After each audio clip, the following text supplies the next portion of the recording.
time before. We have to get out of here. We have to get out of here. Take it easy. You take it easy. Quiet.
Who are these 20 special children? There's Millie, she's a brown girl. Millie who?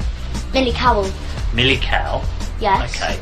So how do you know she's one of the 20 special children? Because I know, because she comes and they do sex to her, mostly. Who's they? Who's they? The teachers, the parents, the staff. Every single teacher or specific teachers? No, every single. The whole school does it. The whole school, and we got our own church too. So because they do that, because after, as I said, we kill babies, we drink their blood, we eat them. Okay. But then after so the social services who are in it, they go to families or. I wouldn't advise this. Disabling me will result in loss of primary power.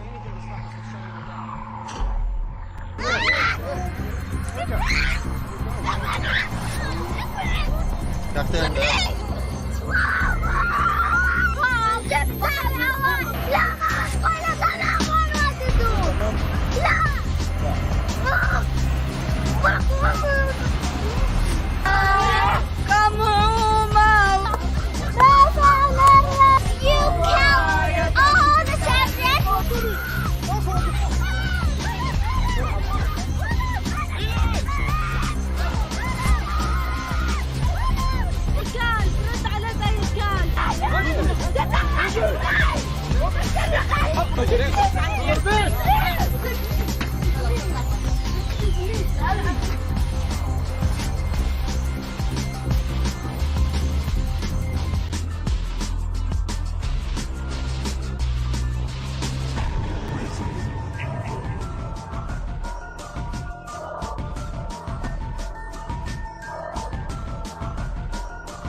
And the tongue is a fire, a world of iniquity. So is the tongue among our members, that it defileth the whole body, and setteth on fire the course of nature, and it is set on fire of hell.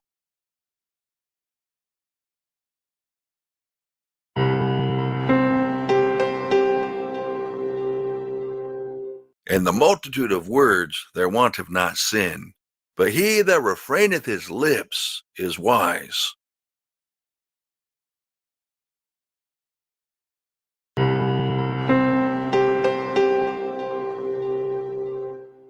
Let no corrupt communication proceed out of your mouth, but that which is good to the use of edifying, that it may minister grace unto the hearers.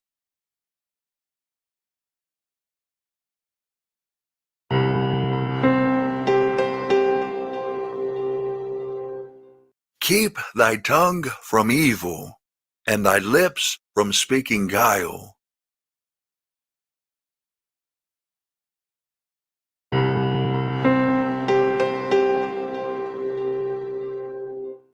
A wholesome tongue is a tree of life, but perverseness therein is a breach in the spirit.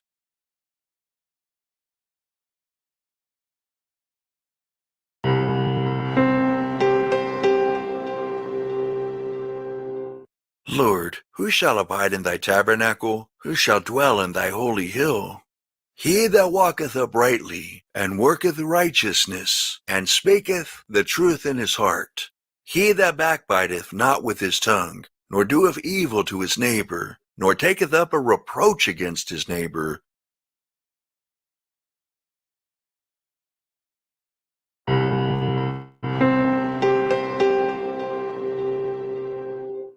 An hypocrite with his mouth destroyeth his neighbor, but through knowledge shall the just be delivered.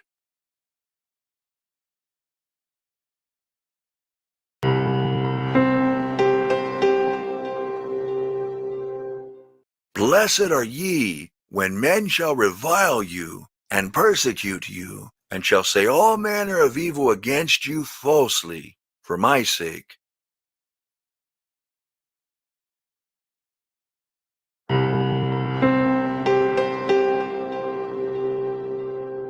A froward man soweth strife, and a whisperer separateth chief friends.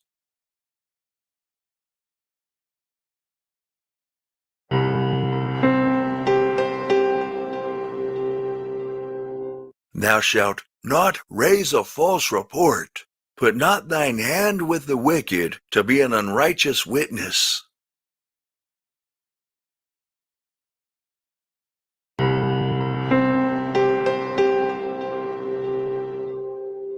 Speak not evil one of another, brethren. He that speaketh evil of his brother, and judgeth his brother, speaketh evil of the law, and judgeth the law.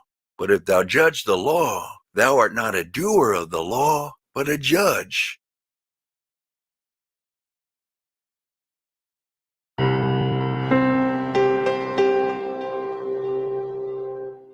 Thou shalt not go up and down as a talebearer among thy people.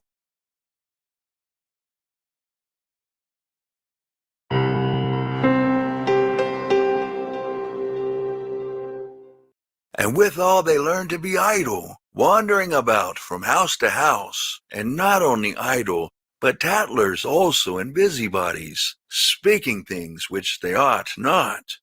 I will therefore that the younger women marry, bear children, guide the house, give none occasion to the adversary to speak reproachfully.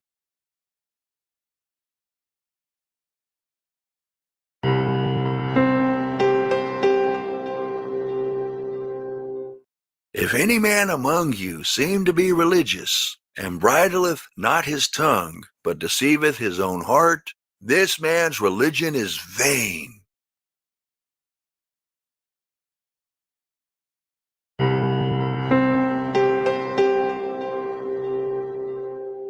A talebearer revealeth secrets, but he that is of a faithful spirit concealeth the matter.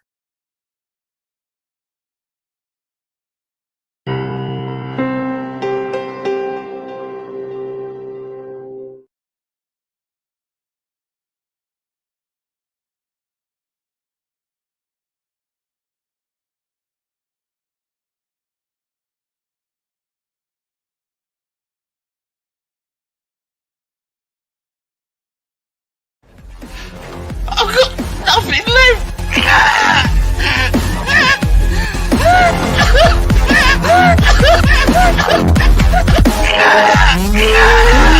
Nothing left!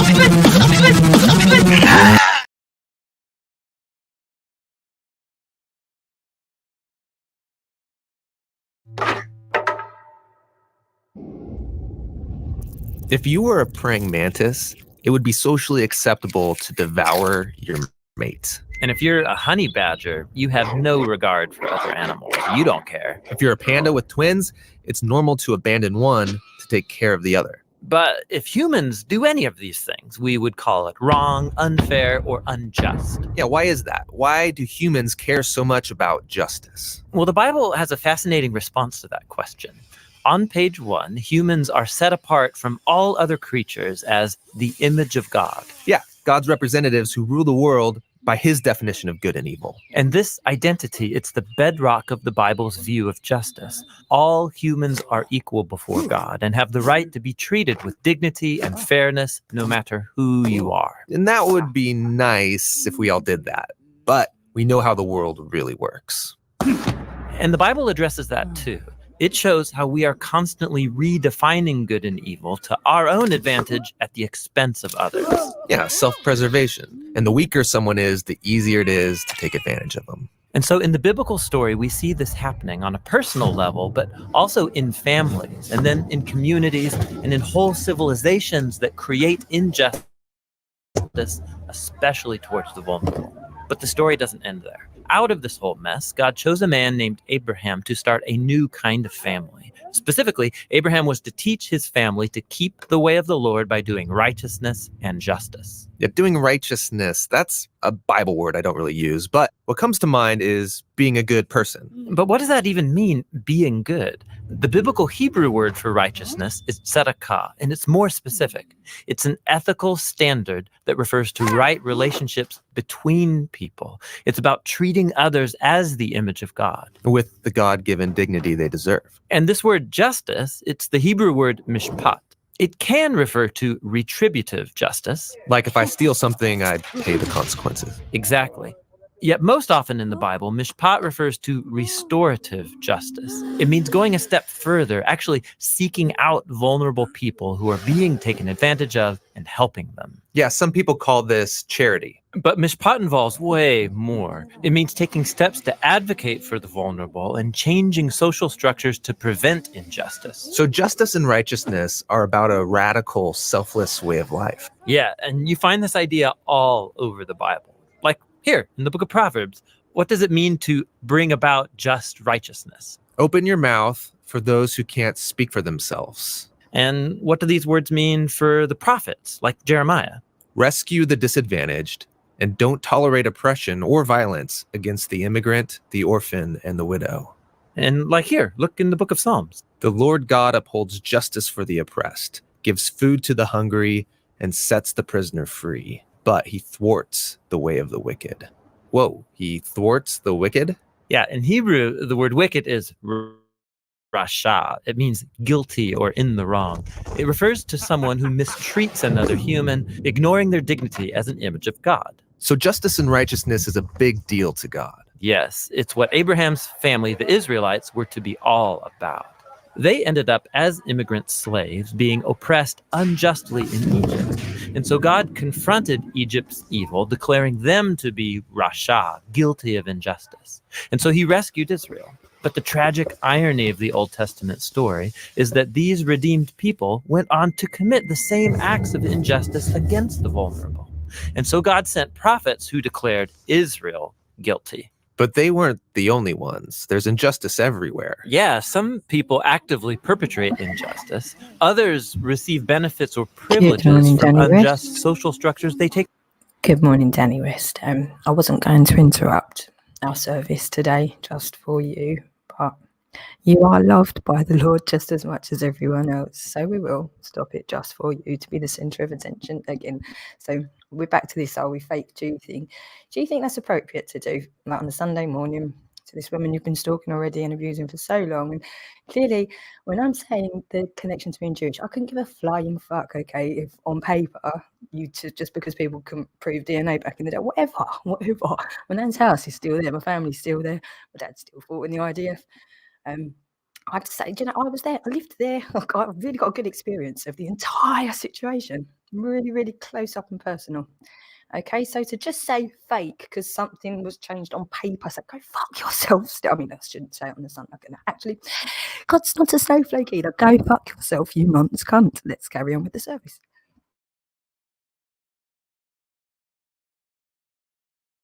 Take for granted. And sadly, history has shown that when the oppressed gain power, they often become oppressors themselves. So we all participate. And sadly, history has shown that when the oppressed gain power, they often become oppressors themselves. Yeah, So we all participate in injustice. If you interrupt the class, everybody suffers and we have to go over it again, okay? And sadly, history has shown that when the oppressed gain power, they often become oppressors themselves. So we all participate in injustice, actively or passively, even unintentionally. We're all the guilty ones. And so this is the surprising message of the biblical story. God's response to humanity's legacy of injustice is to give us a gift, the life of Jesus.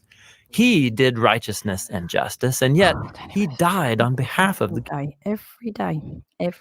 Have you not even? Can you not even see your own name flash up like continuously when I even do screen rolls? Like that's become a bit of an in-joke. Like you're just always there. My notifications, it's always you. How could you possibly try and pull off that? You're here now, stalking me on a Sunday morning right now. And the Sabbath is like, fine, that's great. Are you a Jew now? That's brilliant. In fact, why don't you come on, Danny West? Let's talk about this. Absolutely. Is it a Saturday or a Sunday? Does it fucking matter? I don't think so, really. But come on, let's talk about it. Stop being so manic. No, we are going to go over the Stanford experiment again real soon, okay, and see how quickly people lost their shit when they went in with consent and it all got stopped because it was highly illegal with their consent, all of it. So none of this was an accident, and this has gone on for fucking years. So we're going to point out all of these really obvious things that make it really obvious that it wasn't a fucking accident. And how really, I don't even blame you.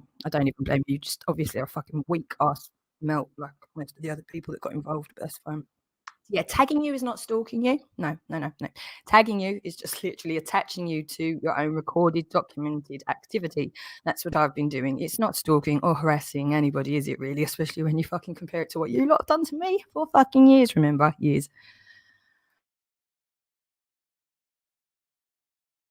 guilty. But then justice is to give us a gift, the life of Jesus. He did righteousness and justice, and yet he died on behalf of the guilty. But then God declared Jesus to be the righteous one when he rose from the dead. And so now Jesus offers his life to the guilty so that they too can be declared righteous before God. I've got stuff I need to go do. Okay, we don't all need this every fucking day. Okay, stop getting right. Okay, did I tag you? Yes, I do tag you. I do now because I'm letting you know there are consequences for your actions because you all seem to have forgotten that very fundamental life lesson. Okay, so in order for there to be any sense of social cohesion, law and order, anything like that, we do need a code of conduct, and we actually already have one that I have been trying to warn and remind people about. Okay, it should really be taught in school. I believe, school shit. We should just stop school and have all the kids in polytunnels where they're nice and safe with the plants and the animals and everyone's happy and grounded. It's so fucking easy. Cheaper as well. All those cement buildings need to come down anyway. They're toxic too and they're not grounded. It's actually really criminal because that's not a fucking accident either. Trust me. Not a fucking accident. That's my affidavit of truth. If you want to prove me wrong, come along with some evidence, get me sectioned, whatever. Crack on trying. I'm going to crack on, just exposing the truth for what it is. And sorry, Danny West, but yes, you really got caught up in it. So yes, I'm going to keep highlighting you like this, going to keep tagging you to your shit and reminding you of the last few years. Okay. Because of anything they Jesus to be the righteous one when he rose from the dead. And so now Jesus offers his life to the guilty so that they too can be declared righteous before God, not because of anything they've done, but because of what Jesus did for them. The earliest followers of Jesus experienced this righteousness from God, not just as a new status, but as a power that changed their lives and compelled them to act in surprising new ways. Yeah, if God declared someone righteous when they didn't deserve it, the only reasonable response is to go and seek righteousness and justice for others. This is a radical way of life. I'm not and it's not. I just learned to talk really, really fast because I'm generally not even allowed to speak. So if I do get like 3 seconds, I need to fit a lot into that generally speaking. But no, there's just a lot of you as well, and it's all the fucking time. So I can't be asked to take my time with sentences and waste my time. Why would I do that? If I can talk fast and get it done quicker, why not? Not always convenient or easy. It's courageously making other people's problems my problems. This is what Jesus meant by loving your neighbor as yourself. It's about a lifetime commitment fueled by the words of the ancient prophet Micah. God has told you, humans, what is good, and what the Lord requires of you is to do justice, to love mercy, and to walk humbly with your God.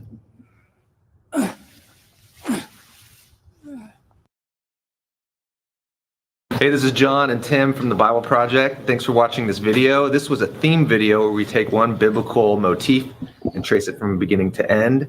We also do a lot of other videos you could find here on our YouTube channel. The Bible Project is a nonprofit animation studio, and we're crowdfunded, which means... Oh God, don't say crowdfund around this lot. That's it, you'll be done now for grifting and scamming. Yeah, so that was just, you know, a little bit of the... I don't really need to explain much more, do I? Because I've been trying to explain all of these concepts for a really long time. I shouldn't have had to, because they are just the fundamental concepts of law and Christianity. Now, most of the people on here profess, in order to just slam Islam all day long, they just profess to be Christians, and they're somehow threatened by all the brown people. It's just fucking bollocks. It's all bollocks, because everything they say is bullshit according to their own text that they obviously don't read. So actually, at this point in time, I'm calling out every single one, the pastors and everything. In fact, that's what we're going to do next.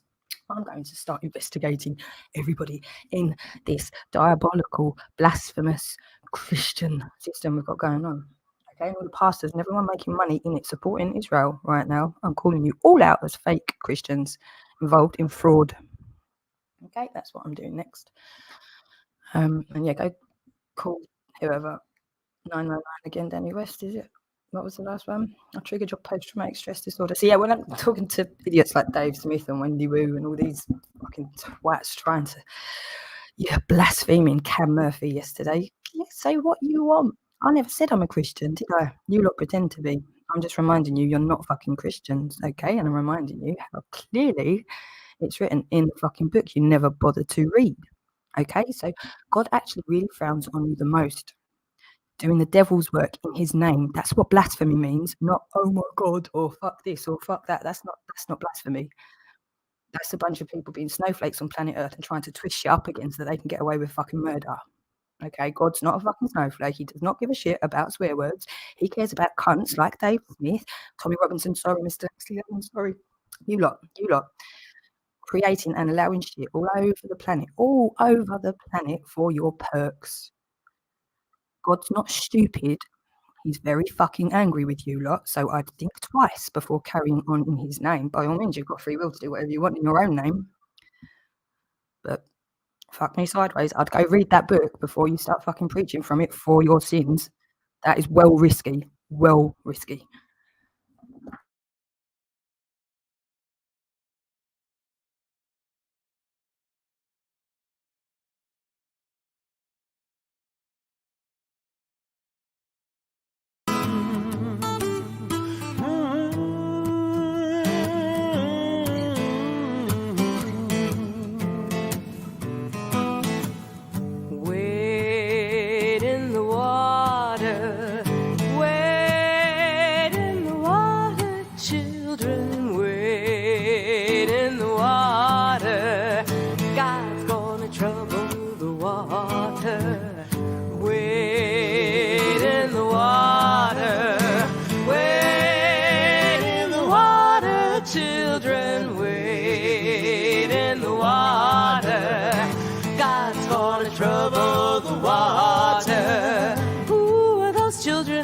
Dressed in red, trouble the water.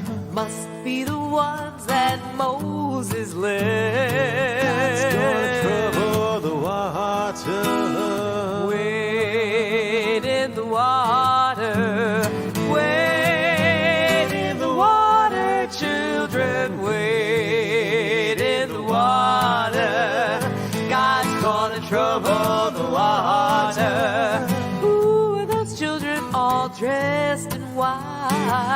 God's gonna trouble the water. Must be the ones get ready to fly. God's gonna trouble the water. Wade in the water.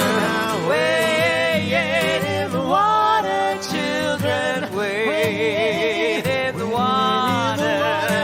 God's gonna trouble the water. Who are those children all dressed in blue? God's gonna trouble the water. Must be the ones that made it through. God's gonna trouble the water. Wade in the water. Wade in the water, children. Wade in the water. God's gonna trouble the water. Come on and wade in the water.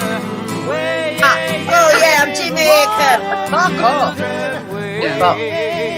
Many Muslims live in this area, and dogs. Have you ever seen a sign that tells you, please be courteous to your Indian neighbours, your Sikh neighbours, or your Hindu neighbours? No, and I think this is a special treatment again. What the fuck is going on? Yeah, exactly. Yeah. So, I mean, they keep our dogs on a leash and away from the Muslims who live in this community. Well, you know what I do with that? I tear that down and I rip it up. Yeah, I stamp on it because that's the old saying: mad dogs and Englishmen go out on the midday sun. Right? British people are known for loving dogs, and yet in this area, right? I can't quite see what area it is. I'm trying to Pips Meadows. I can't quite see. Let me click on it and see if I can make it bigger. Pips Meadows? Yeah, I couldn't see. I'm trying to see the area it's in, you see. So, no. It could be Wales, actually. What? I don't know, but look, I'm not being funny, right? Yeah. And at the top, he puts, costs nothing to be nice. Excuse me. But you are literally trying to change our way of life. Please be courteous to your Muslim neighbours. Imagine having a sign and you've got a dog, and you've got the dog crossed out. No dogs. Can you imagine? How's this happening? Well, all I know is that they don't want to take on dog lovers in this country because there's the people in this country love dogs more than they love humans. I mean, that's I'm one of them. Yeah, yeah. Oh God, I could have been arguing over the dog. But they've got the nerve to put that sign up and say that they think dogs are filthy and keep them on a leash. In other words, keep them away from us. You know, I get one of those long leashes where the dogs can run around, but they're still on a leash. Do you know what I mean? But it like stretches right out. And I really annoy people. I get about 6 dogs and go out for a walk with them. Yeah, who do they think they are? But I don't think that this should be allowed. But why specifically Muslim neighbours? I don't get it. I don't get it. You know, I mean, all they had to do is have a sign. Can you please be courteous to your neighbours and keep your dogs on the leash? Yeah, and that would be it. But no, you want to actually say your Muslim neighbours? No, fuck off. I don't care if they think dogs are filthy. I know that I agree. But I first saw that on TikTok, and it was in a video-like thing. And I remember it was, I think it was yesterday or the day before.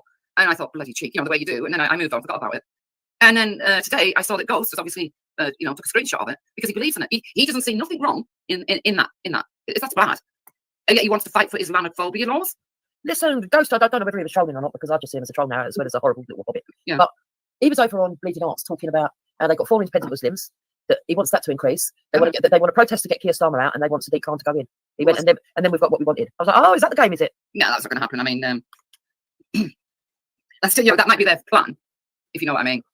But I really don't think that this country, the way it is at the moment, Jupiter, would put up with him as Prime Minister, just being voted in. We don't want to go back to this like what we've had for 13 years. Oh, well, this one's stepping down, so now we're going to vote in someone that none of you know, and none of you but you see, we've had the precedent set with Rishi Sunak where you don't necessarily have to be voted. This is what I'm saying. We've had that, and we don't want it again. And I can't see this country somehow having a Prime Minister called Sadiq Khan. I don't care what Ghost says and what he thinks is going to happen, right? But to me, he's a lying little... I haven't got words for that man. Because he thinks that's all right. He thinks that's fine. Yeah, but at the moment he's outraged that I call Velia burnt sausage, so... Oh, please. He said... I don't care. Like I pointed out to him, right? So I said, he called Jupiter bacon, right? And he went, right. And he goes, but it's racist to call Belly a burnt sausage. And I thought, well, why? Why is it all right for him to say you're bacon, but it's not all right for you to say you're a burnt sausage? I'll just say, shut up, you fried egg. That's the way they want to go. Bloody silly. Yeah, it's ridiculous. Grow up. You can grow up. All of them, grow up. You can't even say Diane Abbott's fucking racist without the belt descending on you. It's mental. Well, again, we all have a right to an opinion, but what you're saying isn't just an opinion; it's fact. Yeah, it was official, yeah. But it seemed to rattle people, and I don't know why he got himself so rattled and upset. I don't know. I've given up wondering on some of these people on here now.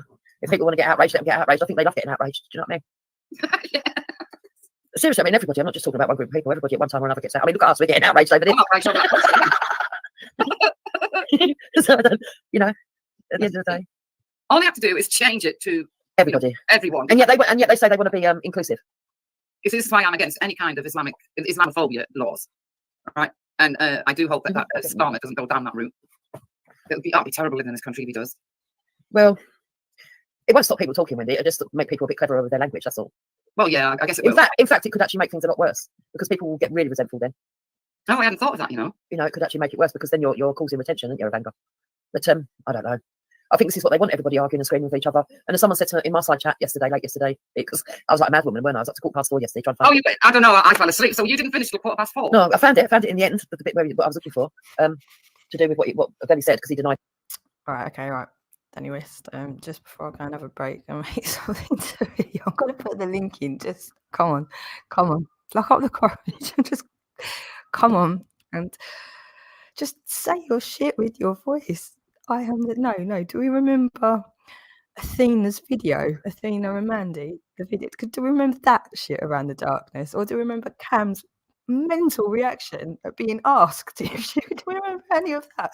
Because in court, that's the sort of stuff that actually gets taken into consideration, not anonymous people on the internet that just chuck shit around all day and abuse people all day, clearly documented for years. Who in their right mind would listen to you lot over actual documented evidence? Not even my opinion versus yours, right? It's documented evidence. Do you think your imaginary words from an imaginary person on the internet are going to change reality and what's been documented for years? I just can't explain it any clearer about what's going on here and how you're not helping yourself whatsoever. And put this pre-cut sort of like version out to show that that's what I was referring to, but it wasn't what I was referring to. And I was so fucking fuming at the time. I'm laughing now, but at the time I was so fuming. I was like, I'm fucking fed up being called a liar and being misconstrued. I'm gonna fucking find this if it kills me. So 4:15. In fact, it was 4:14, and I found it. I finally found it, and then I was satisfied. And I got the timestamp. I put it at the end of the video, and I was like, right, now I know exactly where it is when they all start lying again. Because I had to be like fucking nutcase, bummer clout, rascal. Oh yeah, I'm Jamaican. Fuck off.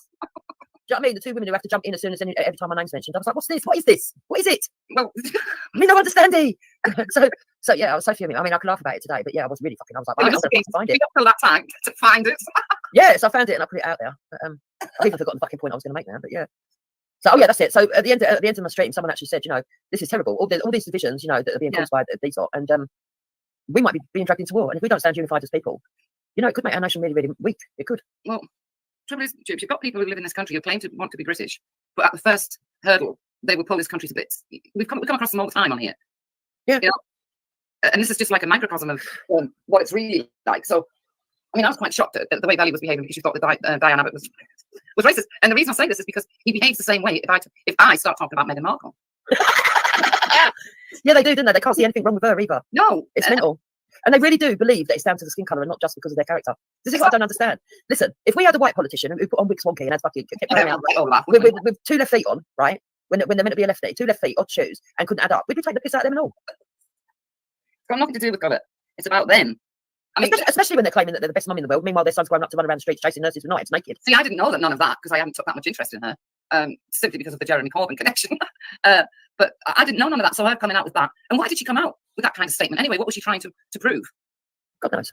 God knows. Not only that, she said white people like to divide and conquer. Well, the way I see it, it's the black betterment lot that are trying to divide and conquer. They want segregation back, as far as I'm concerned.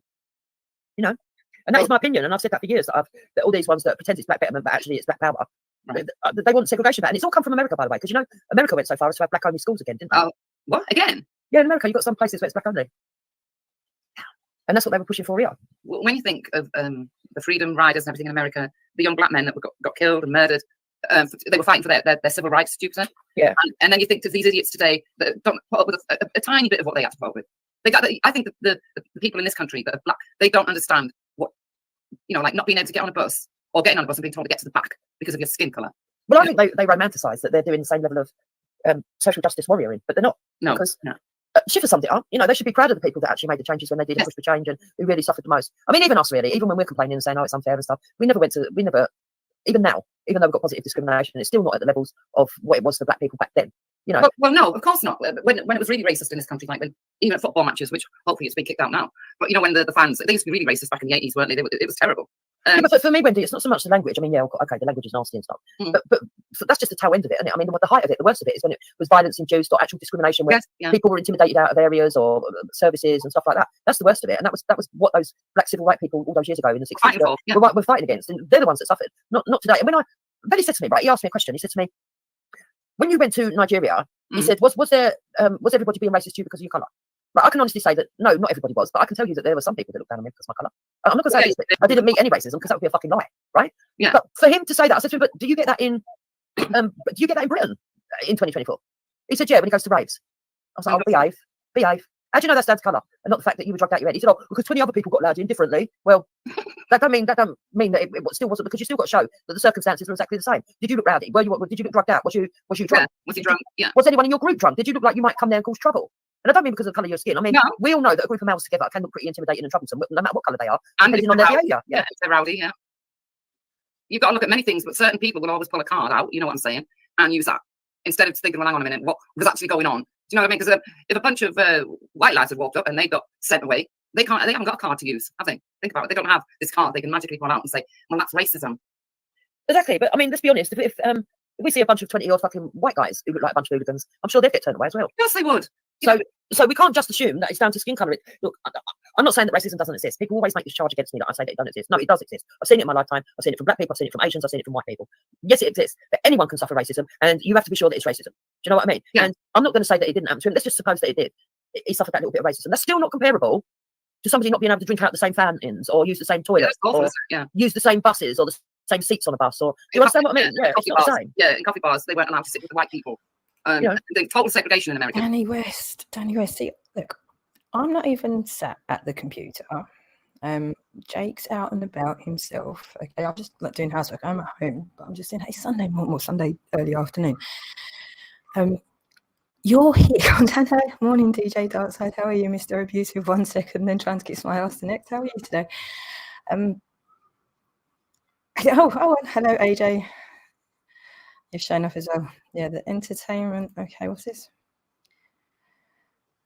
The entertainment I've uploaded. I literally don't know what you're talking about. Okay, I was never supposed to be your entertainment, dumb fuck. That's why you're not supposed to make slanderous websites and channels about people you don't know. Okay, you are in, I'd say, right up there with the top of the most trouble you're in.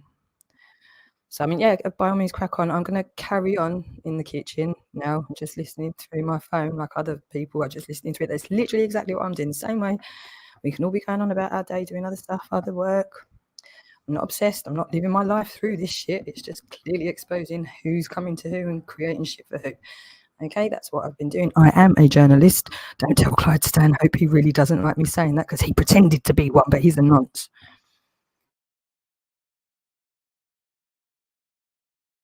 They haven't experienced that here, and I hope that no one ever does. If you know what I mean. Well, I don't want it. I certainly don't want it.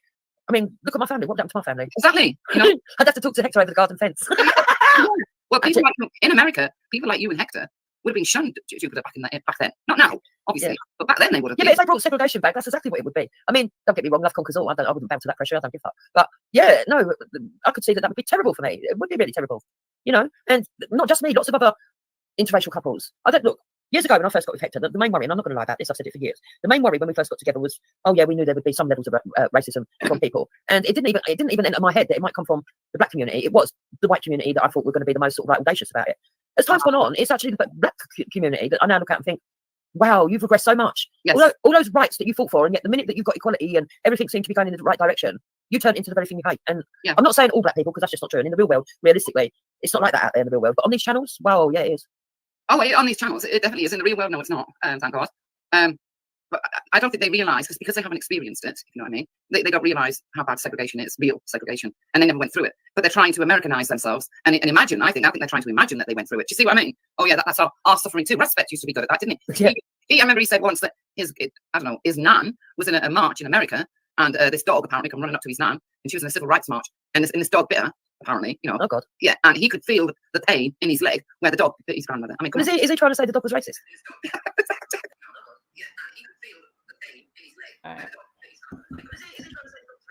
obviously a little bit behind there, isn't it?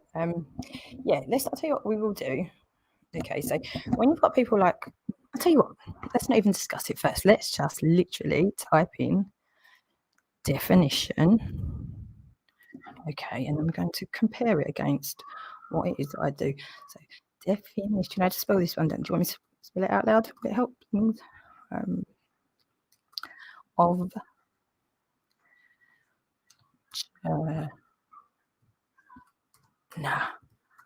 list. That one's not quite phonetic. It's an O and U, not an E, where it goes Right.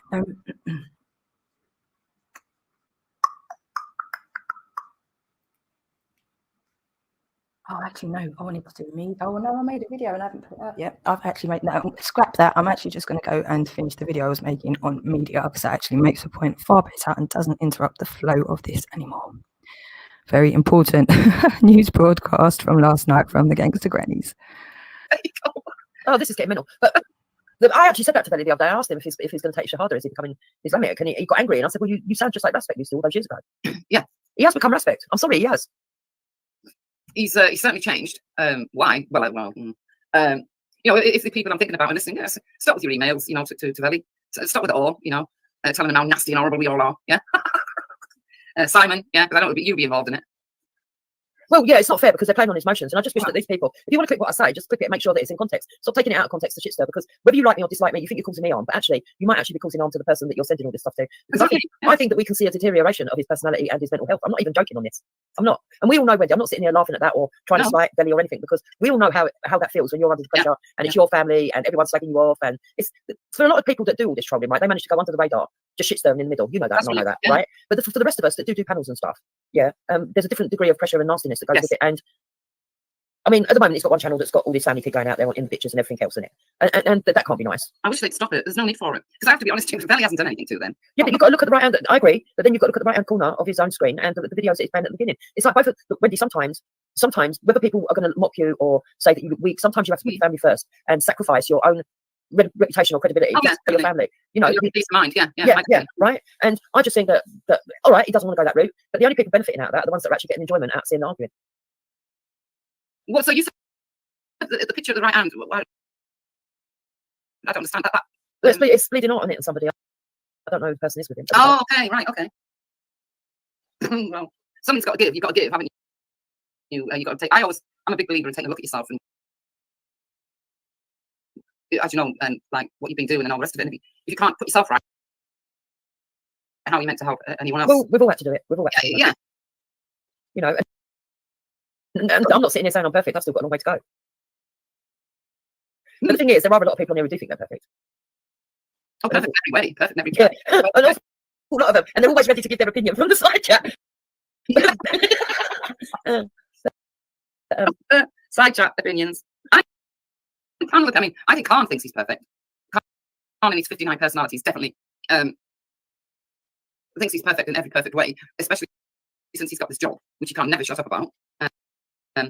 I just hope he doesn't let out the name one day, because someone will be spiteful and do what they did to Taffy. I don't know what's wrong with Khan. He's another one who's shit stirring. I mean, if you look at that live stream the other day where he thought he was helping Belly, actually he wasn't. He was making it a lot worse. He was making it worse. He always does. Yeah. And in fact, it was his. I've been back and reviewed it, right? And maybe it's me being slightly biased because it's myself and you can't see when you're being biased so much. I try to, but when I go back and look, it wasn't actually me that actually was the one who said Diane Abbott's racist. It was actually Babs. But the day after, there was a whole stream where they were literally gaslighting Babs and grooming her, in my opinion, and trying to tell her you should follow your own way. Which it was her who said it. I sort of just agreed with her. You know, you have a right to your opinion. We all do. Like, I don't like Meghan Markle, but you know, it's a criminal crime as far as Belly is concerned, and we all know why. Because they hate the royal family. How come they all support her then? Well, because I think that they're invested, and I think if anything, the last 3 days exposed, especially when Mackie went on now, and especially a couple of comments that Benny said, where he said if he can go to people or race bait people into saying something they shouldn't, then he'll do it every day because he wants reparations. He'll get those clips, and I think that shows everything. Who said that, Maku? No, Benny did. Benny did? Yeah. And I think that kind of sums it up. He said, I want my reparations. And I was like, okay, so you people think you're going to get your reparations trying to convince the world that Britain is still racist. That ain't really going to work. But reparations for what? None of them was ever slaves. Yeah, I mean, look, I'm not going to sit here and say I don't believe that they ain't got the right to go and answer it. Everyone's got the right to go and answer saying, are they realistically going to get anything? No. No. I think that was just part of the woke brigade trying to rile them up into getting them on side, to be honest. Yeah. If you dangle money in front of anybody, there's a lot of people Oh, yeah. that will take the money and leave them all. You know. But yeah, it gets me when they start screaming about reparations, because I'm thinking, what? You were born in a hospital. You probably brought up in a family in a house with hot and cold water, with heating and food. What exactly do you want reparations for? Then you get Daft Khan sat on there going, well, actually, my granddad married a slave. But that's okay. You know, apparently his grandfather went down to the port, picked out a slave and married her. Oh, yeah. Bought her and married her. I can't think of anything more insulting. Yeah, exactly.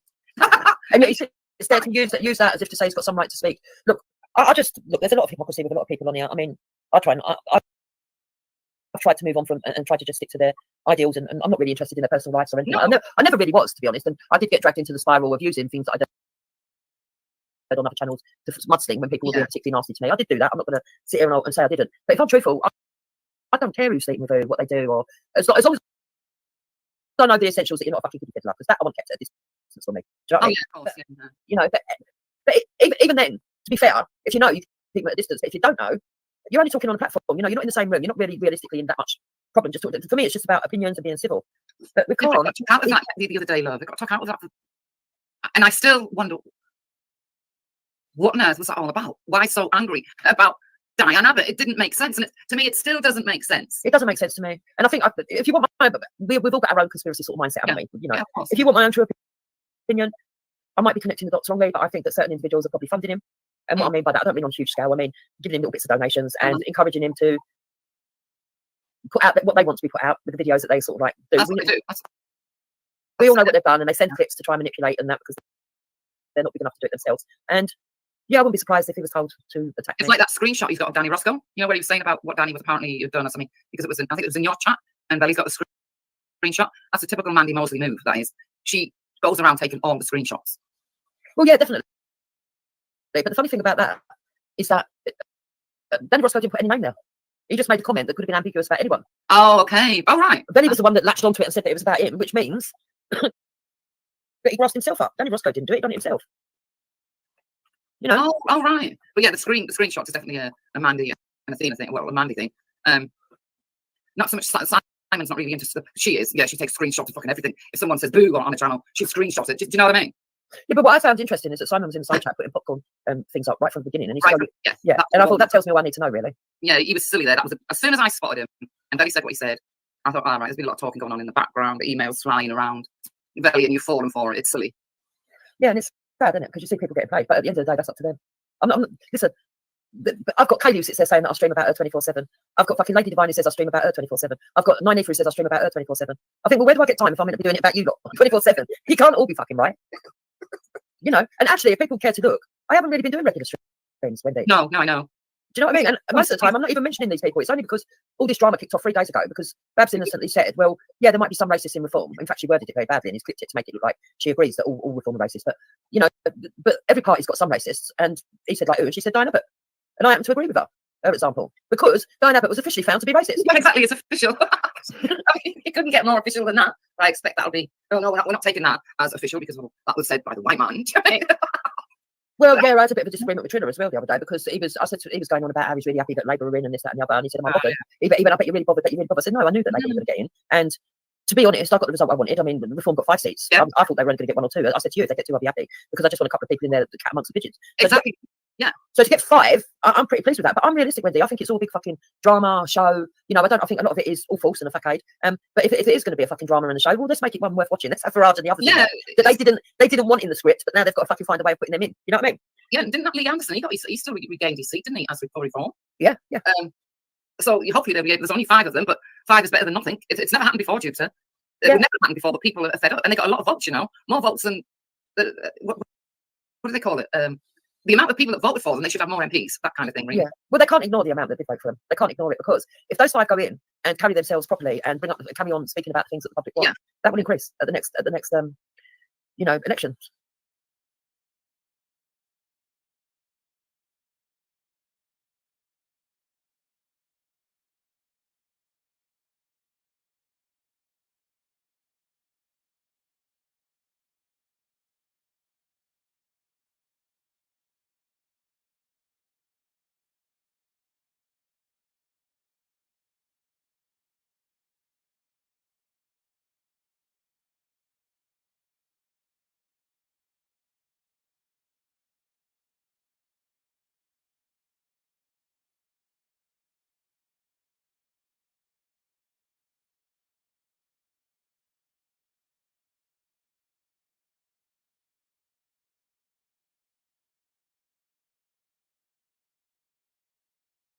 to vote in Labour. Do you think we didn't know that Labour weren't going to get in anyway?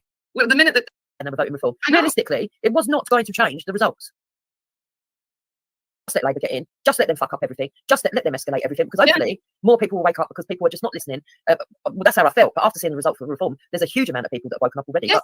But just let the rest of them wake up. Because like I said to you the other day when we were talking, and you said to me that you get the feeling that the black community on these channels, or specifically from Vellies, not so much the Jedis or that, but from Vellies,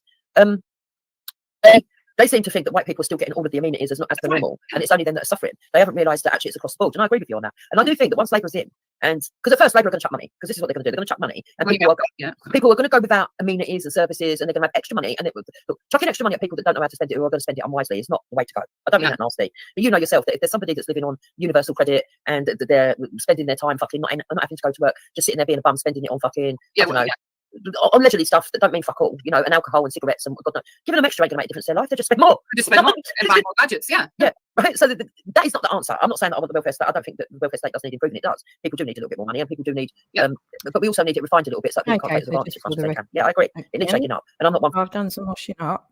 So sorry for the record again. I've done some washing up. I've cleared up a bit in the kitchen. I've got a load of. Can you hear the washing machine? This is me at home living my life on a Sunday. Okay, and here we again.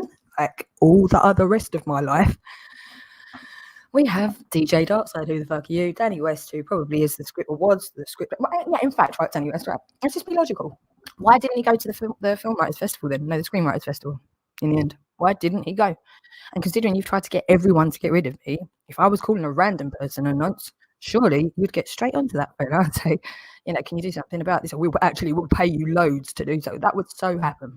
I would so happen. So much money's flown around trying to get rid of us anyway, as if for a second you would not pay off somebody with an actual reason to try and get rid of me. Makes no sense. Then he didn't go, did he? Because I was going to go with my team. And he didn't go. No, you are not coming on with Billy's fuck yourself. I believe that's Billy's family. Esau, fuck yourself. I'll let you come and embarrass yourself, but you're changing the picture first and no reference to the names either. Nope, not Simon. No, you're going to have a neutral picture that is not offensive to anyone. Thank you. And change the name. And I'm not going to... You're grown up, right? You can do it yourself. You change that name, please. Thank you.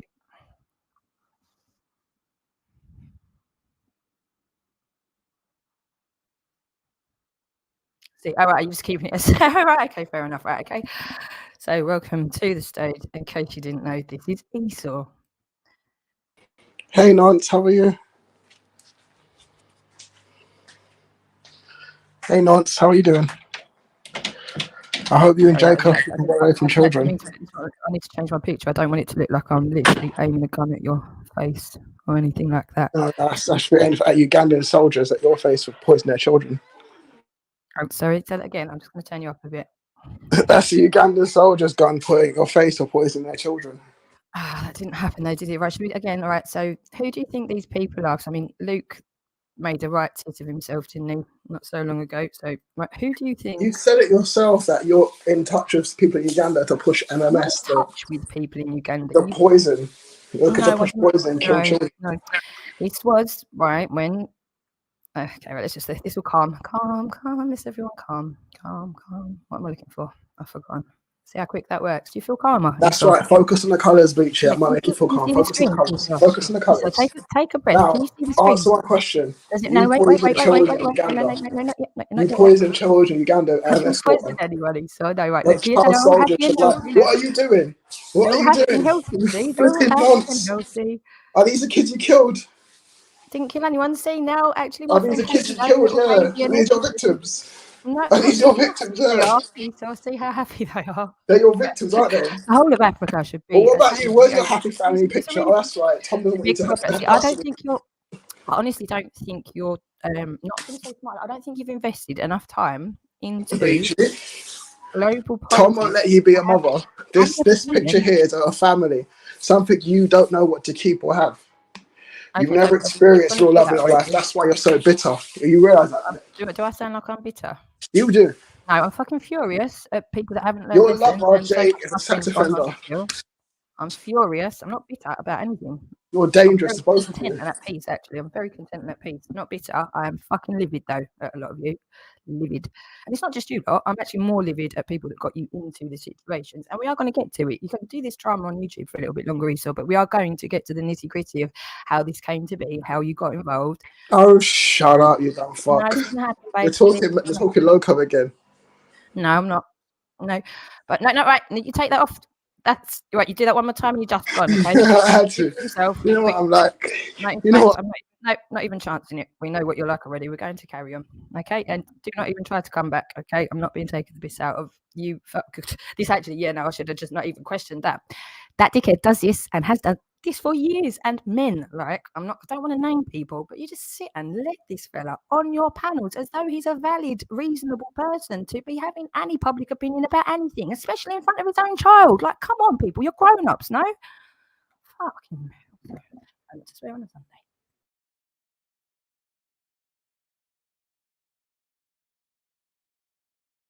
For saying let's take the welfare state away, I don't agree with that. Because I think in our country there are people right at the bottom who do need help. Having said that, just chucking money at a problem. Look, Ralph said this years ago, right? I remember on the stream when Ralph was talking to me, and he said people will allow the Gestapo type mindset into this country. He said because there's one easy way of doing it. And I was like, oh yeah, how's that? He said, well, people won't care that they might get more burglars or, you know, that their community is less safe, that there's rapists running around if we give them more money. Well, yeah, that's very true, isn't it? And that is what the trade-off has been. And you can see the ones that are so greedy that they don't care about security, they don't care about the infrastructure, they don't care about hospitals, they don't care about the schooling, they don't care about whether people have got enough housing. No. All they're interested in is having that little bit more money. And they're the ones that have sold us out. They're the ones that sold us out because they weren't willing to have a little bit of financial hardship to have security. Sorry. Okay, now we have Adam Lashbrook. Oh, I've actually just got rid of that. I didn't mean to do that. We'll go back to that in a minute. That's fine. So this is Adam Lashbrook, or I don't know, what do you want to call yourself today, AJ? Adam Lashbrook of the Lashbrook family. What is it? Just dog beater. And he's going to jump on and call me a child abuser and say that I've chemically abused my children, which he has to cling on to because I don't know whether he was told it or concocted it himself out of nothing. But that's what they've run with now for years, and it was blatant bullshit. And since then, entire countries have adopted the very same legal substance that was legal at that point in time too, as their primary medicine for corona. Okay, and even in our own medical literature, we are going to go over this again. It's now widely accepted here, and it's all out there already. The documentary that they did, that the Red Cross then tried to cover up. So when I say stuff about the Red Cross, and it's really not all in my head when you really think about it. But anyway, let's see what AJ has to say for himself today. Hi AJ, how are you? Not bad. You livid, are you? Sorry? You livid, are you? Am I what, sorry? Livid. Oh, livid. Yeah, not at this actual moment in time, but when I scream and shout, it's not because I'm crazy, it's because I'm fucking furious, about the things. Yeah. When you scream and shout, it's because you're nuts. No, it's not at all, is it? And You mine's really leaving. are. You No, are let's completely remember, nuts. because it was only... No, the police have been around a few times. Why when you saw that I was in the back, you decided to put out medical misinformation again? Why do that? Right, so this guy's clearly invested. Are you literally sucking off Bill Gates? Is there a bit of What is it with your sexual innuendos over everything, Kaylee? Just like you were talking about your daughter and the lightsaber, Kaylee. Are we you're gonna do this one again? Remember how old said person is that you guys have been doing this for years over as well. How old said person? Even in the room for. So what are you on about? How old who is Kaylee?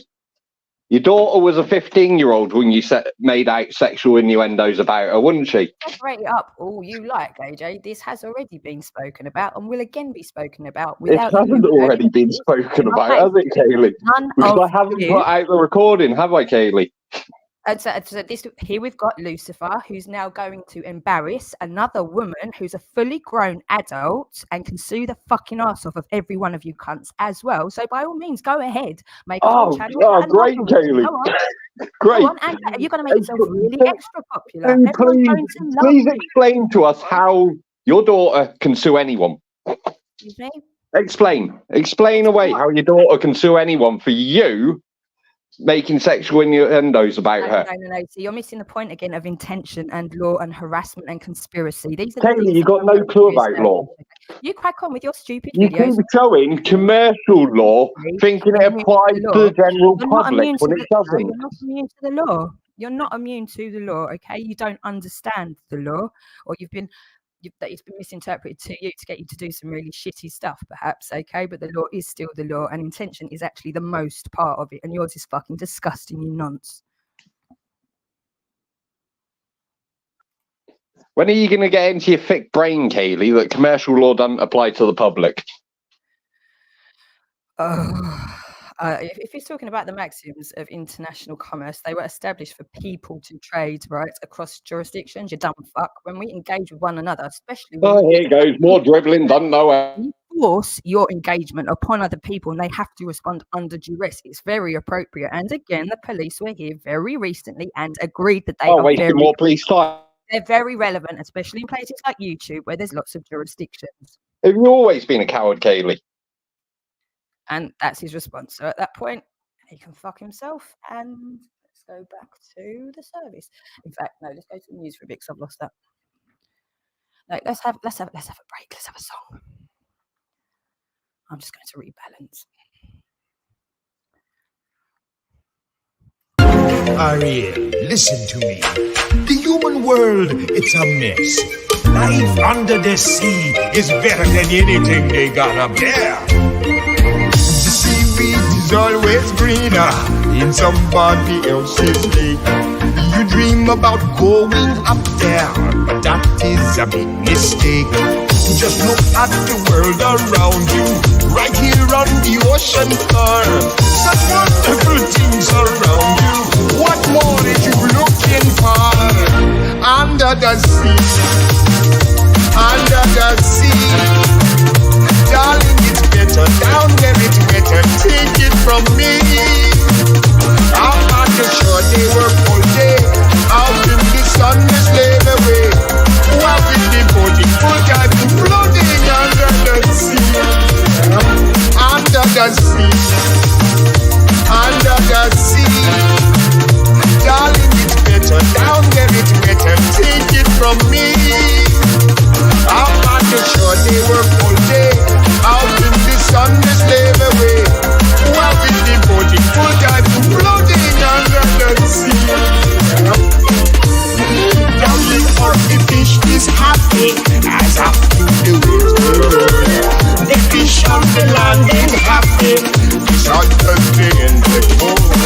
But fish in the cold is lucky. They in for a worse fate. One day when the boss get hungry, yes, you could be underpaid. Oh, under the sea. Under the sea. Nobody beat us, fires and eat us in fricassee. We watch the land folks lunch the coke. Under the sea we after hook. We got no trouble. Life is the bubbles under the sea. Under the sea. Since life is sweet here, we got to be there naturally. Even the sturgeon and the rain, did the earth and start to play. We got the spirit, you got to hear it under the sea. Play the flute, play the harp, play the bass, the sound, the chop, the bass, play the brass, the drum, play the top. The flute is the duke of soul. The bass, he can play the things on the strings. Chop, rocking on the blackfish, he sings his belt and his rat. You know where it's at, you know that blow is blow.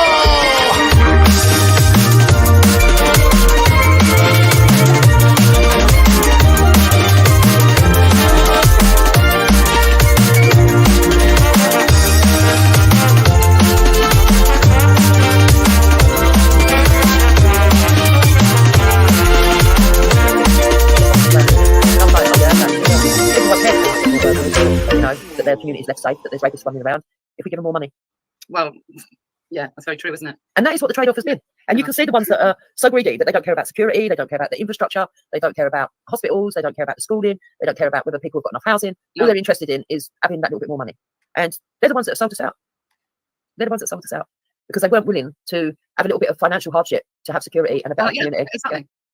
But you know, these people who think that they're not getting something, whereas we're getting everything. They need to open their eyes and realise that well, actually, the working class people and minorities in this country, there's not a lot of difference to in the way we're all treated. No, because the working class are always treated like they're the underclass. Let's be honest about it. We don't get pushed to the front of the queue for anything. Yeah, well, apparently, like I said to you, a parliamentarian says that there's a problem with these migrants being pushed to the front of the NHS queues. Yeah, and that wouldn't surprise me. We're being treated like second-class citizens in our own country. Yeah, it's us that are putting the money in the pot for everyone to live on. I mean, how fucking audacious. How much more can citizens not realise? I mean, I don't know. There's certain people that are leftists that are very, very vocal and they think it's going to get better. Well, I don't know. I'm just going to sit and watch. Realistically, I think there's no difference. I don't believe that. And there's not a lot of difference, but it'd be interesting just sitting back and watching the mess that Labour causes. Yeah, I can't wait to sit there and point fingers and go, well, this is the government you wanted and you're to blame. Like we used to have people doing to us. Oh, you voted Tory, so you're... Okay, Danny West, I'm not actually going to get overly involved now. I'm going to go do some other stuff in the kitchen. But what would you consider your relationships like? All you weirdos that are just 24/7 hanging out together, hounding people on the internet. Would that not be like your squad? Your mate, like who would you say are Jake's online friend? In case you haven't noticed, we're not particularly liked in this crowd, and we're quite okay with that. Like, actually, very proud of that. I'd go as far as saying on Jake's behalf. I'm running out of words. Let's just crack on documenting what's going on. You've heard a lot about me, haven't you, Mr. Clydesdale Note from LA? I do actually still have a real large inkling that you and Justin Armand are in fact one and the same entity. There's so many similarities and other connections that I'm just not going to put public yet, but they will come up. You're to blame. Well, now I'm going to do it to all the Labour voters as it goes shit. I'm going to go, yeah, well, you're to blame. You voted for him. You know, I mean, look, Reverend Simon Sideways did a really good. I know you don't really like it, but he did a really, really good show, a little rant 2 days ago. All right. And he basically said, you know, he believes that we're going to go back into the European Union. They're going to give it a good try to get us back in. I think that's pretty realistic to think that assumption might happen. Yeah, that's nice. Yeah. And he said he thinks we're going to go into war, and I think that's pretty realistic to imagine that could be. With Labour in power, definitely. That's going to happen. Yeah. And he was saying, look, don't people realise, you know, this is exactly what we were trying to stop before Reich, and it is what we were trying to stop. These people like Belly and other people on the left, Triller, all these other people who say they don't like colonialism, who tried to beat us with a stick from colonialism 200 years ago, even though we didn't have a say, we couldn't change the past, we weren't in the past. They say they don't like empires, but they're willing to hand an empire over to the EU. And I just think, are you thick? Are you really thick? Can you not see mainland Europe has gone right, extreme right, and well, they say extreme right, it's gone right, definitely hardcore, right, definitely gone hardcore right, but whether it's extreme yet, I don't know, but it will go that way. They carry on, and you're sitting there. Why haven't you, Duke? And we know why. Yeah, because they keep getting poked with a stick. But the fact of the matter is, you want to drag us into that. Well, that's fine. But you suffer the consequences, because when we were telling you that this is what they're planning on doing, taking our sovereignty away, having us in the EU so we've got to follow all their guidelines, having an EU army and all the rest of the bullshit that's going to come with it if we do go back in Vienna, at a loss to us, because remember, we've got to renegotiate. It's never going to be at the levels that it was before. No, you said take on the euro even. Yeah, you silly bastards like ultra. Oh yeah, but I've got to pay an extra £10 on my passport. Okay, well, you're worried about all that because there's no Schengen, right? The Schengen rules, right? You're going on about that. Now you want to go back into the EU. Well, you watch and see what's going to happen. Because when the Gestapo fucking rules start affecting you, don't expect me to sit there. I will find a loophole. I will find a loophole. Me, I always look for loopholes. I'll duck and dive. That's all. But I'm not so sure that these people that think that, because a lot of them tell us. I mean, I heard Natty on there the other day. Sorry, I heard Natty on there the other day trying to convince people. Oh yeah, but Jupiter's like she is because she's not. It's because she's lower class than us. Okay, well, let me tell you something. Lower class people like me know how to fucking survive. Yes, I've got a nucleus, which is my 8 kids, my fucking 11 grandchildren. Yeah, that gets bigger every year. I get another grandchild near enough every year. Right? I've got my nucleus. My mother's still alive. I've got fucking, believe it or not, Wendy, I've actually got great aunts that are still alive. Right? Cousins, second cousins, fucking. Do you know what I mean? I've got all this. So. And our family are still in touch with each other. When the shit hits the fan, if you ain't got a good community or you ain't got a good family, you're the ones that are going to suffer. Exactly. Because I know I've got doors that I can knock on with nothing. Oh, I do as well, of course, yeah. And just and then open the door and you're in, and that's it, yeah. I'm so silly. I've just realised I can actually slow this back down again now and make this more bearable for you lot, can't I won't do it fully, but this should make it a bit better. Well, so when these people mouth off and say all this stuff... Hang on, when did he say you were fucking lower class than then? What? Oh, they had this, I think it was it yesterday? It was either yesterday or the day before, because there was a stream where Eddie went mad. Then there was another stream where they went on and Babs was on. It was a stream that Babs was on where they gave her a grooming, and you had 9E for telling her that she was following me. Oh, yes. In full. And then a bit later, it ended up with just Natty, Velly, who else was on there? Khan, having a fucking right old bitch fest. And I was like, oh, you lot want to fucking right. You're acting like washerwomen. You're actually worse than washerwomen, But to have them sitting on there just talking nonsense and him saying that, and do you know what, Wendy? You might forget, right? But I don't. Well, I do forget some stuff because sometimes I get people come say to me, "Oh, you said this and that." But yeah, I'm like, when I've spoken to so many people on so many subjects, I don't always remember. But I certainly do remember some things that are disgusting that stick in my mind. that fucking natty, when he first come around, right? Yeah. First time he came onto Bellies was after he'd been on Jedi's talking about anal sex with his wife. Do you remember it? When Nynaeve and Lady D were He questioning was him. always on Jedi's, wasn't he? That's right. Yeah, yeah. Yeah, and he came over to Bellies because obviously he was upset with them lot, laughing at him because he'd told them too much about his own sex life. I mean, you've got to question. This man says he's a class above me, right? I would never, I might laugh and joke, and I might have a crude sense of humour at times, but I've never, ever gone into details of my sex life like that, right? And I tell you what, if Hector came online and said something in particular like that, that'd be the end of our marriage. I'm not even joking, right? To have a man who comes on and tells the whole world that he shags you up the arse and he likes it more. Well, it's a no-no, isn't it? It's a no-no. Yeah, more than normal sex. It's so humiliating. But at the same time, it didn't need to be blown up and ridiculed the way it was. But you know, we know how it goes on here. Yeah. So when he came on to Bellies and they were questioning him, I thought Lady Divine and Nynaeve were actually out of order highlighting it because a lot of people wouldn't have known if they hadn't said nothing. Oh, I see. Right. Right. Yeah. So I just feel a bit sorry for him. Right. And I remember the streams afterwards when he was on there, and I remember I was on the stream and he was talking about it, and he was saying that, you know, he didn't really want to talk about it, he felt embarrassed. And I actually empathised with him because I felt a bit sorry for him. I was like, yeah, well, really, you know, think of his wife. You didn't need, or partner, whatever. I don't know if they're married. You know, you don't need to sort of like highlight that. That was a bit out of order, whatever. Because back in those days, I was a lot softer than what I am now. Well, I still am quite soft at heart, I'm truthful, right? So I did sort of empathise with him. The next minute, there's Nynaeve demanding him over to her show. She's I remember that. Stripped down with fucking Turek about talking to me. Yeah, because I'm white. Because I'm white and black people have to stay together and they're queens and he's supposed to uphold the queens. The next fucking thing that I see him on the show, he's not talking to me, he's talking down to me, being fucking nasty and spiteful. Yeah. Because he has to prove to fucking Nynaeve and Lady Divine he's a black person. I mean, ridiculous, isn't it? That I remember that very well, actually. Yeah. Yeah, it was mental. It was absolutely mental, right? So when he says saying he's a class above, but I don't think so. I really don't think so. But that's only my opinion. You can have your opinion. I don't care if that's what you want to think of me. But you went and sat on a live stream telling everyone that you do anal sex with your wife. You got ridiculed by everyone. And then months later, you went over to Bellies, was laying on a bed naked, telling Mako and Jedi you were talking to him naked because it was hot. And then talking to Jedi about fucking pink fucking boxers that have got fucking, what do you call it? Oh, God, not stuffing. What's the word I'm looking for, Wendy? I forget words these days.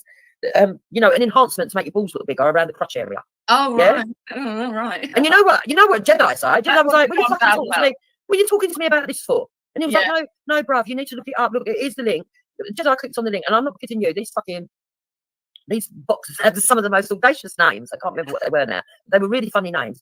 They had fucking padding to enhance the bollocks area to make you look like they're bigger than what they were. And also, it was meant to be specifically to collect sweat so that you didn't end up being sweaty during summer. Right? And he was talking all this, and of course he got trolled by them too. He got the ump because he was getting trolled. He started slagging off Jedi. Jedi gave it back to him. He threatened Jedi and said, well, come to me house then if you think that you're hard. You know how they go. Jedi said, all right then, that was it. Boom. You didn't hear no more from Natty. Natty disappeared for weeks, right? And when he resurfaced on pleadings. Yeah? Oh, right. Okay. Yeah, and started being on pleadings and talking to people. He was there with fucking Surge, slagging off Mako, slagging off Jedi. They think I forget all this shit. Now there he is, 2 days ago, sitting on fucking Bellies. Yes. PTing with Mako. Well, I'll tell you what, Clyde Stanhope, seeing as you actually identify yourself as a professional journalist, other than your bullshit on Resellers Club and Scoop, what else have you done in the world of journalism? See, I've got years and years and years of documentation that I've just been silenced on, but I've still got it. So it's all going to come out. It's going to be quite clear how much time I've applied to being a journalist. Now, I can only find 2 references to you, and the last one was 2016, which, again, ties right in line with if you were the same person as Justin Ormond. Would absolutely fit. So unless you actually bring forth some of your excellent journalism yourself, then it's quite rich for you to sit there mocking me for anything, isn't it, dickhead? Making out, you know, they're the brotherhood. Fuck off. You hate each other. You don't think I'm stupid enough to fall for that? You know. What on earth was he talking to Jedi about that kind of stuff for? I don't know, but you should have seen Jedi's reaction when he told him he was laying naked on the bed. I can imagine, Julia. Yeah. It would be like me or you on a phone call to someone and they tell us they're in the toilet. Yeah. You know, when you put the phone down, you actually get enraged that they dare to talk to you while they're in the toilet. In the toilet, that's how Jedi was, yeah. Oh my God, what a stupid man. But he's always come across as odd. Like he was this if you see he first turned up, I don't know if you remember, Jupiter, he was on Reels first, you know, under a different name and pretending to be this boxer. Can you remember or not? What's too funny? I mean, you're ridiculous any kind of reverse psychology or gaslighting is just not going to work at all. But your shit sense of humour, your shit insults, is so on par, exactly the same. And what you actually do for a living is exactly to the letter what Justin Onward does.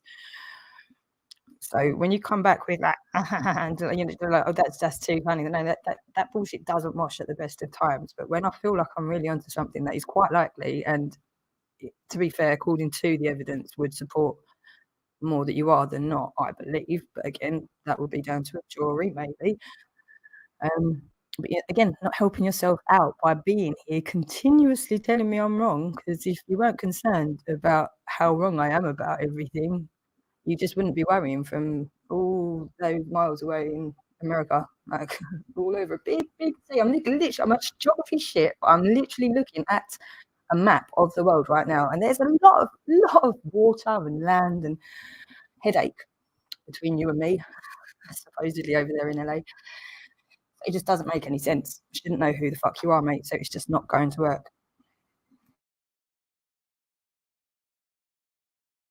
Who's that, Natty? Oh, is it the one that had all the I think I do remember, you know. Oh, he was this brilliant at the boxing, blah blah. And he wasn't under the name of Natty, or was he? A similar name to that. It was definitely him. And next thing I knew, he was over on Jedi as Natty, and I used to bring that up. I used to say, "Oh, you were boxing today." Was it Tommy or something? Tommy, or something like that? Yeah, something like that. Was yeah, it was definitely him. And he used to have. He didn't have an avatar picture. He had drawings of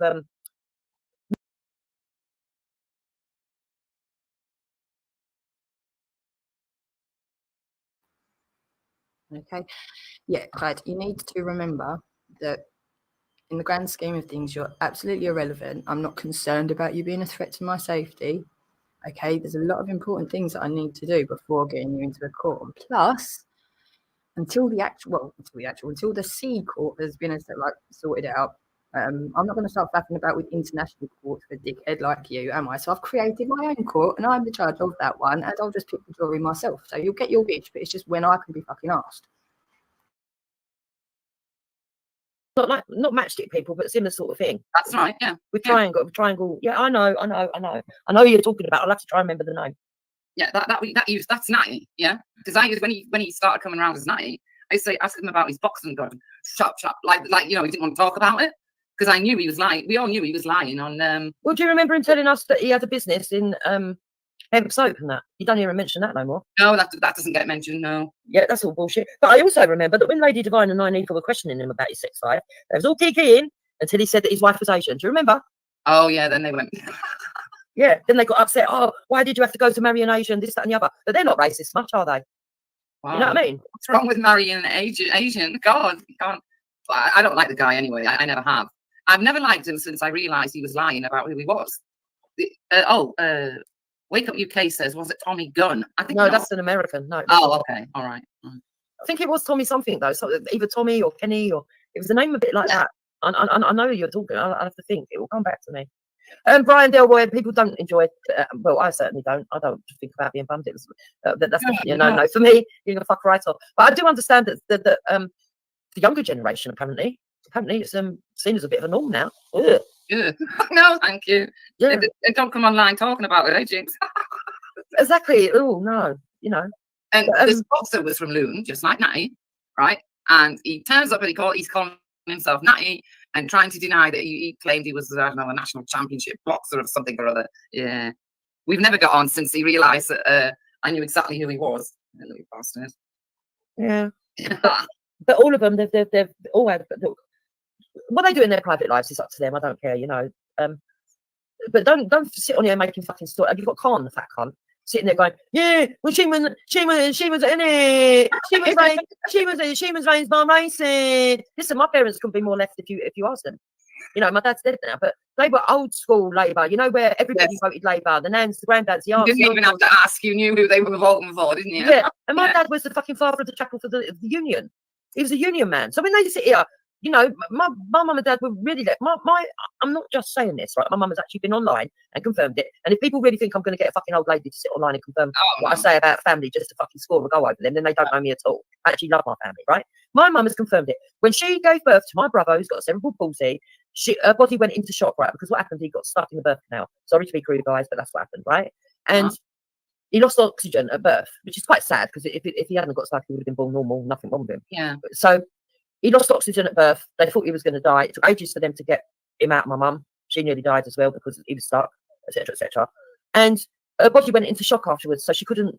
There was no breast milk. She couldn't breastfeed him. Oh, right, okay. And it was a Jamaican woman who'd had a child on the same day in the Greenwich Hospital that actually expressed milk for my mum to use for my baby brother. Because they said if he had breast milk, he had a better chance of surviving. And so she jumped at the chance. You know, so if my family was so fucking racist, my mum would have gone, oh, no, thank you. Well, of course, yeah. You know what I mean? So these people were talking nonsense. And I just sit there and can't sit there. Yeah, and I think she grew up with race. I think, fuck off.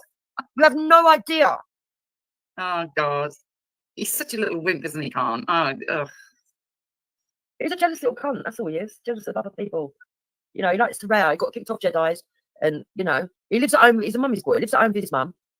Had a girlfriend who cheated on him and fucked off. And it come out the other day that Belly said to him, you've only got the aunt because your girlfriend was a so-and-so lover. You can imagine what was in the middle. Oh, okay. And I have to ask myself, well, why would Belly say that? He said, say, we don't know. No, mad, isn't it? Why is he still living at home with his mother? He's 50 years old, isn't he? Well, there you go. Loves his mum. He loves his mum. Mumsy always cooks for him. Oh, he should be ashamed. He should be cooking for her. Sorry. You know. Oh my God. But let me get on with it. I see rabid Afghans made a home over on Bleedings. And ghosts. Yeah. No, he's got a knife for bellies. They don't understand that. He's got a knife for bellies. He thinks that I'm going to be bothered. Look, and by the way, I haven't said that I'm not going to go on bellies ever again. I haven't said that, but they're running around saying that I said that. I haven't said that. But at the moment, I just don't feel the urge to. I mean, come Monday, I might feel different. You know me, I'll get up one day, I'm fuming. Like yesterday, I was fuming. Today, I see the funny side of it all, right? Because I've calmed down. I'm quick out of emotion like that. So who knows? But I see some of the comments that he was writing in the side chat and the absolute lies and how he was trying to manipulate to try and make me feel like I couldn't go on there and stop me going on there and trying to manipulate Belly. I was like, you fucking idiots. You know. This is the guy that paid Real money so he could get back on Real's channel after he what did he do now? He rang. Didn't he ring up some relative of Real or something? Yeah, his girlfriend's. He got in touch. He put all Maggie's family out there and Maggie out there. And where he got back on was to pay Real. Yeah, but exactly, Wendy. Jason, I don't care because we've been down this road about 2 or 3 times before, and I know exactly the way it's going to go. So I'm not bothered. I'm not going to speak it out, but I'm not bothered because I know exactly what's going to happen, and I know exactly what's going to happen after that. Well, yeah, things don't change much, do they? Really? It's just repeating the same old, really. But it still shocks me because it came from nowhere. Absolute shock. I mean, when I went onto the panel that day, I didn't know what had been going on, and I would never. If someone had asked me, I wouldn't have come out with oh, well, yeah, it's because of Diane Abbott. I mean, it's ridiculous. It's fucking stupid. Yeah, no, I know they did that, Brian. I know they did that. Yeah, it was ridiculous. I mean, she's officially been found to be racist and reprimanded and had to, you know, go into re-education, as Ralph would put it. So, you know, but it doesn't really matter what I think. It's only my opinion. Exactly. Why they get so? They make it look like I'm some fucking senior politician or something. And you know what? I almost fainted when I heard Maku saying that I'm fucking. You hear that? Yeah. I'm in Tommy Robinson's top team running things. I was like, what the fuck? You were his PA. Oh my God. Fucking stupid man. He'll never change, Lon Maku. I don't think he'll ever change. Yeah, no, he did. Look. And then he's sitting there saying, and that's why I don't speak to her. And I thought, you bloody liar. If I come over to your channel, you let me on, you talk to me normal. Stop it. Stop lying. But he's always been a bit that way, hasn't he? He says strange things and then he talk to you quite normal. But it was irritating me a bit the way he kept going on about, oh, he set a trap. And, you know, Jupiter walked into it. I thought, listen to them. There was like 5 men on there. All going on about one woman. Yeah, but the thing is, Wendy, the whole thing about setting a trap is that the person doesn't know. So they're admitting that I had no intention to say that. They baited you into doing it. Yeah, they knew what they were doing. And let me just say something else as well. If these people have not got the intelligence to understand, that my intent was not to hurt him because he was black. My intent was to hurt him because he was hurting my husband with words. Yeah. Well, look, I can understand that, but they don't get past what you just said. They think it's because of they're black all the time. I don't think they do. I think they know I'm not racist. I think it's born out of disingenuousness, and because they need the clickbait so they can use it to further their fucking. They think they're going to get money out of reparations. I think that's been made plainly obvious by what was said. If you sit and analyse what was said in the last couple of days, it's very bizarre. Well, very bizarre. What he was saying last night bore out my, it made me feel a bit better, because when I was accused of being racist because I was calling everyone Kizzy and Toby and things like as a joke, right? He's literally calling you Shirley Pat, right? Which is Shirley out of EastEnders and Pat out of EastEnders. And he kept saying it, So that's okay, is it? See what I mean? You can't do that and then scream racism when somebody else decides to say something like a bit funny. But unfortunately, they don't see the funny side. Look, when I go on Jedi's, right, they understand my banter, and if someone gets upset, right, I'm now at a level where I can go, oh, if you are upset, I apologise. It was only a joke, right? Yeah. Because I've got respect for them. And a lot of people say, oh, they don't get on with Jedi. I actually have met them all, not all of them, but most of them in the real world now. And yeah, they're decent people. And I think they understand that I'm not, and I think that's why Shiva did come over, to be fair, because Shiva knows that all this is just fucking internet and it's bollocks. And what they're trying to do is try and build up character on me that's just not true, right? And that, yeah, I can say things that are a bit controversial. I'm not going to sit here and say that I didn't say it. I did say it to Maku. But the insult was for Maku alone because of the situation. And my intent was to hurt him as a person, not his fucking skin colour. And that is not the same as fucking what Diane Abbott did. Diane Abbott wanted to offend a whole group of people she was supposed to be representing. Exactly, yeah. She's a professional. And if these people don't understand that, that's not my problem. Because officially she got found racist. It ain't just, if it was just me against the whole world was saying, no, she's not. And I'm saying, yeah, she is. Then you can call me a lunatic. But when the authorities found she was, when the establishment found she was, when her own party found she was, what are we fucking talking about? I don't hear them going nuts about any white member of parliament in the same way, defending any white member of parliament, right? But they won't do, will they? They won't. And that shows their bias. And look, everybody's got in group bias a little bit. Everybody, right? I'm not going to sit here and say that people don't look it's normal. Everyone's got their own prejudices on the way that they're brought up, even down to individual households. If you go around someone's house and they fucking wash their dishes and put them on the side, some people dry them up, some people leave them there until they dry. And it all depends on what kind of household you are, that you can look and find it abnormal. Some people, I'm an household, Wendy, I don't know about you, right? I'm an household where even if the men lift up the toilet seat to go to the toilet, they have to put that toilet seat back down. I do not like the toilet seat left up as if it's a men's toilet. That's just me. No, when I walk into the toilet and the toilet seat's up, I must stand there for about 2 minutes swearing. You know what I mean? Like, is it that difficult to put the toilet seat down? And that's just to do with your upbringing and the way that you're brought up and what's normal for you in your household. Now, if we can differ on that level, then we differ on other levels as well. And for these people to try and say that all black people have got to think and feel the same, it's just not true. It's not really realistic. And it's the same for white people. Not all white people are the same, And no, of course not. I've even known a white woman, here, Jukes, hear white men talking to black women, if you like. And then the white woman starts up a stream and then demands that those white men come over and she gives them a good telling off for talking to the black women. Yeah, well, I don't understand it, Wendy, and this was one of the things that used to upset them because I used to point it out and they didn't like it. I remember Hector had a bit of a heated debate with Shakara because he said, my wife's a queen, and they said she can't be a queen, she's white. And he said, of course she can be a queen. At the time we had a queen of the country. He said, we've got a queen in the monarchy in Britain. And they were like, yeah, but she's not a true queen. True queens are black, this, that, and the other. And Hector went, well, she's my queen. She's my Nigerian queen. And they hated the fact that he said that. He said, I can't. And he said, I find you lot abnormal because you're trying to big up women that you're not even involved with online to the detriment of your own wives. And they didn't like that because they couldn't understand that mindset. But you see, in our culture, and very much so in Nigerian culture, right?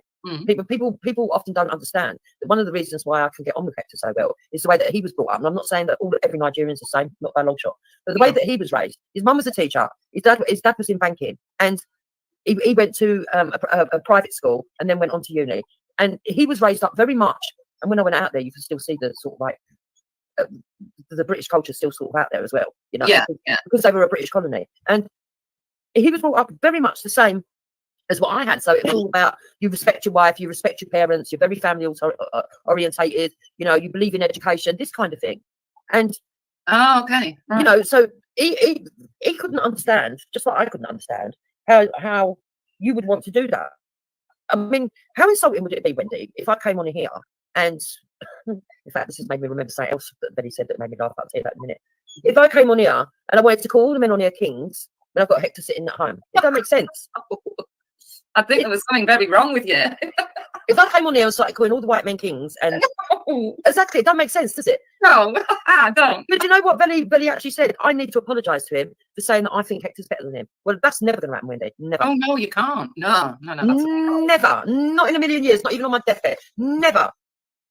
Because what would be the point of me being married to Hector if I think he ain't the best person in the world? No, I think that's a bit too.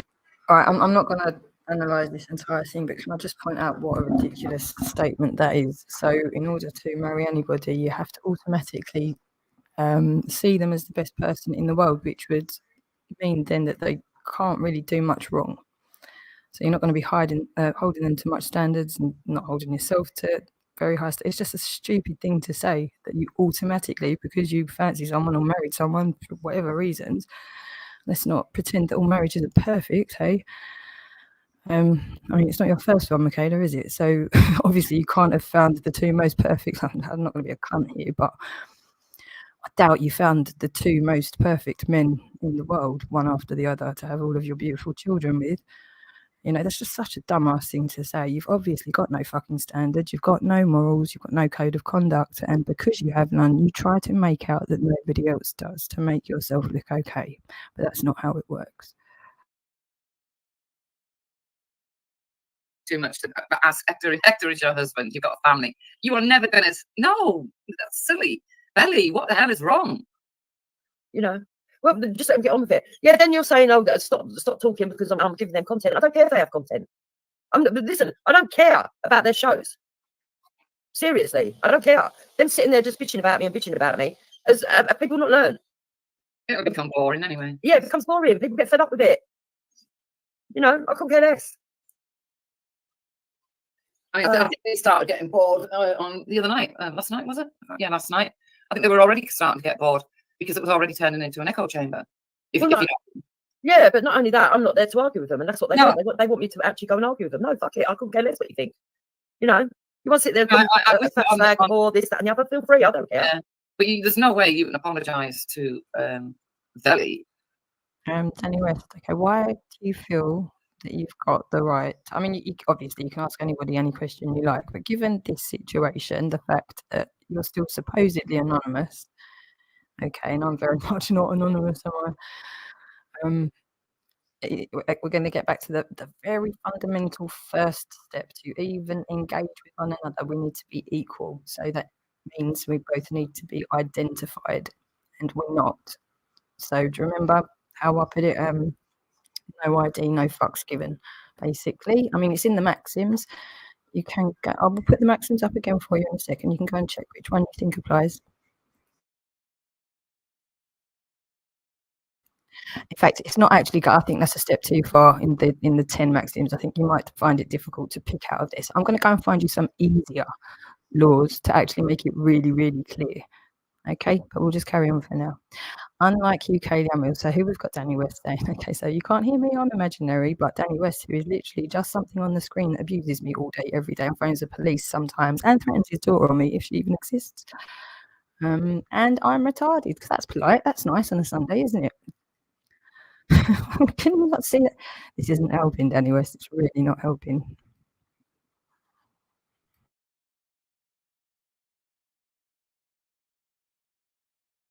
More or less saying he's better than Hector.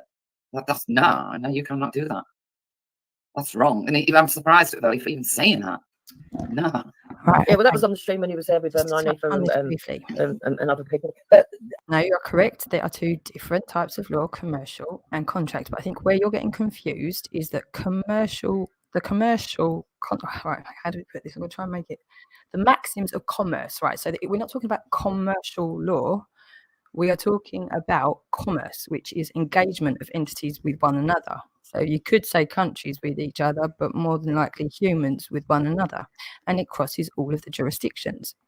That's why the police have agreed with me repeatedly that I am correct to insist that we follow that above YouTube rules. Okay?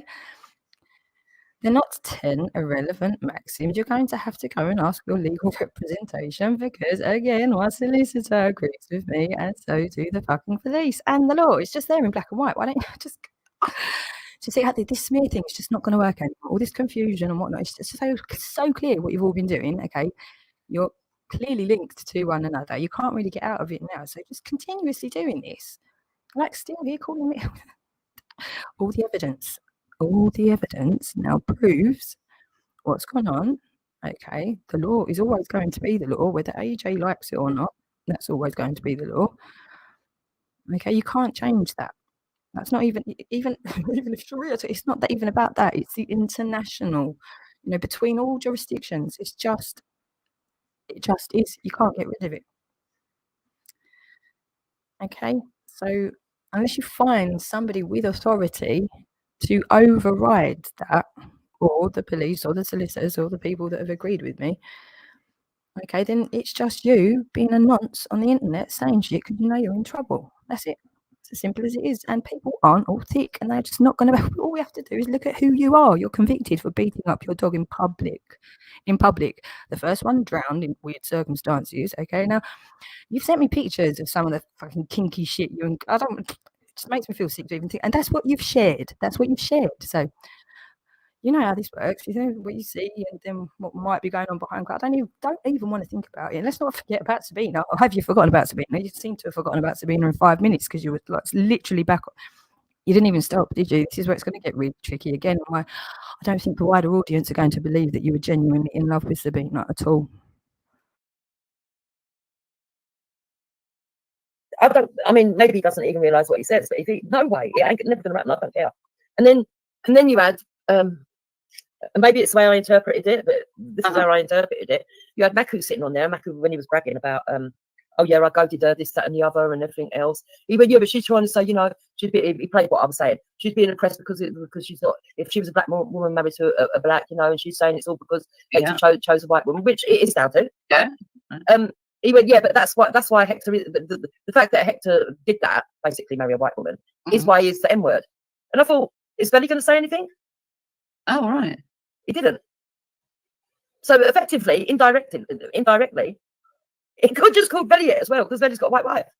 Yeah, it makes you wonder what they truly think about.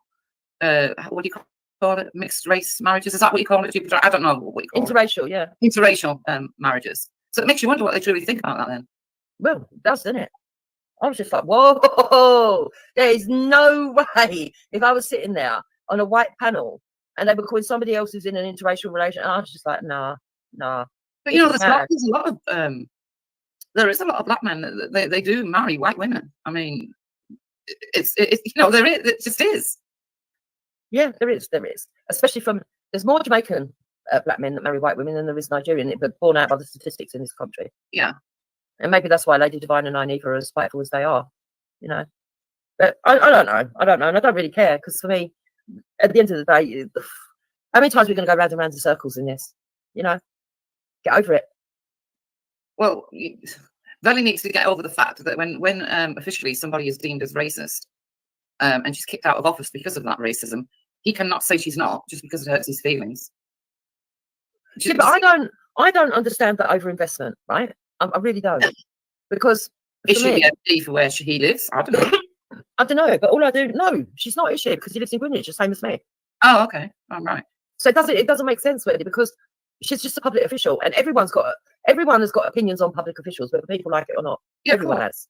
So is he going to fight with everybody in the public who says that they think she's racist? When a lot of commoners thought she was racist, a lot of middle class thought she was racist, a lot of upper class thought she was racist, the establishment thought she was racist, the authorities thought she was racist, her own party thought she was racist. It was getting out of hand. She was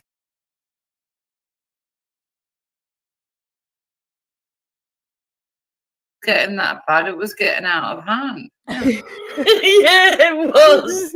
I mean, she's she was having to go at the Jews. She was having to go at white mothers. Yeah.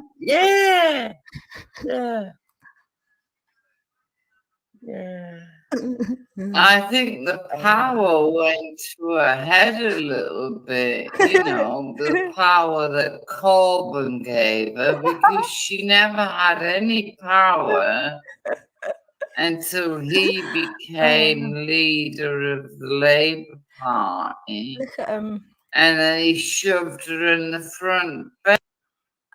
No, I don't believe that Chloe does have a better standard of life. I've never been beaten up, to the degree of anyone getting convicted, and even if somebody was getting the better of me, it didn't stay that way anyway. So I don't think that Chloe has had it better than me, the poor thing. Not only did you get convicted for beating her up, the poor dog had to literally stay with you, and all of the weird stuff that you do to her.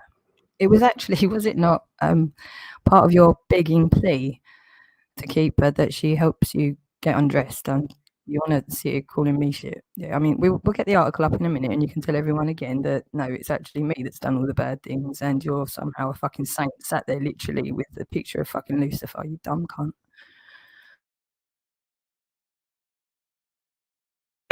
Is something stupid, you know. Yeah, but That's everyone keeps saying she's done a lot for the black community, right? right. And I can't think of anything that she hasn't. I want to I leave. mean, maybe I'm wrong. I can't. But I'd like them to actually show me what she's actually done. Because when people talk about Diane Abbott in the press or, you know, even in magazines, in any mainstream media, even when you don't like them, people do tend to talk about what you've brought in, the policies you brought in. Yeah. I mean, look, they don't like much Kemi Badenoch, but they talk about what she's tried to do. Yeah. I can't think of anything that Diane Abbott's tried to do. Nothing. Not one thing. No, I'm trying to think very quickly here. You see, because right, let's just pay attention to what just happened there. I can't think of anything. No, neither can I.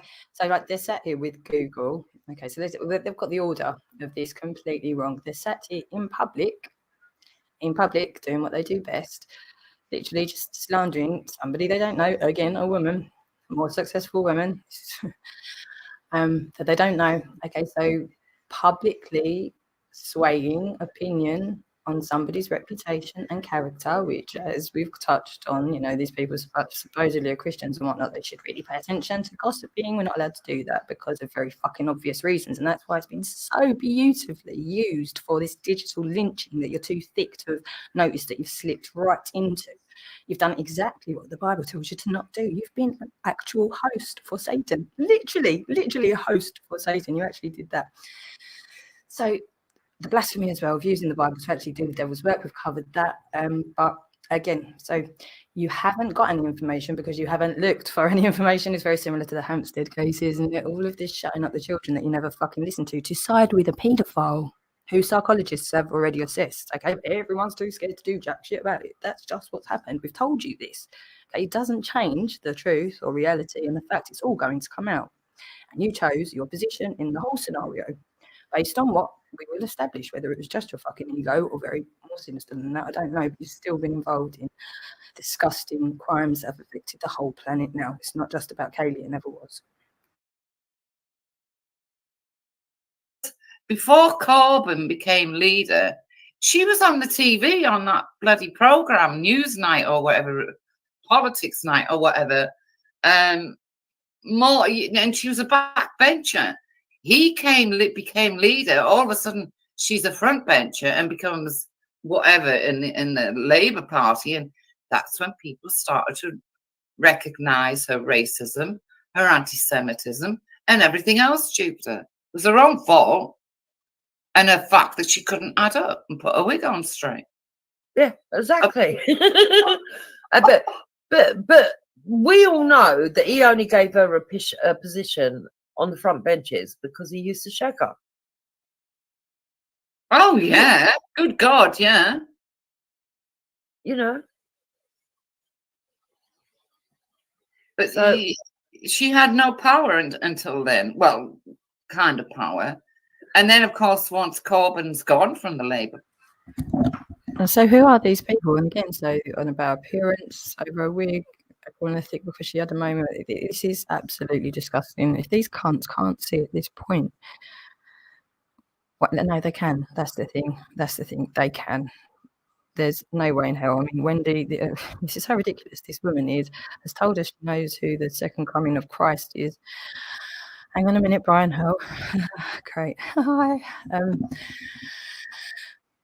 Yeah, so she knows who the second coming of Christ is. She reckons she has lunch with Ricky Dearman, the father in the case. I don't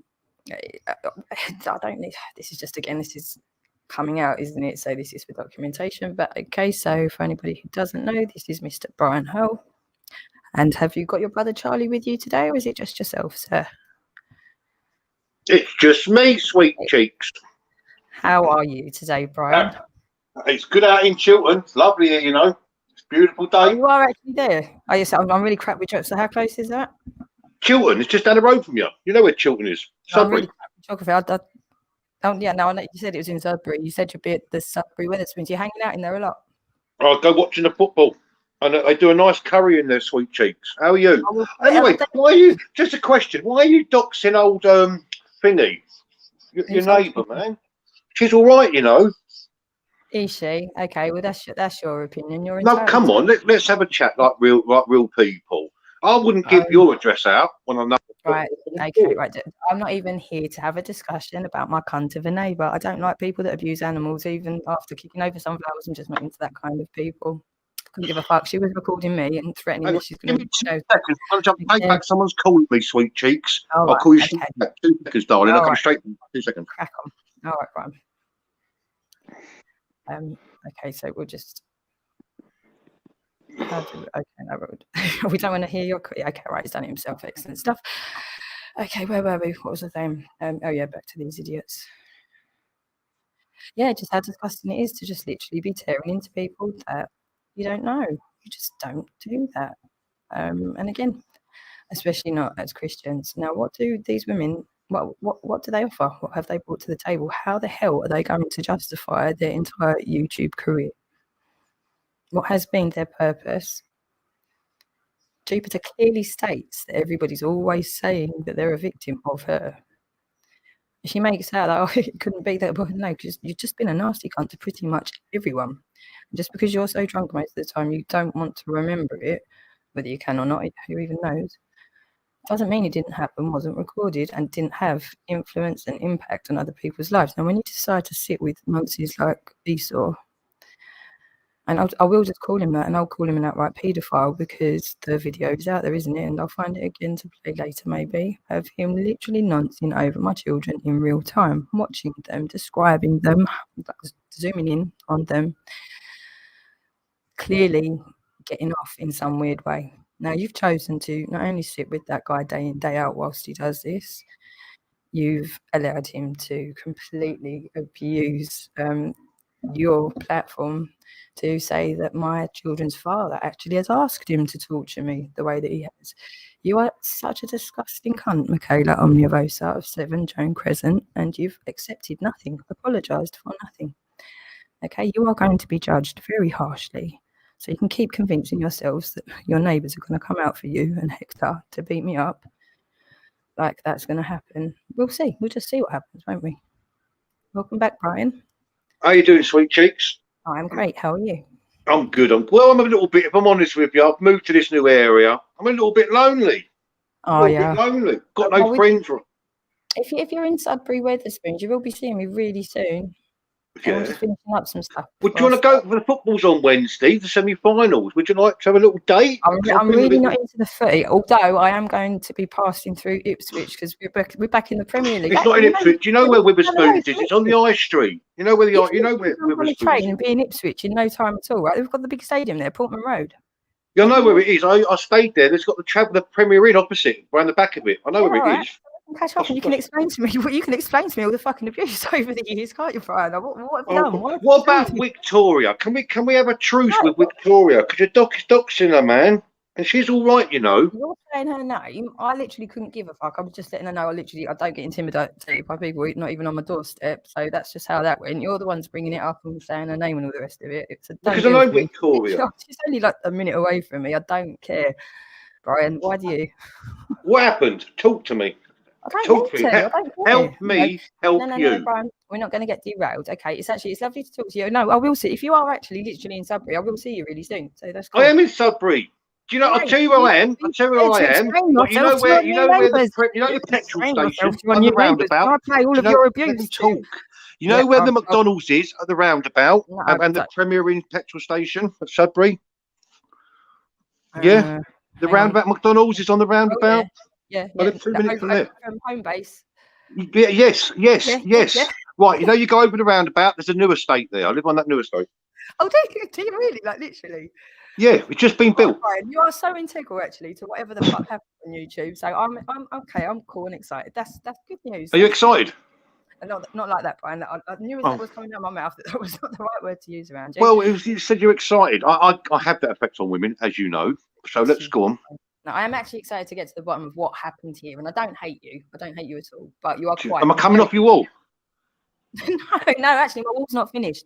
My wall's not finished. It's getting finished before I go on tour. Yeah. Can you take me and Esau and the Dream Team and Bleeding off it? Because we're good people, you know. Oh, this is why I don't hate you guys. You've just fucked up so bad, and I want to help you through it. But we're going to get back to the help me. All right, Brian. I'll see you in Sudbury, darling. Lots of love. Okay. Party. She loses her. She's put back in the backbenchers kind of thing. And then she carries on with her racism and her anti-Semitism, but people take notice this time. And then she loses the whip, doesn't she? And she's booted out, more or less. Yeah, but the fact of the matter is that they're upset because they wanted to use her as an icon of how far you can go. All right, fair enough. I'm not going to take that off them. She got into Parliament. She went to a decent school, decent education, whatever, right?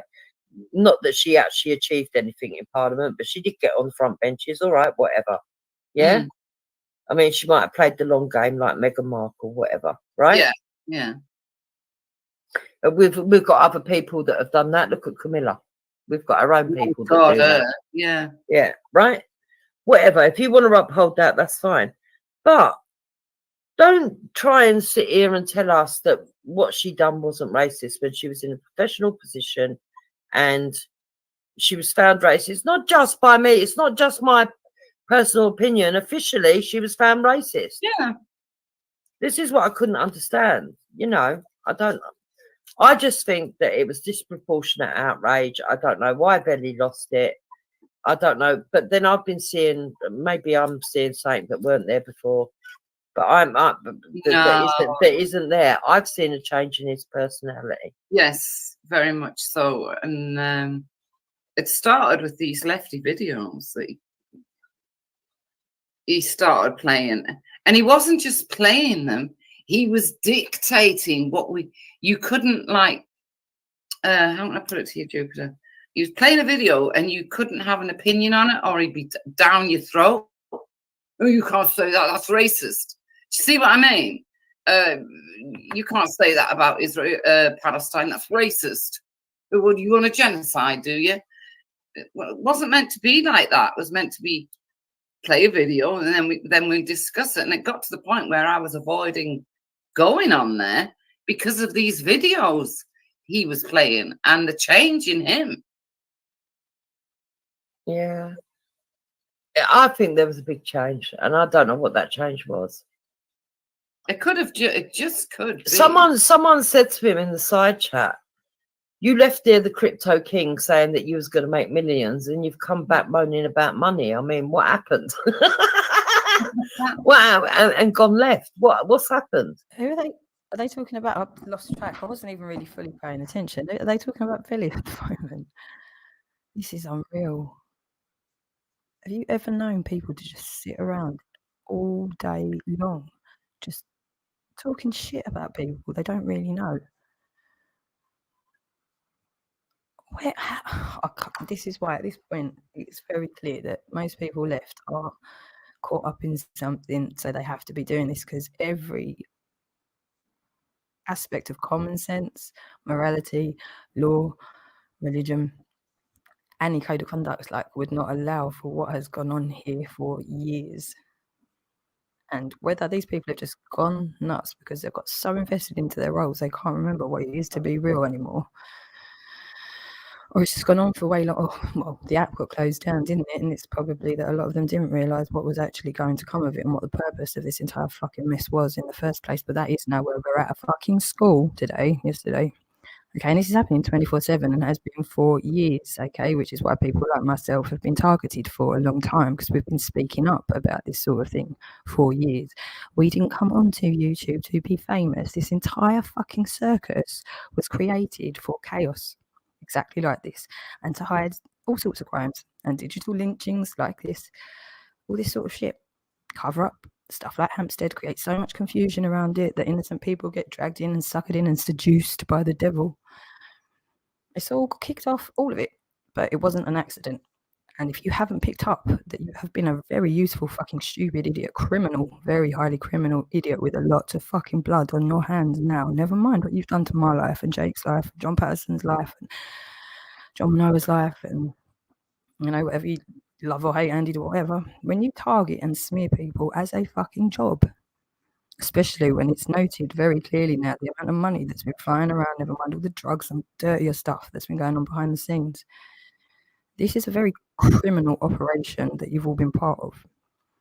Now, it's good to see that Vili, I think, has had the light bulb go off that, you know, you do have to still have the law applied. And like, hats off to him, he does seem to be laying it down. You know, over on his panel, that's brilliant to see. But for the most part, anyone still lurking around me, you're lurking around me because you know you fucked up. So to continue this behaviour still, it is going to be deemed as psychotic, I'd imagine, when you're mentally assessed by the officials that you respect so much. You've been told so clearly what you're doing wrong, and you continue to do it day in, day out, and it does harm, massive, massive harm. So you are a threat. You have been. You've been more than a threat to society at large. So let that sit with you and decide to carry on doing it every fucking day. At this point, like, I don't give a shit anymore. Like, it's not, again, it's not me you've ever needed to really be concerned about.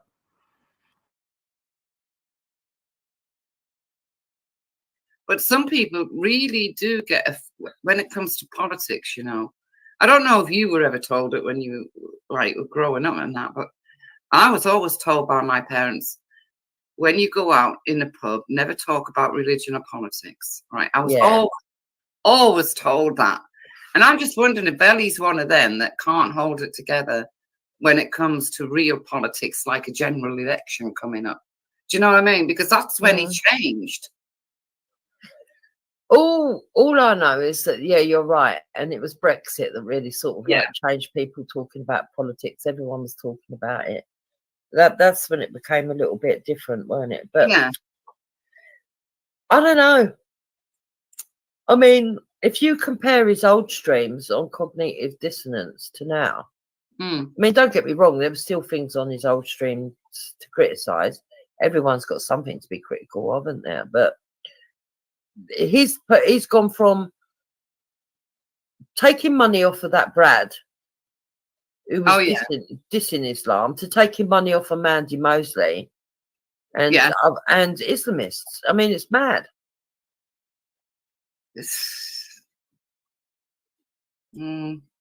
Hopefully you revert back to normal. And I've never before seen an atheist that seems to want Islamophobia laws. It don't make sense to me. Yeah, and Randy does as well. Did you hear him on Ghost Speaker's Corner? Oh, Randy just says things to be controversial. He just wants to be liked. He's a bit of a weirdo, isn't he? Oh, I don't know. To me, he was a fucking traitor. He don't fucking... He just trolls everybody. What do you reckon I should do then? Drop her a line or just pop round with decent whiskey? So what happened with Randy and Jedi then? Because he was always on Jedis. He never went anywhere else. Jedi. I don't know. I think Jedi just got fed up with him because I think he did used to troll there on the down low. And then Randy said he threatened to take him to court because do you remember when he first went on there? He went on there with his girlfriend that was a black woman called Goddess. Yeah.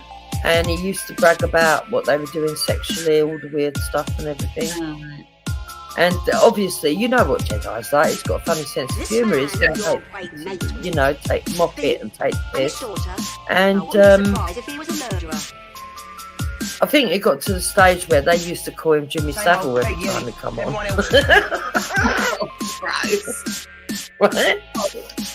Yeah. Or there'd be little innuendos and jokes like that he was a bit weird sexually. And he got upset and he started saying that he was going to sue Jedi because he's putting his life in danger because people where he lives might think he's an actual paedophile. And of course, Jedi don't take it lightly when you say you're going to sue him. And he was like, fuck off, kind of thing. Oh, yeah. But then he calmed down and said no, he wasn't actually going to sue him. Because I mean, I actually spoke to Randy and said, look, listen, you're going a bit too far and everything else. It's like the time I ever spoke to Randy, he was talking about Pride of the Rouge. I think I'll never forget it. And he's the only person I've ever met that never knew about Madeleine McCann. Yeah. Madeleine knew, but I don't know, maybe he was trolling. I don't know. Yeah, but he ain't got kids, has he? So I think when you've got kids, it affects you more when you hear those kind of things on front page. Yeah, you like take a lot of interest, don't you? Yeah.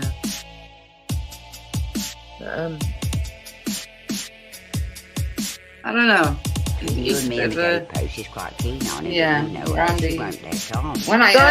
Diane Abbott has been in politics for nearly 40 years and still the only black female politician. But that's not true. There was Una King before her. Let's address this point then. I feel like a film star. I'd like to see that film. If you're still here, I'm aware that these comments were from a while ago, but see, it would be so much easier if you actually came on to talk instead of just typing stuff in the chat. But do you think your behaviour, the way that you give off energy, influences and impacts other people in a positive way? Now, if there's lots of people giving off negative energy and intentionally influencing other people's lives in a negative way and making them feel bad and perpetuating the bad feelings and the bad vibes and all of these things, do you expect that the whole world can be a harmonious place? Surely you accept that we've got free will. So until we've conquered our own free will to not make those decisions to actively cause harm to other people, how on earth can we expect the earth as a god may have designed it? It's kind of it's a bit of a what's the word? A toss up, isn't it? Having free will and all the things, the good things that come with that. First is what happens when we don't stick to the law and commandments and everything that's supposed to keep us in check. That's our responsibility to do. So to say that you've seen things that would say there's no God, it's not taking into the equation your own very, very bad behaviour.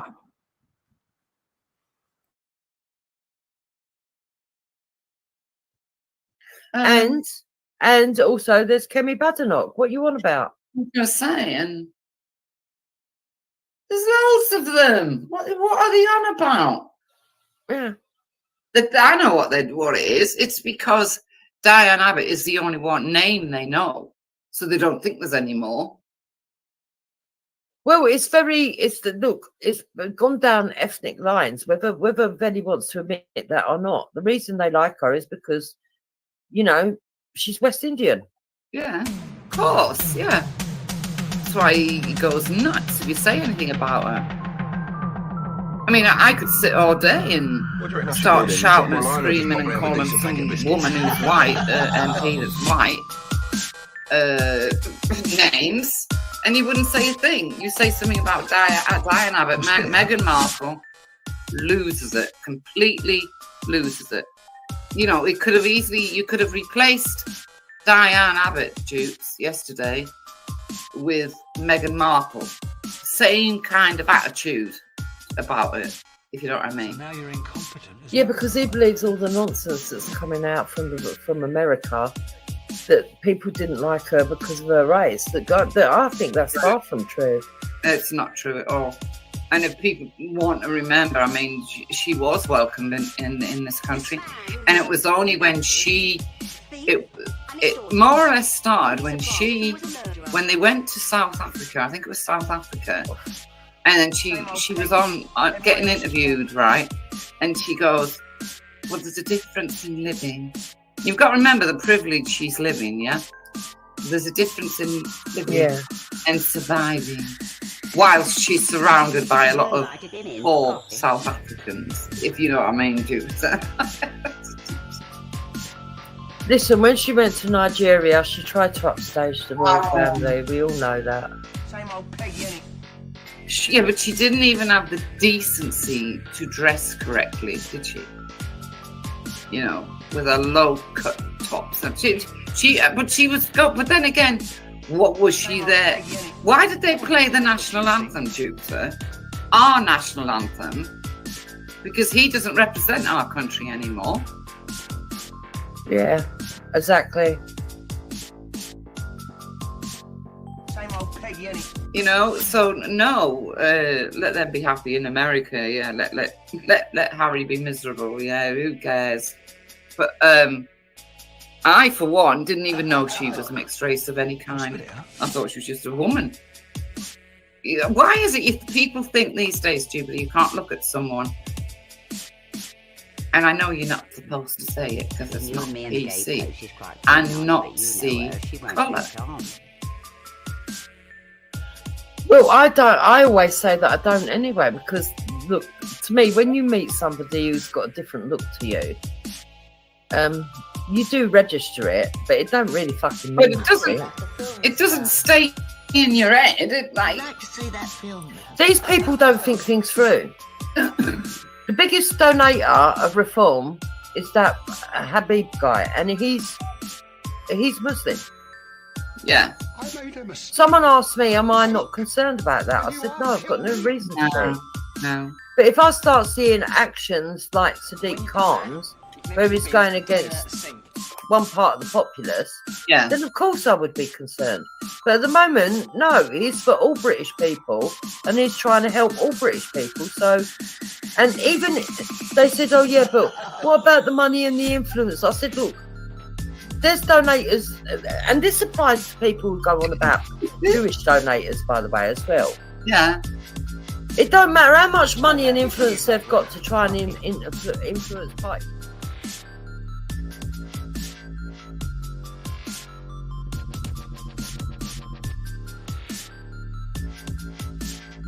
It's £4.50 you've made, Ray. No one cares what you think.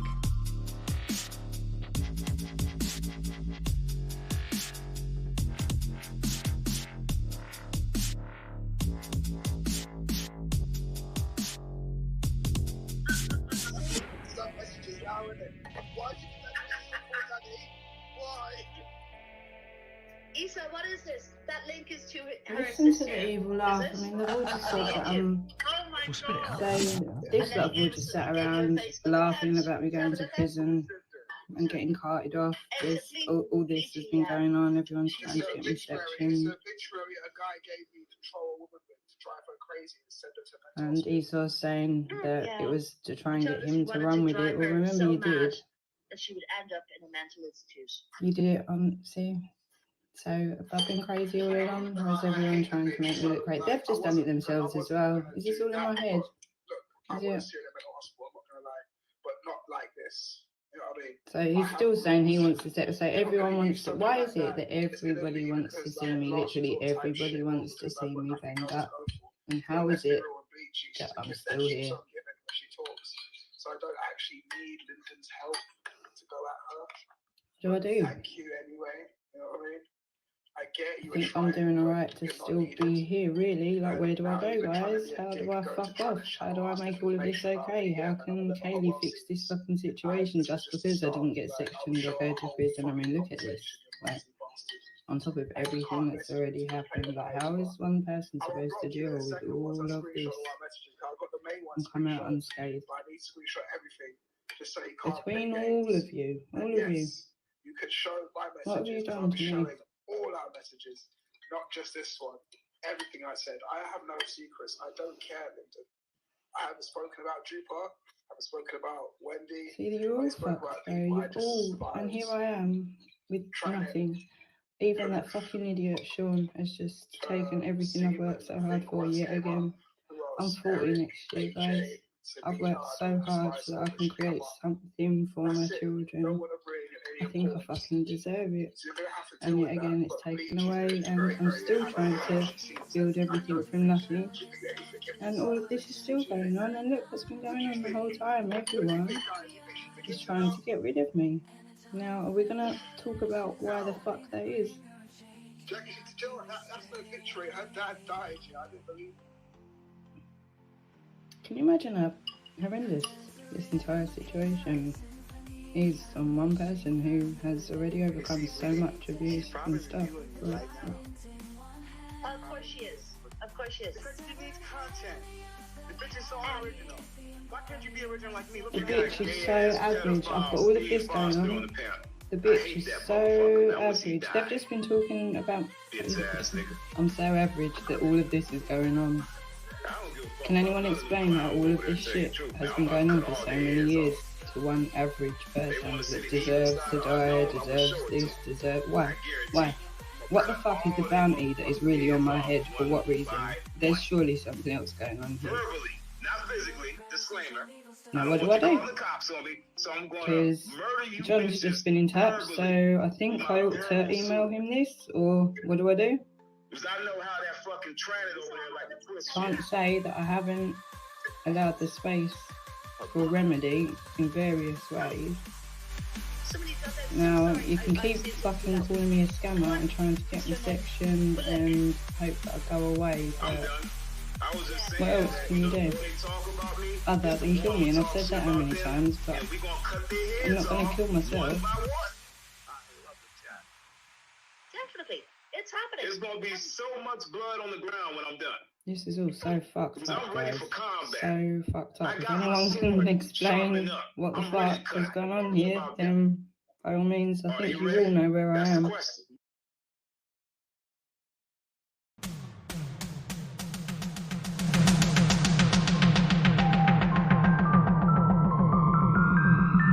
What do you reckon I should do then? Drop her a line or just pop round with a decent packet of biscuits? Like Sadiq Khan, where he's going against one part of the populace, then of course I would be concerned. But at the moment, no, he's for all British people, and he's trying to help all British people. So, and even they said, oh yeah, but what about the money and the influence? I said, look, there's donators, and this applies to people who go on about Jewish donators, by the way, as well. Yeah. It don't matter how much money and influence they've got to try and influence party politics, right? Because if people bring in policies that the people don't like, they're not going to vote for you anyway. No, they're not, no. So I could be the richest person in the world, donate to Labour and say, right, I'm only going to keep giving you this money if you put this policy in and that policy in and this policy in and that policy in. If the populace look at those policies and go, well, I don't like those policies, they won't vote. So you've just wasted your fucking money anyway. Oh, yeah. I'm sure there's been plenty of Muslims that have donated to the Conservative Party, for God's sake. Exactly, and I just thought, well, this is nonsense, you know. When are people going to start waking up and stop saying all this fucking stuff? The only thing, you might be able to lobby to get your voices heard a bit better, but that's no guarantee that even if they brought in a policy, the people wouldn't fucking rebel against it. I mean, it literally is against, even now, it's against the law to pay an MP money who asks questions in the House of Commons. You literally go to prison for that. You know, so I don't understand. And do they not understand that behind the scenes there are a lot of people of different faiths, different creeds, everything, that donate to the party of their choosing? They just do. So why they're going on about the fact this Muslim guy has donated to reform? It's neither here nor there. It's just nuts. You get a lot of Muslims that are very British, Jupiter, in their mindset. Everything. Totally different to what we hear on here.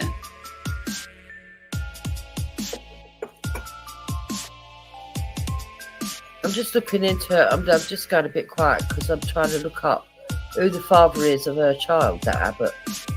I feel like a film star. It's piqued my interest. I don't understand. I'd like to see that film. Why Becky is so protective, like he's her bodyguard. Well, I do know she's diabetic.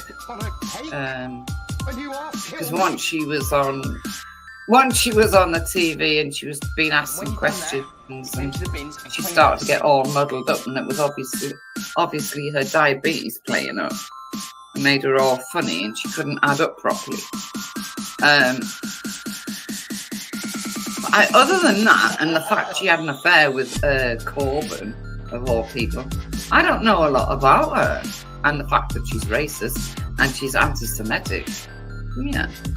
I mean, I'd also call that other guy racist, David Lammy. Yeah, I don't like him either. David Lammy's a bit weird. He said that if he gets it'd be interesting now anyway. But he said if he got to be in the Foreign Office, that he was willing to work with Biden, even though he's a big criticiser of Biden. I mean, you know that he'd be quite happy to work Biden. I'm like, hold on a minute, but you've been slacking him off for ages. You know what I mean? It's, Trump. I'm saying Biden. Oh, Trump. He'd be willing to work for Trump if Trump got in, and that he would have no problem with it, even though it's been really... of course, because he wants to climb the ladder, doesn't he? Yeah. I mean, can you remember when he used to be saying things like, Stacey Dooley went out to Africa to help build something, I don't know, and he went nuts and made a whole video, a whole TV thing about the big white Hulk, Stacey Dooley, being surrounded by these little black children. I thought, you fucking disgusting you are. Yeah. You won't have gone out there thinking that like that.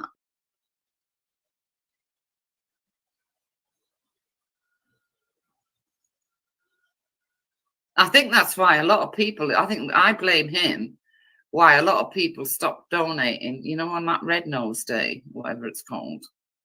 Is it Red Nose Day I think that's why a lot of people stopped donating to that. I mean, I've got to be honest and say I've never donated to that. Yeah, of course they did, because it was almost like you're being ungrateful. We're trying to help you. Yeah. And it was definitely the things he was saying, and you've shown pictures of Stacey out there.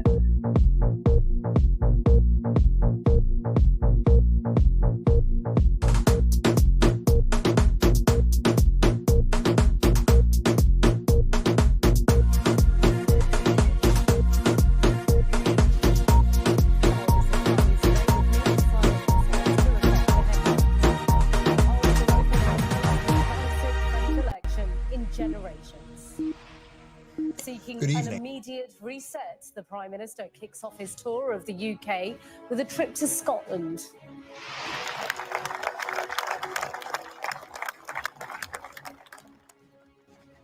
Rob Burrow remembered the funeral for the Leeds Rhino star takes place this afternoon. Keeping the dream alive, England set to play the Netherlands in the semi-finals of the Euros after a night of drama in Dusseldorf.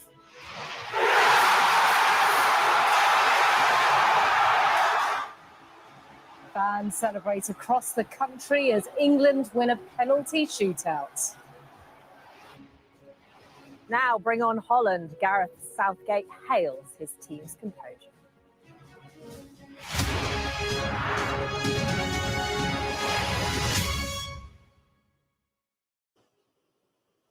Hello, the Prime Minister will embark on a tour of all four corners of the UK in the coming days, kicking off with a trip to Scotland today. Sir Keir Starmer will travel to Edinburgh to meet First Minister John Swinney, where he'll say he wants to turn disagreement into cooperation with the SNP. Here's our political correspondent, Gurpreet Narwan. Mr. Prime Minister, congratulations. What a hell of a victory. Congratulations. Thank you, Mr. President. Keir Starmer has won the election. Now, this happens. A call from President Biden aboard Air Force One. But on his second full day in the job, the Prime Minister's focus is closer to home, with a whistle-stop tour of all four nations of the UK. He's heading to Scotland today, then Stormont and Cardiff on Monday, saying he wants to reset relations with the devolved governments. He's also planning a meeting this week with metro mayors of all political stripes. I'm not a tribal politician, and the principle I operate to, whether it's mayors or other elected representatives, is that where regional leaders want to deliver for their area, then regardless of the colour of their rosette, my door is open and my government will work with them. In his first major policy announcement since taking office, Sir Keir scrapped the Rwanda scheme, a decision that drew immediate criticism from the former Conservative Home Secretary, Suella Braverman. Years of hard work, acts of parliament, millions of pounds been spent on a scheme which, had it been delivered properly, would have worked. But the risks of uncontrolled immigration are also highlighted this morning by his Labour predecessor, Sir Tony Blair.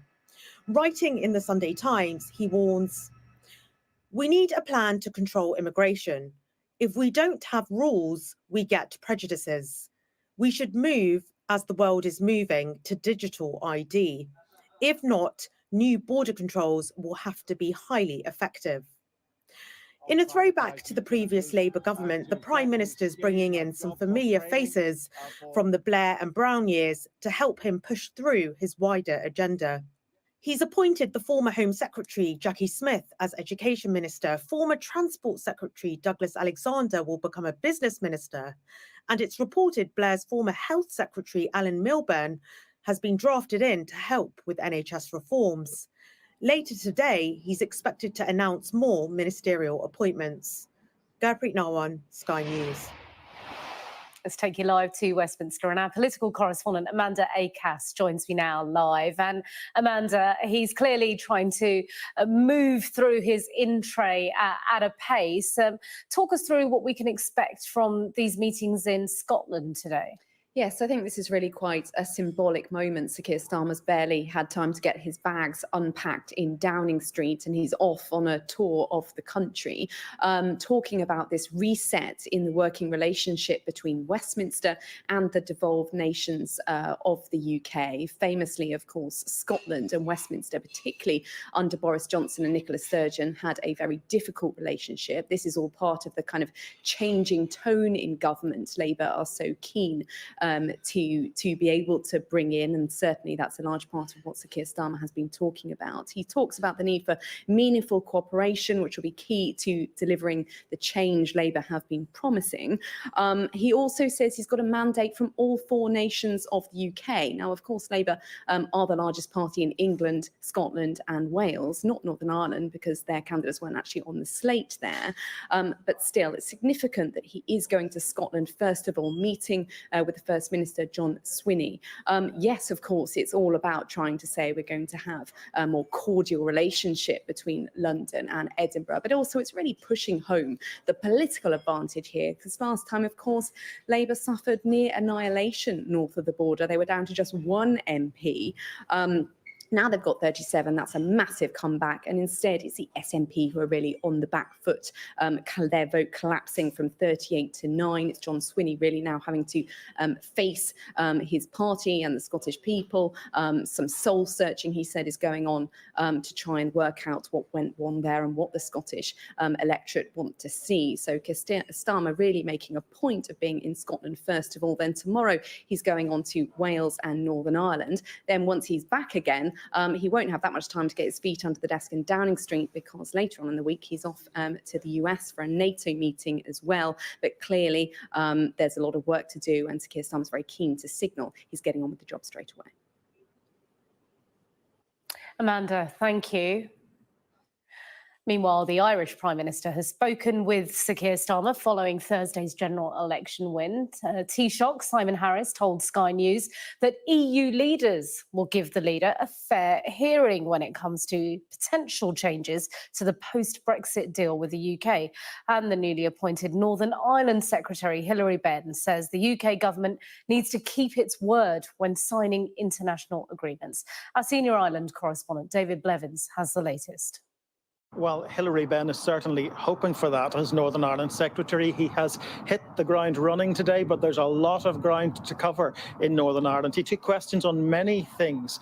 For example, is it time for a referendum on Irish unity as a result of Sinn Féin's electoral success? He says that's some way off, that the conditions for it have not yet been met. He was also asked if the Labour government intends repealing Tory legislation to address the legacy of the conflict here, an act that brought to an end historical prosecutions and removed any possibility of justice for grieving families. He says they will, but recognises that it's impossible to please everyone on that issue. And then there is the big question: how will this government attempt to lift the long shadow of Brexit that continues to hang over Northern Ireland because of trading arrangements to address the fact that Northern Ireland is in the UK and the Republic of Ireland is in the EU? Well, Hilary Benn says they will certainly address it very differently to the previous government. What we've been through, starting with Brexit, is a period in which the last government signed up to international agreements and then trashed them, trampled all over them. And it goes to the heart of the issue to do with the Windsor Framework. Because, and I've said this consistently in the run-up to the negotiation of the agreement between the previous government and the DUP, which I welcomed and I supported, because the restoration of the institutions is absolutely fundamental for the people of Northern Ireland and its future.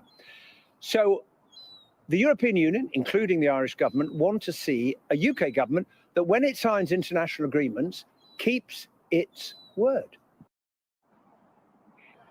Well, one of the ways the new government is talking about addressing those Brexit concerns, particularly around the Irish Sea border, which is a real issue for unionists in Northern Ireland, and building closer trading arrangements with Brussels, is through a veterinary agreement. And Ireland's Prime Minister, Taoiseach Simon Harris, has told Sky News that if Sir Keir Starmer heads to Brussels with that kind of proposal, he will find an open door there.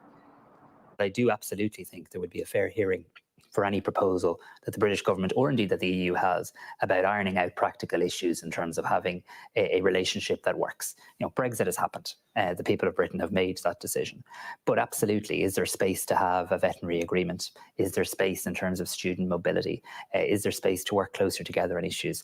I think there absolutely is. And I do think there would be a willingness in Europe to have those conversations in due course, should that be the wish of the British government. Hilary Benn has already met with Northern Ireland's First and Deputy First Ministers and with the leaders of most political parties here, I suppose paving the way to meetings tomorrow with Sir Keir Starmer himself when the Prime Minister arrives in Northern Ireland on the latest leg of his Four Nations tour. And you can be certain about one thing that the political parties will put on the agenda: money, and the need for some kind of funding reform to ensure the crisis in Northern Ireland's public services is addressed, bearing in mind that Northern Ireland, for example, has the longest health waiting lists in the United Kingdom. So politics and money, some things change in Westminster. In Northern Ireland, some things never change. And to another election across the Channel now. Voters have gone to the polls for the second time in France. These pictures coming into us live as people cast their ballots there. It's a crucial parliamentary runoff election that threatens political deadlock. Marine Le Pen's far-right National Party, Rally Party, is expected to win most votes, but it faces falling short of a majority. This could result in a hung parliament, which would be a major blow to President Macron's authority. Our international affairs editor, Dominic Waghorn, is in Paris for us this afternoon. And Dominic, it seems that perhaps President Macron's gamble won't pay off, and there's a lot of concern about the direction France will go in. Yeah, and I think it's sort of fait accompli that gamble has not just not paid off, it's backfired massively. He took the gamble in the light and the wake of the far right doing far better than expected in European elections, and he then decided that he would call these snap parliamentary elections, hoping that France would rally around the threat of a far right party and see off that threat. Instead, the National Rally has done better than expected in the first round and looks like it's going to do pretty well in the second round. In the second round of these parliamentary elections, of course, it's not a presidential election. We've seen the president cast his vote, but his job is not up for grabs. But his career is, and what he does next is very much at stake here. But in terms of what happens next is in this parliamentary election, there's been a kind of the parties who on the right or left who are horrified at the idea of a National Rally victory have ganged up on that party. So in constituencies where there are 3 viable candidates, of the 2 opponents to National Rally, the weakest one has dropped out, which means it's going to be much harder for National Rally to pull off that victory, which would be an outright majority in this election. That is not expected now. I think what is more likely is that far-right party will still get the most number of votes. It will be the biggest party, but it won't be able to wield an outright majority. And that is a fundamental challenge, not just for the French president, but for the whole system here, for the constitution of the Fifth Republic that was set up with the idea that the president would appoint the prime minister and his government in the parliament and would appoint that prime minister based on him getting the most number of votes. But of course, in this situation, we have Macron at diametrically opposed polarity with the National Rally. He wouldn't want to appoint the leader of the National Rally, but even if he did, that leader said he's not going to accept the job. So it's a constitutional crisis that I think is looming here. And even if the National Rally doesn't get an outright majority, which is not likely, but it gets enough to get the most number of votes in Parliament, we're looking at a hung Parliament most likely. And as I say, that is posing a big challenge, I think, for the stability of the Parliament and a big problem for the French president. So either way, it's bad news, I think, for Emmanuel Macron, who did, as I say, call this election to try and see off the threat of the far right. Instead, it seems to be a worsening challenge for him. Dominic, thank you. And tonight we'll be live from 7 o'clock with Yalda Hakim in Paris, who will have the latest from the French election for us. Now, a thrilling penalty shootout has secured England's place in the semi-finals of the Euros. Switzerland went ahead with just 15 minutes to go, but then a wonder goal from Arsenal's Bukayo Saka levelled the game. And after extra time, it all came down to a nail-biting finale. Rob Harris watched the match in Dusseldorf.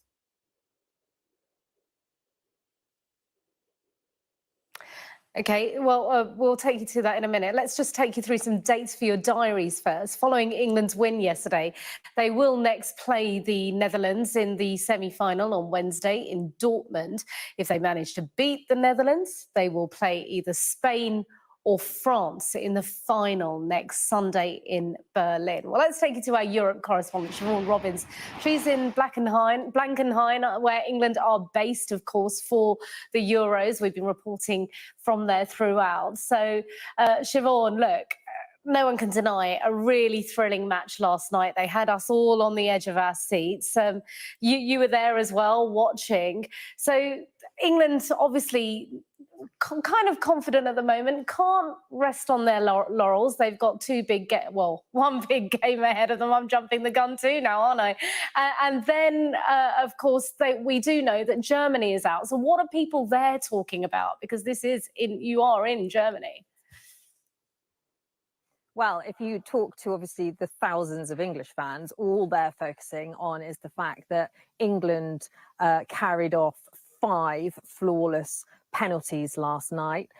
We've got Saka managing to removed the ghosts of Euro 2020 with an absolutely undisputably confident goal, saying he wasn't thinking about the past. We've got Jordan Pickford as well with his brilliant cheat sheet on the back of his water bottle. But then when you speak to the Germans, well, I think there are still some pretty open wounds because, of course, they were knocked out on Friday. They were hoping that they would be in the final. But I don't think it's dampened the spirit fully. Germany spent a long time planning for these Euros. They've set up fan zones and fan parks and lots of fun for visiting fans to have. And so hopefully the German fans who, despite not being able to support their own team in the semi-finals and the finals, will find another team to back.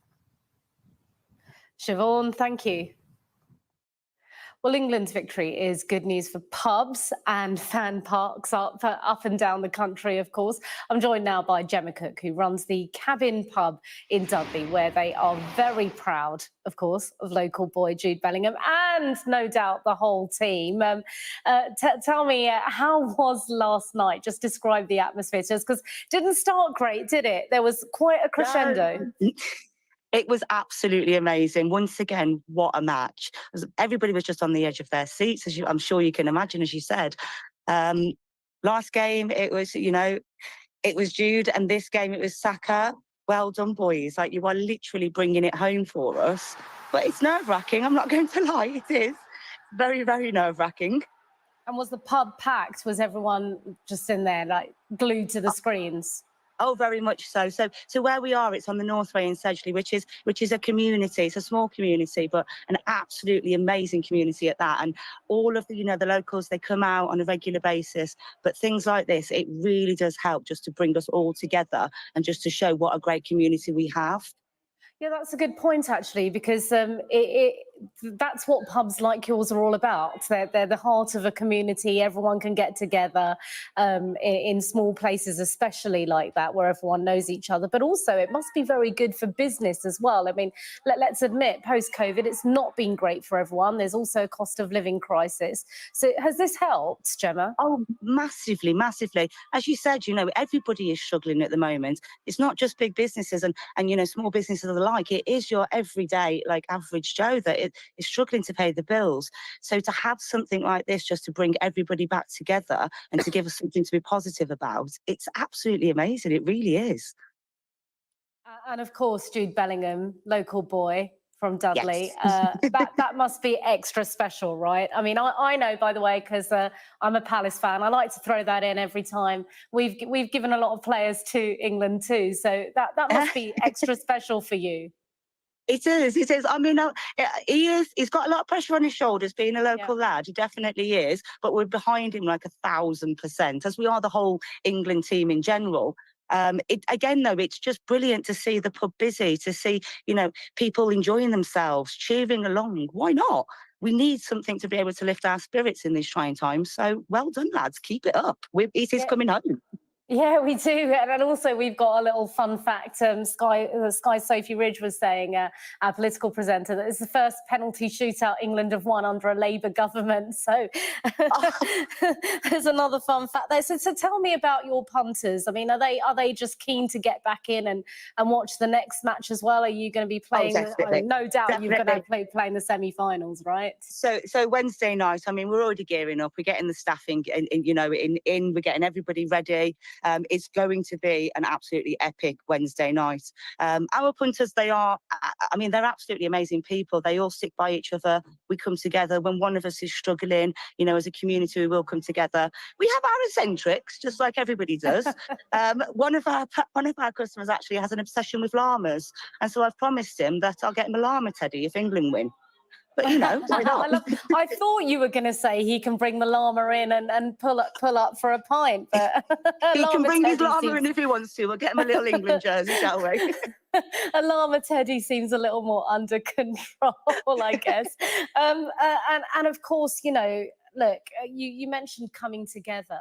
The big thing about last night was the penalty shootout. We know the fallout of the last one and how hard it was, particularly on Bukayo Saka. It was really lovely, wasn't it, to see not only that he scored the goal, but also that he scored the penalty and just how everyone came together behind the team. Of course, and I feel like each match we have got those star players that are literally just standing out and saying, you know, I'm willing to do it for this country. Why not? Let's get, you know, some positivity back into England, and let's, even though people are struggling, yes, we are, but we are a great nation and we can bring it together and we can enjoy it together. Yeah, that's a really great way to end it. Gemma Kirk from the Cabin Pub in Dudley. Enjoy, and thanks for joining us and sharing your enthusiasm with us. Thank you so much, my lovely. It's so nice to have good news to talk about sometimes. This is Sky News Today coming.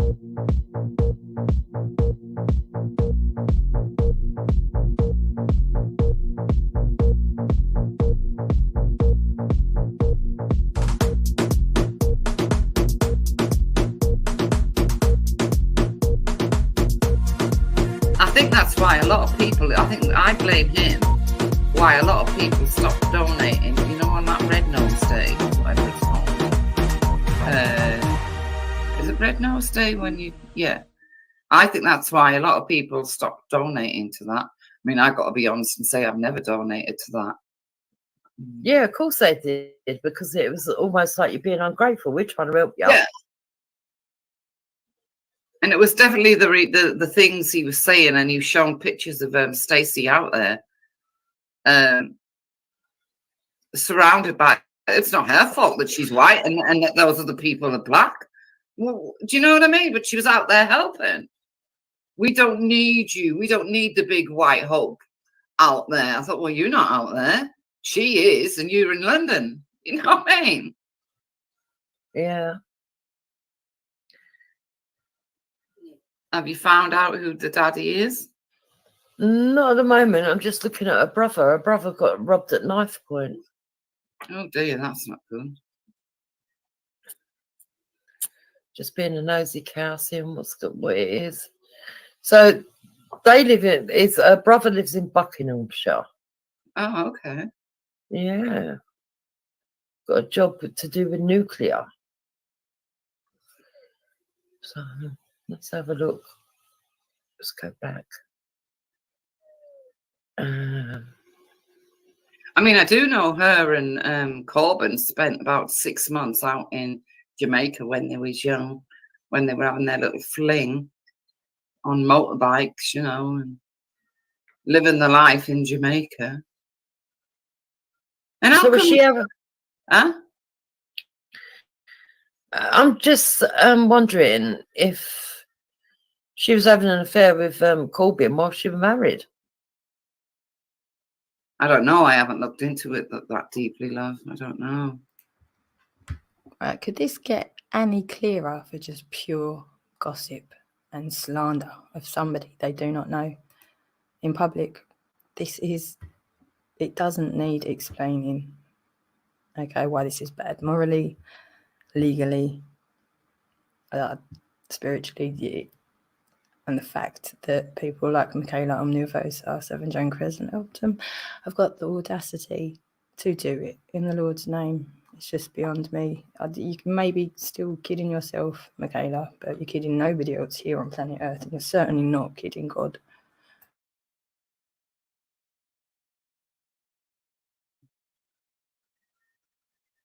No, nor have I, but I am going to now. I want to know what's so special about this. Oh, right. Apparently her husband's name was David Thompson. No. Let's see what we can find out about him.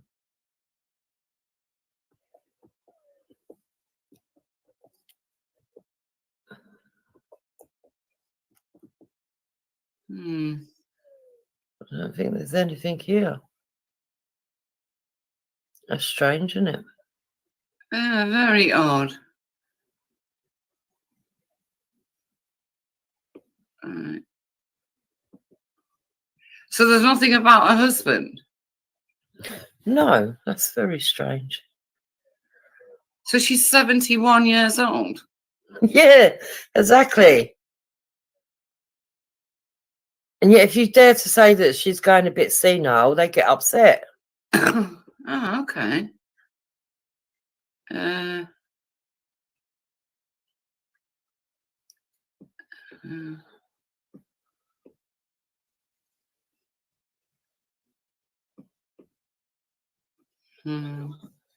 Oh, here we go.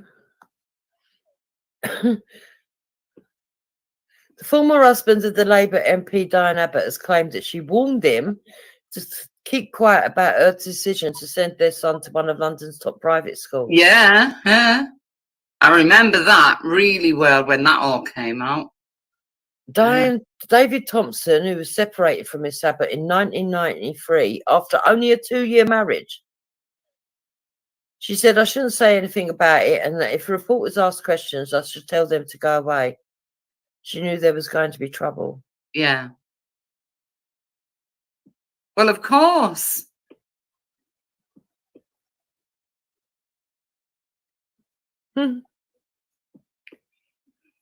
She admitted to fears that taking such a decision as the MP for a London borough with some of Britain's worst schools could be the one that she must pay for with her job. But she still did it, yeah? Yeah. Again, you see, all out for themselves, didn't stop. Yeah. Right, okay. I've actually forgotten the point I was going to make. There, I'm cooking at the same time, but yeah, just again, that's just the theme of today's topic: slander, gossip, the damage. It is so clear in the law, clear in the Bible. Should have been clear from your mum and dad. You know, taught at school how you don't tell lies for a start. Certainly don't tell lies about other people.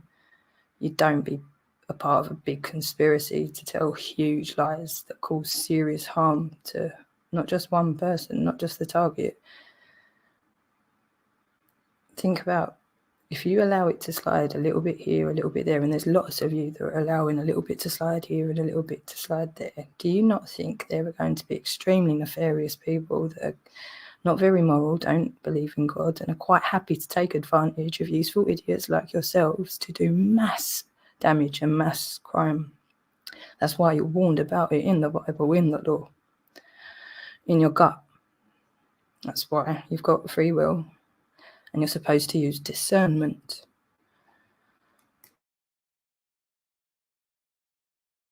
Stopper did it. One tabloid newspaper criticised Miss Abbott for turning the issue into one of race rather than one that simply demonstrated the poor quality of many London state schools. She insisted that it was a catastrophic failure of black boys in British schools and the advice for her son's teacher not to send him to a local school but a private sector. Oh, right. Yeah. You see, some people make the mistake of thinking private is better than public schools, whereas they're actually not sometimes.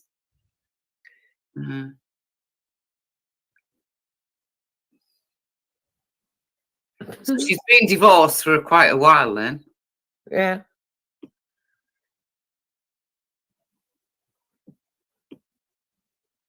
In 2020, her son is a right fucking criminal. How can she be a decent mother? Look. Shadow Home Secretary, this was in 2020. Diane Abbott's son was in court yesterday after being charged with a string of violent offences, including... Hang on a minute. Unless I'm mistaken, you know how I am with hypocrisy and consistency. Hasn't Michaela's own son been in Belmarsh prison? Hasn't that been a big part of why she's probably in bed with half the fucking nasty arseholes on the internet to try and stop a load of shit about her coming up, including what her son's done? Yeah, she's going to sit... This is the queen of projection, this one. Pointing out everything possible in other people that she knows she is atrociously guilty of herself, to deflect the attention and the spotlight away from her. And that's what lots and lots and lots of people have done together, and they've taken comfort and solace in a lot of people doing that together because it covers up a lot at the same time. But in that process, that is used to target people like myself and Jake and others. Okay, and that's why we have the law, that's why we have the Bible, that's why we have all of these things. Got instincts again. Conscience, okay? So you are not supposed to have other people suffer for your sins. We've all heard that one before, haven't we? And that's gone on and on and on a lot.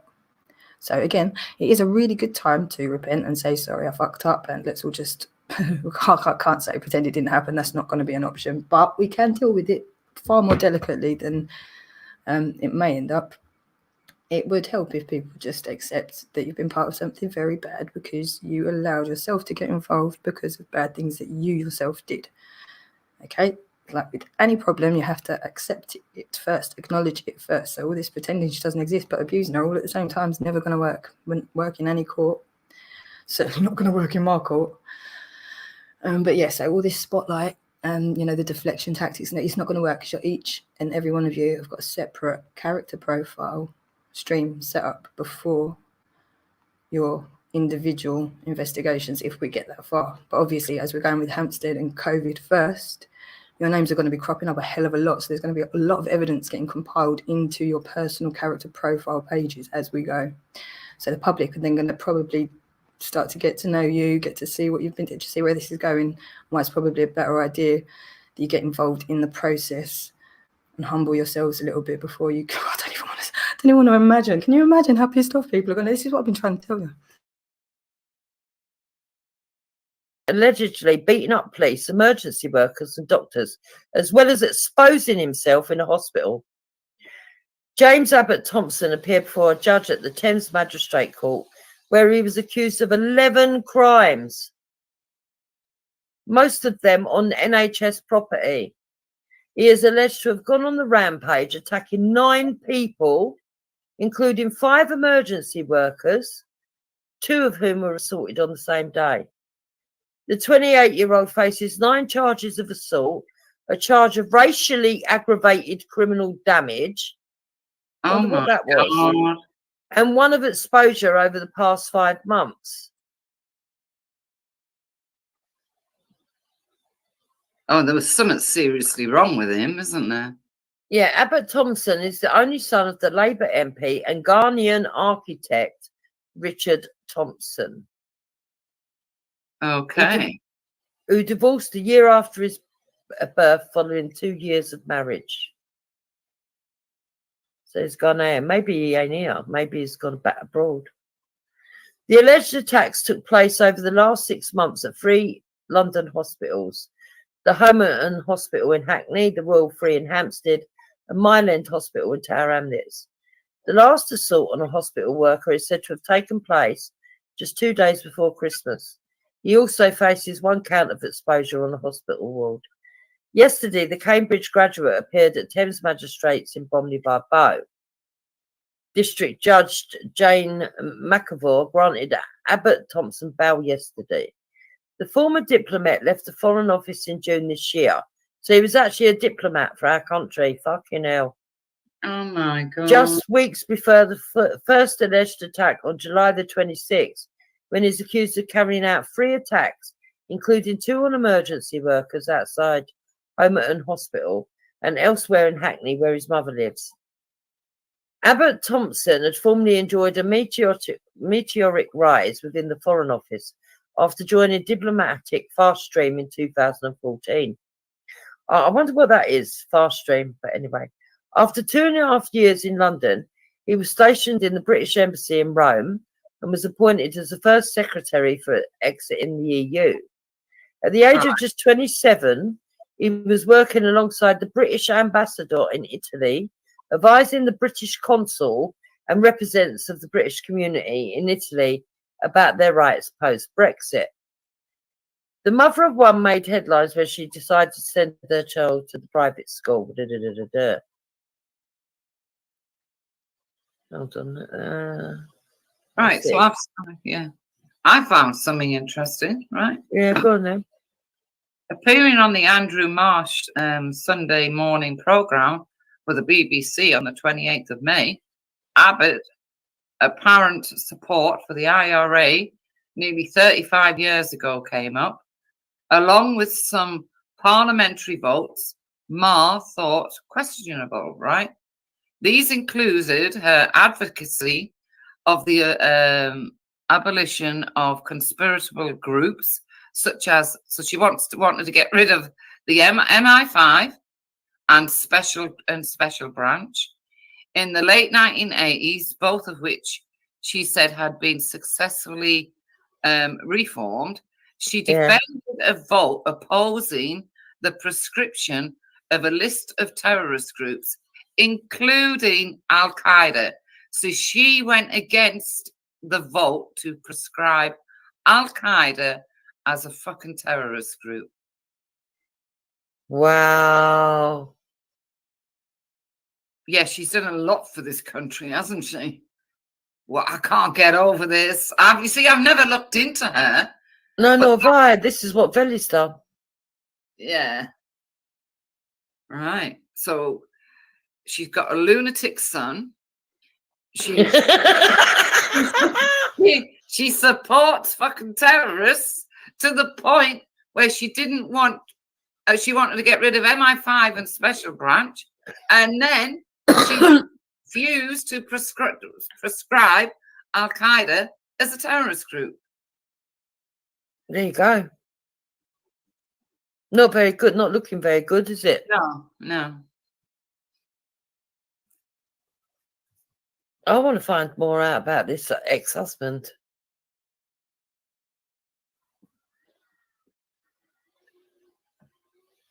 Diane Abbott. Jamaicans have a lot of self-belief, you know, don't we all? Yeah, of course. Oh, here we go. Diane Abbott goes to Ghana. This is why Nynefa likes them, because she's got Ghanaian links, hasn't she? Yes. Britain's first woman black member of the House of Commons, Miss Diane Abbott, visits Ghana from Sunday the 1st of August to Monday the 10th of August. This was when? 1999. Right. Miss Abbott has deep connections to Ghana. She was once married to London-based Ghanaian architect David Anyisu Thompson, with whom they have a 7-year-old son. So Anyisu. Do you know that there's a last will and testament online for that name? I wonder if it's him. Oh, I don't know, love.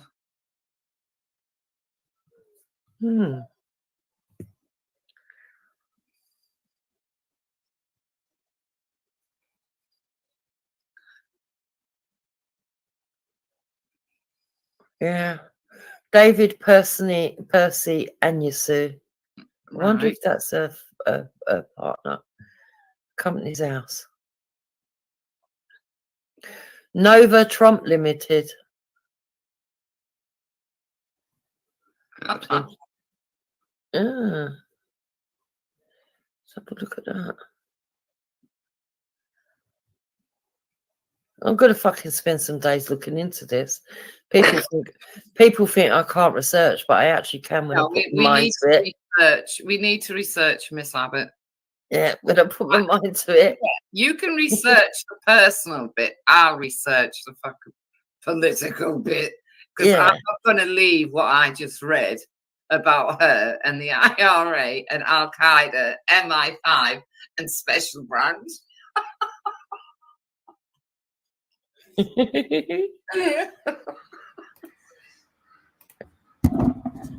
Right, I can't remember exactly because I'm going between the kitchen where I'm still cooking and here, but so now they're going to, after sitting here slandering the woman that they don't know and son and all these things based on the newspapers, which is the media, and I'm going to put that video up that I was making already about what the media even is. So if you choose to even engage with the media, you're already at that point fucking up because of what it even is in the first place. It's literally a sheath in between. You know, it's a barrier to information. It can be a vessel for the, you know, but it's also got all of these like questionable little factors of being an actual barrier to information. And when you get all involved in like smearing decent people and genuine journalists and things like that, it's so murky what you've done. But to sit once you've been warned day in, day out for doing it, personally to me and just everybody else around you as well, you dumb fucks, you're literally there saying, yes, we need to go and do some research. Now, you're actually saying outright that we know fuck all about this woman we've just been slagging off in public again for ages. So now, just to be more of a menace, we're going to go and find, we've obviously already got a narrative here. Can you see the confirmation bias is going to be applied right along the way here too? They're doing all of this in public like fucking idiots. I mean, it's great. It's for the benefit of the planet that we can so clearly see what's gone wrong here and break it down so that we can make sure this never happens again. Oh, it's disgusting, isn't it? Yeah. Wow. I thought it was 2023 when she lost the whip. In response to an article on racism faced by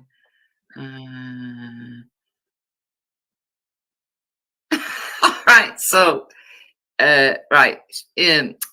sorry, Jupiter, but in April, I get all excited when I find things out, right, about people, right? In April 2023, Abbott wrote in to The Observer, in response to an article on racism faced by Irish people and Jewish people and travellers, saying they do not experience racism as Black people do. Labour withdrew the whip. Delay. Just you can probably hear it out there in the kitchen still. So we just heard the actual glee and delight, and her express it in actual words as well, that she actually gets off on finding things out about people. Now we've witnessed very much how this generally seems to veer towards finding out bad things, embarrassing things, because the Schadenfreude aspect has well and truly kicked in by now, hasn't it, after so many years of this bollocks. She's literally telling us how much she gets her kicks because she's a sad old cunt with nothing else in her life, obviously, like so many of these delicate flowers on the internet. Thought you'd get your kicks out of somebody else's pain and trauma. Okay, and it's backfired quite badly, and you're still sitting there doing it because that's now all you actually know to do with your life. So you literally cannot even argue while you're there because you can't even show anything else that you've done for the last few years. That's how bad it is, and you're sat there with someone you weren't friends with. I mean, like, the fucking, oh God, the things you've done to each other, and you're still sat there because that's all you've got is each other now in this little shitty mess, this cesspit that you've literally become. That's all you've got. So people that shouldn't even be friends have said the most disgusting things to each other about each other's families, all this kinds of stuff, are now apparently friends, sat here literally tearing apart other more successful people. It's not very hard to break down what's gone on here, but mental health is a real situation right now. I mean, to be fair, how criminal this has been, Michaela, for you specifically, I'd beg to get sectioned if I were you.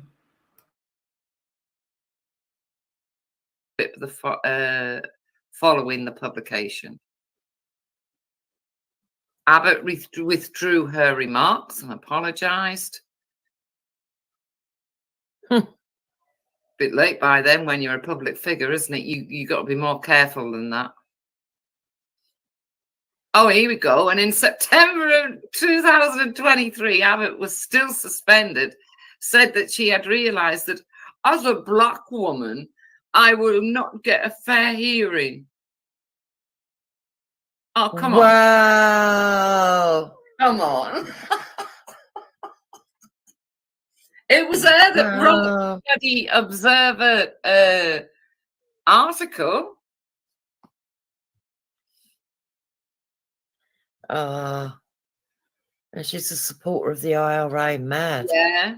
And Al-Qaeda. She did not want to make them. She voted against, you know, they prescribe different groups.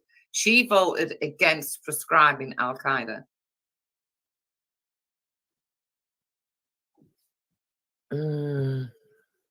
What does that tell you? Well, that falls into line with her buddy, doesn't it? Corbyn. Of course, it tells you that they like terrorists. Yeah. Mental. Oh, no. It says here, Abbott had a brief relationship with Jeremy Corbyn. Brief, my arse. Yeah. What does it? The bloke. What the bloke said was,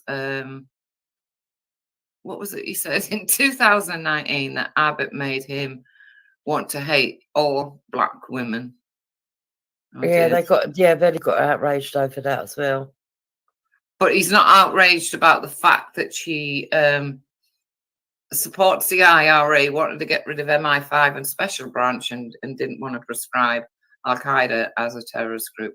The morals of these people. Look, I'm going to have to do a proper political research on this woman. Yeah. How can she say she's a socialist if she sends her kid to private school, though? Oh, yeah, I do remember that when all of that come out. Yeah, yeah. And she tried every excuse under the sun. She really did. How can Velli argue with me over hypocrisy when that's hypocrisy at the finest? Well, yeah, it is. Mental. Yeah, we'll have to have a look into this. Well, I know I'm going to. See, and she also, just like Corbyn, right, campaigned against the renewal of Britain's tidal nuclear weapon, right, which keeps us safe because it's not meant to. I don't think it'll ever be used, but it's just meant to be a deterrent. But she like Corbyn. No, we need to get rid of it. Yeah. Uh-huh.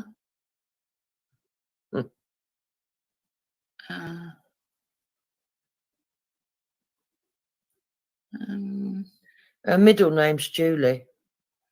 Oh, Julie. That's a good title, isn't it, for the stream? Oh, Julie. Yeah. Diane, Julie. Very good names, aren't they? Yeah. Typical names of that era, actually, when you think about it.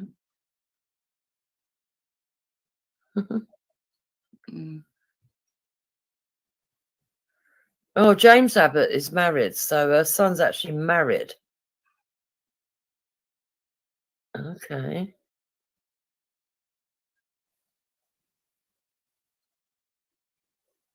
Oh, I wonder who her son's married to, because there's got to be some reason why they got all up in their feelings over this. I just don't get it. Oh, we'll find it if we research it. We'll find it. It could either be in her personal life, which you're doing, or in her political life, which I'm doing.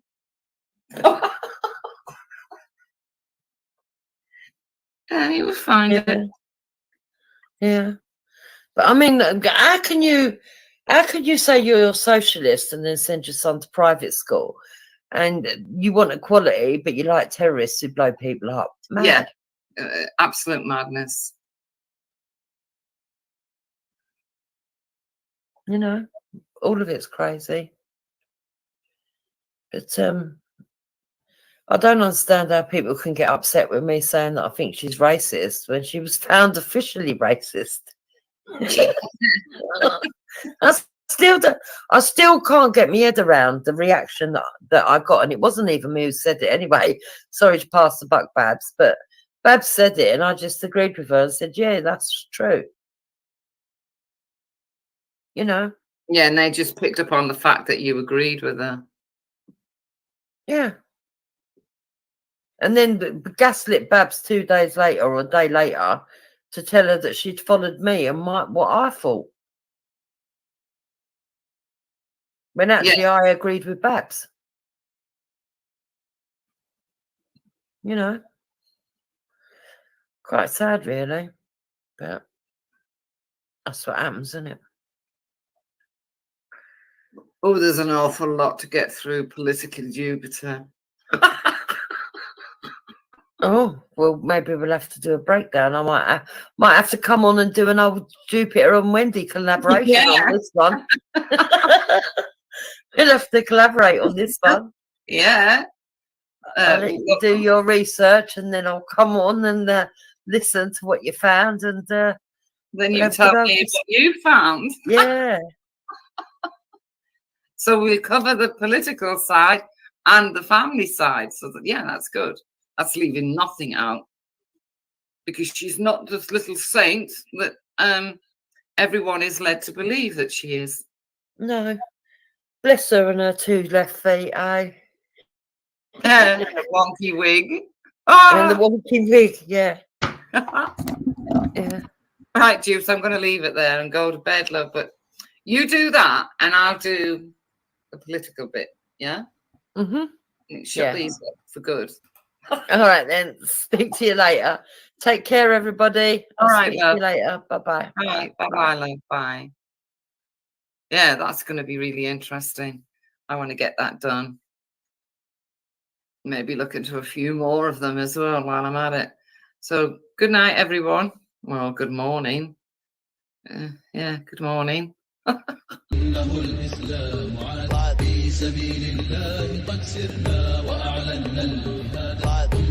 are angry, but they can't explain why.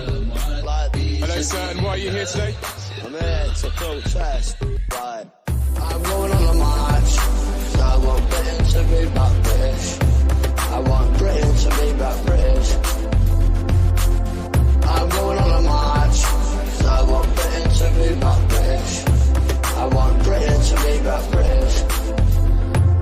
BNP and EDL, are you really feeling well? You've drunk too much Stella, fella. You really reek a smell. Think you live in Neverland with Peter Pan and Tinkerbell. Your speech is too slurred. You should talk through a speak and spell. So let me teach and tell your history's indebted to all the ethnic minorities who came here and cherished. We worked so hard up at corner shops to chemists just so you could stand by and claim benefits and credit. I speak so honestly. Think about it logically. How great Britain would be if my dad didn't help your economy. Much more than probably. You ever seen poverty? You're drunk and protest. Don't bother me. I've got a British passport. I love this country, but a lionheart can make the British bulldog a puppy. Before God saved the Queen, he would feed all the hungry. So next time, talk sense, you coked up junkie. Interracial law, the Islamic infidel.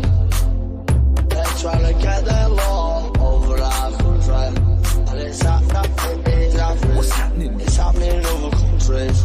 It's happening in every country's life. Yes, man. I'm Manela Borat. I like you. I like this. It's nice. These are orchids, a sound mechanic, and the bursary. This is my mother. She oldest woman in the whole of pussy. She is a 43. I love people her. are just messed up, you know, bro. It's time to educate the real people. I'm going on a march. I want Britain to be back. Although Kazakhstan a glorious country, it has a problem. I was British. Economic, social, and cold. I'm British. I want Britain to be back British. I thought I was British. Educate the mind, don't torture your soul. Islam's about peace, not money or gold. Don't worry about the slants that the media controls. Cause we know what's right, we don't need to be told. Even Winston Churchill would be turning in his grave if he saw you British Nazis enforcing their ways. Breaking up society we help to create. There's only gonna be one God through the pearly gates. But it's all good though, cause I can see a better day. Our message has been lost in translation because of the actions of the minority. From a I'm asking all my supporters who have followed me to put faith in the decision we're making. The sun don't shine, but I can see a little ray. See there's hope for the future. Turning up the page. No violence of hope, just the little kiddies play. See it's gonna be okay, they're gonna bring back the troops. Poison in your mind, but I've got hope for the youth. You wanna tighten up the noose, wash the people out to lose. Kick your back, say right, you never fully know the truth. Since I returned, there have been much improvement. We're no longer here running up the cult. It's cruel. We're Christians now. Come on. We got what? Pay no attention. It's the truth about God's will for man. Tell us, is it against our law for us to pay taxes to the Roman Emperor or not? Show me a silver coin. Dear Mr. and Mrs. Great Britain, I was born in this country. I'm British. Whose face and name are these on it? Then render unto Caesar the things that are Caesar's, and to God the things that are God's. Gaza!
a broken mind, tortured dream. I recognize hope from all others but you.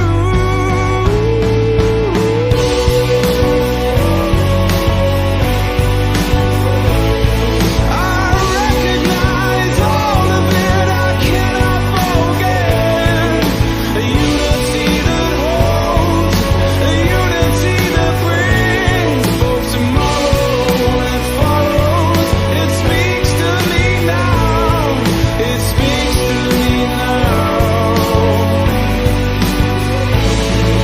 A free land that seemed proud, free from the fear, but this life comes not too soon. I recognize all of it, I cannot forget. A unity that holds, a unity that brings both tomorrow and follows. It speaks to me now, it speaks to me now, it speaks to me now, it speaks to me now, it speaks to me now.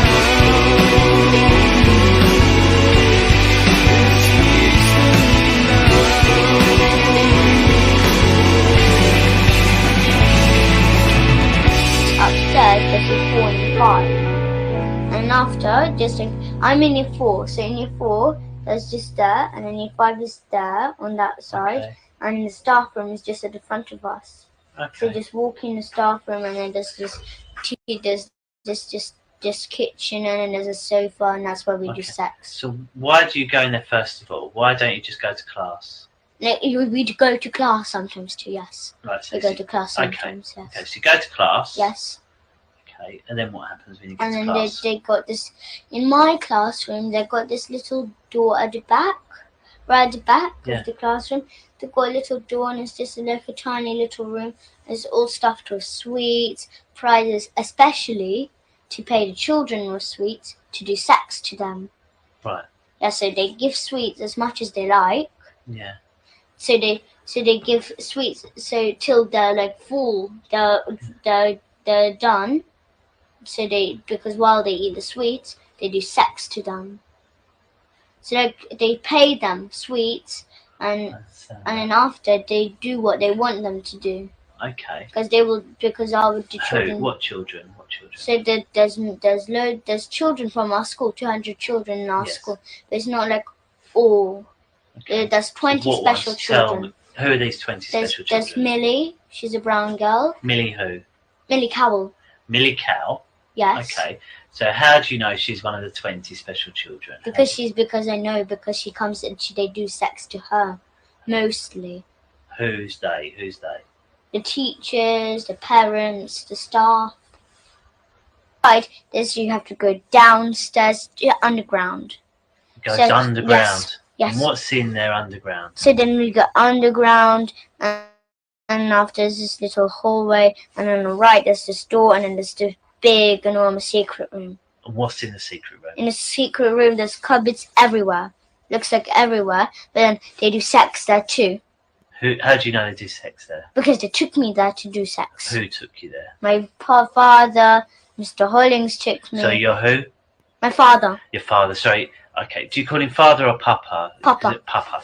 So papa's taking you down there, and what did you do there? So it's just like, so after you do sex there, so What they does have sex mean? So like they have they buy plastic willies. Right, okay. Yes, and then they strap it on, but they make sure it hurt. They want plastic willies. They don't want to use their real willies. Why not? Because it just doesn't hurt. They want to make sure it hurts. Okay, so who's they? So Papa and who else? Mr. Hollings, headmistress. Okay, so all Papa, the teachers. Mr. Hollings, the headmistress. Yes, Miss Marden, Mr. Fanoni, Mr. Gorge. Okay. So who done it when you went to that house? Who was there?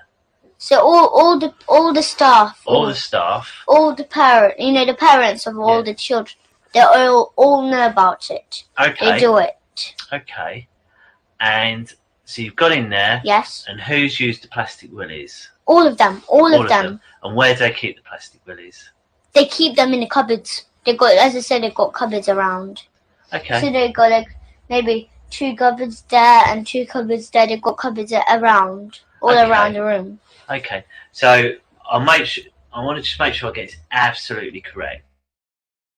So And they've got exits. So if in case because they know that because they do not trust me and Gabriel.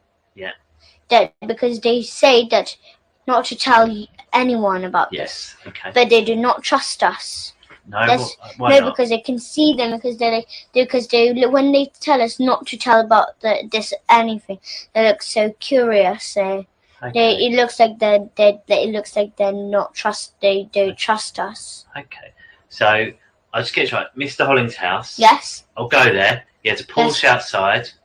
Then you go to the door. Yes. Dark door. Yes. You go into a corridor. Yes. It's got a little carpet by the door. Wooden floor, very dark like this door. Yes. On the sides of the you showed me there's there. a living room at the front. There's a kitchen and then there's a little table. Yes. Then you go into the living room. Yes. It's got a large sofa. Yes. Which is in an L shape. Yes. Big Samsung telly on a large black shelf thing you described. You said in the dining room area, it's got a wardrobe. Yes. Then and it's all just stuffed in spare clothes, as you said. All stuffed with spare clothes, but if you part it, you can find a little door. Yes, but you can't really cellar. see it because it's kind of camouflaged. It's camouflaged. Like, yes, it looks a bit There's a little wooden handle. Yes. You can open that. Yes. But they've got exits. The thing is that they've got exits there because they can run out the house too. Right, okay. But you go down into this, it takes you into a basement. Yes. And then in there's loads of cupboards. Yes, loads of cupboards and in there, yes. Your dad, Papa, Mr. Hollings, some other members of staff. Yes. Have then had sex with you. Yes. Using plastic willies. Yes, and then they touch each other. Okay. And as I said, they sell me and my brother for £50 each every single day. To who? To any people who any people who would do who are the kind of people who will actually do sex who can't come to school, who are busy or anything like that, but then they keep me and Gabriel to do sex to us. They got the equipment. So they got the plastic willies. And then they do it, and then after maybe for 2 hours, maybe 1 hour, during school hours. Okay, so what is sex? Yes. We haven't said what sex is. What is it? So sex. So they touch each other on a private. Right. And as I said, I didn't tell you about this, but they got this big plastic stick. Right. Yes, not plastic, but wooden. Yeah. Yes, and then they put it between our legs and they hit it right between us, but like in between our legs. So they hit you with a wooden stick between your legs. Yes. And what's that? Is that sex? Is it? No. But that's how they hurt us. But the real sex is like they get plastic willies. They stick it in our bum. That's what kind of sex they do. And what is your bum? So they stick in a plastic willy in our bum, where the poo comes out. Okay, so they put a plastic willy in the bum where the poo comes out. Okay. Yes. And anywhere else? Yes, no, from private. Okay. And then they you say our from private. Who are you talking about? No. So if we say it hurts or if we cry or make a sound, they'll give us spoon licks. So they had a lot of clues. Why did he have a lot of clues?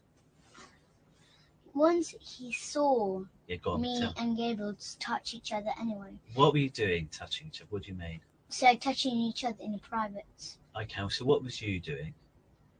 It's because we got secret contact with me and Gabriel. So what were you and Gabriel doing? What did Abraham see you and Gabriel doing?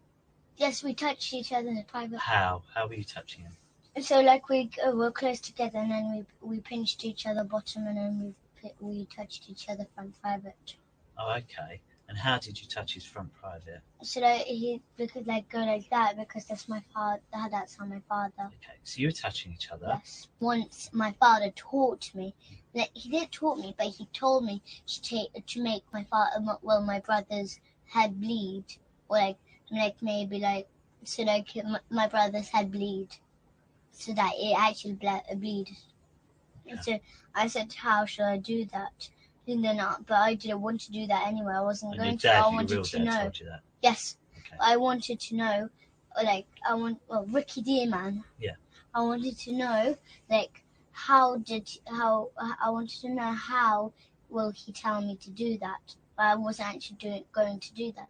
But then after I wasn't like, he said, "Are you sure you can do that?" I would have said, "Yes, of course I'm sure." But I didn't do like he wasn't sure with me, like if I will do it. So then after he gave me licks, like hard ones, that can make your head bleed.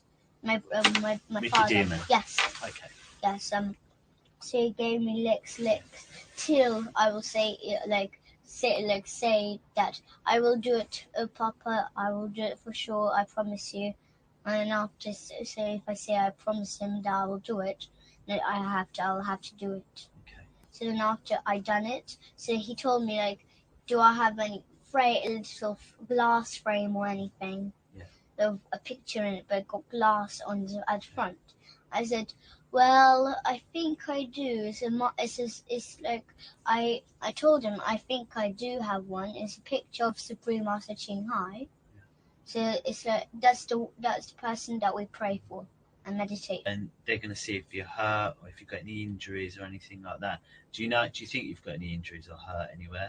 No. I didn't see my father for a long time now. Okay. Nearly 2 months. Okay then. But one is that once when I was only 5 or 4, I remember that my father got the spoon and then he hurted me all in here, and after it, he cracked my head open. Okay. And what I remember is that I saw my mum and my father fight with each other in the bathroom, and my father nearly killed my mum because he was strong then. My mum was not strong, but he was handsome. Handsome? Yes, I can't say it properly. Yeah. So then because he banged her on the floor and then he got his knee and he pushed her right in my mum's head. Oh dear. And he nearly killed her. But then after because my big brother James, he was there. There was only a small boy, but he was old enough to have a phone. Yeah. He had his own phone, and my mum called for James to call the police. Yeah. But he'd done it straight away, and maybe 15 minutes, police were there, quick. Yeah. But my father still did not leave the house. Okay. But then when the police came, my father left the house. Yeah. The police car was right in front of our house, and my father was just going out of the door. Yeah. Just going out. So they arrested him and then done. Okay. I remembered that, but I was scared. Because when he opened the door, he done it on purpose. He opened up the door because he wanted to take me and Gable to the party. Yeah. He asked my mum. He asked my mum. He was living with us there. He was only little, so how do you remember that? I was only little. I was only like maybe 3 years old.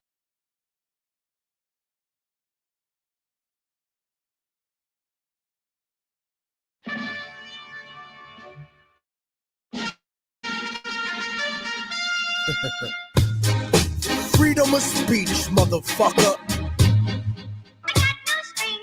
Okay. Something for the kids. Step in the club smoothly with the L in my hand. Bitches know that I'm a freak, like the Elephant Man. Intelligent plans, fuck a record deal. I want development land with my benevolent clan. And that's the reason that I only trust my fam. 40,000 records sold, 400 grand. Fuck a middleman, I won't pay anyone else. I'll bootleg it and sell it to the streets myself. I'd rather be that than signed and stuck on a shelf. And because of this, executives try to diss me. Racism frozen in time like Walt Disney. And now they say they want to get me signed to the majors. If I switch up my politics and change my behavior. Trying to tell me what the rhyme about over the beat. Bitch niggas that never spent a day in the street. But I repeat that, nobody can hold my reins. I put the truth on tracks, nigga, simple and plain. I got no strings, so I have fun. I'm not tied up to anyone. Take that string, you can see there are no strings on me. I guess to America, I'm a disaster. A slave that was destined to own his masters. Independent in every single sense of the word. I say what I want, you fucking little sensitive herb. This is America. I thought we had freedom of speech, but now you want to try to control the way that I speak. And O'Reilly, you think you a patriot? You ain't nothing but a motherfucking racist bitch. Full of hatred, pressing a button, trying to eject me. But I don't got no motherfucking deal with Pepsi. No corporate sponsor telling me what to do. Asking me to tone it down during the interview. Trying to minimize the issue, but I'm keeping it large. I love the place I live, but I hate the people in charge. Speaking is hard when you got strings attached, so I'ma say it for you, cause I don't got none of that. And if you didn't understand what I spit at your brain, hey yo son, let this little nigga explain. I got no strings, so I have fun. I'm not tied up to anyone. Take that string, you can see there are no strings on me. Come on, son, y'all niggas know the way that I do. ImmortalTechnique.com live for you. And I know sometimes it be making you nervous, the way I smash puppet rappers that belong in a circus. You motherfuckers just can't compare. Looking for a fan base that's no longer there. I know that you're scared and you're hiding up in the cut, but this is freedom of speech, nigga. Tell them what's up. Word, nigga. Fuck John Ashcroft. Nigga, fuck Fox News. Fuck those snake-ass bitches trying to manipulate your opinion, telling you what to think. Word the fuck up, nigga. Like we invaded niggas cause we want to free them. You racist motherfucker. You don't give a shit about those people. You can suck my dick. Relax, Tech, relax. Another rum and coke in the bar, nigga. It's my day off. Word up. Fuck. For the kids. For the kids.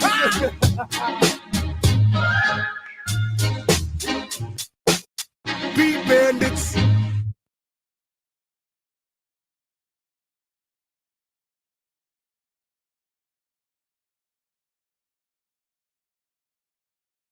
So how do you know that? Who did someone I tell you remember. about it? I remember.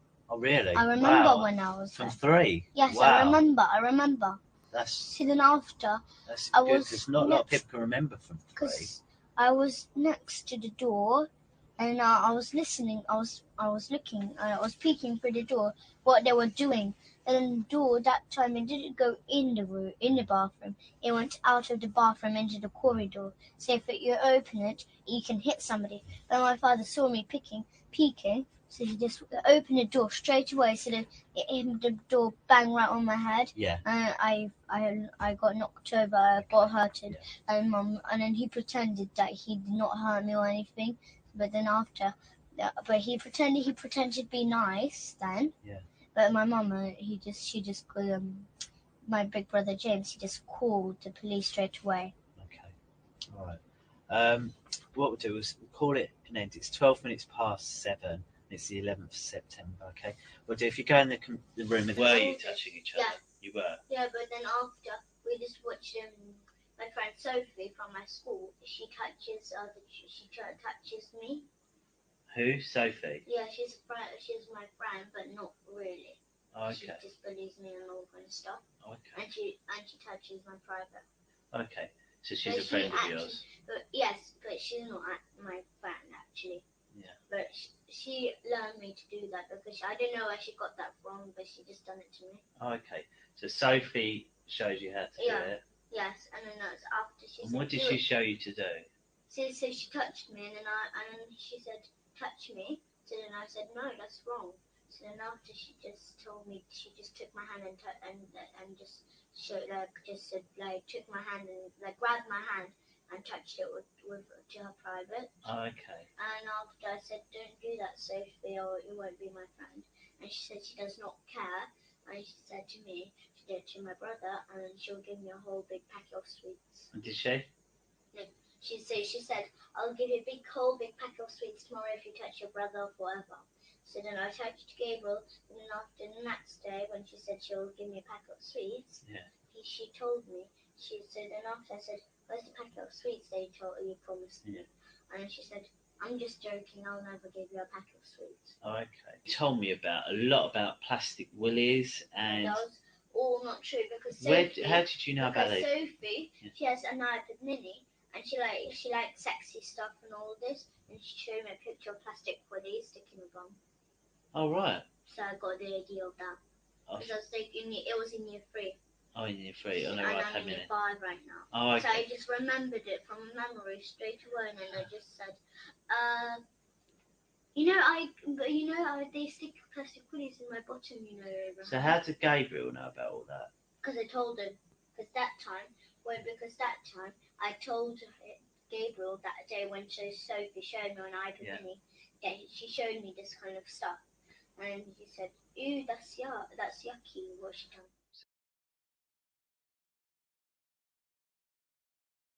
Many people these days are.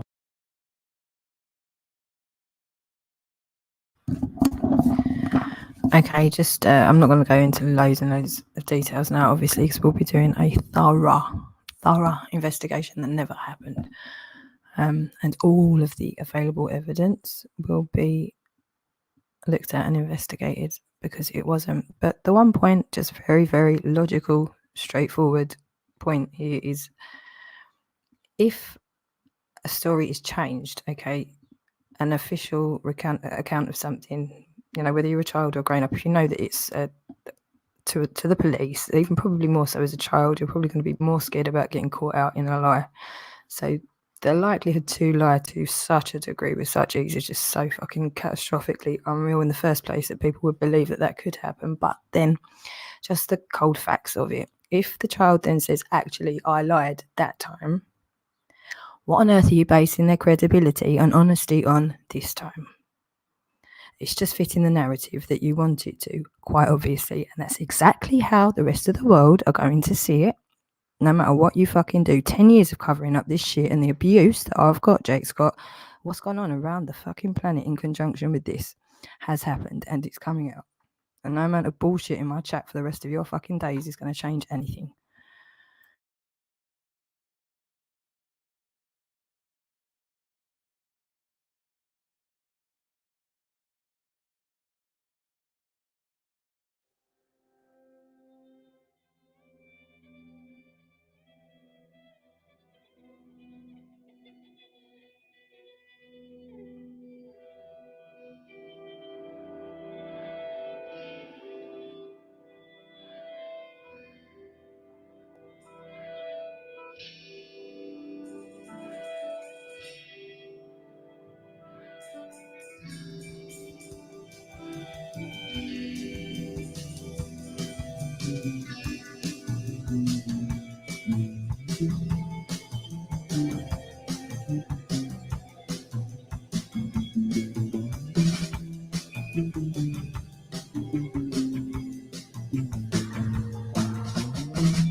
Baby, why you waste me time to cry?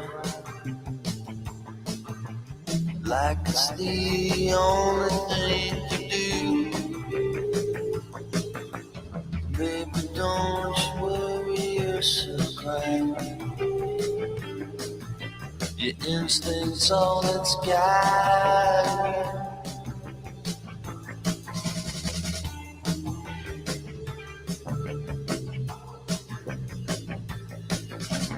Baby, don't you worry yourself cry. I can see the sadness in your eyes. Baby, why you waste me time to cry? Trying to find out the reasons why.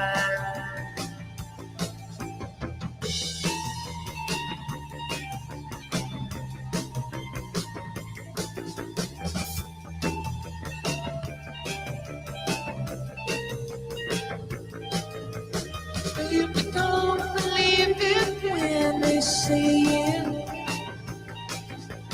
Love is just the feeling that you give. You're the universe of humanity. Tell me all the secrets I forgive.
Just watch the lights go down all this time. Watch it tell me down, why swear. Watch the city boys leave full of bluster. Ain't it easy for you as a kid to get yourself on your stuff?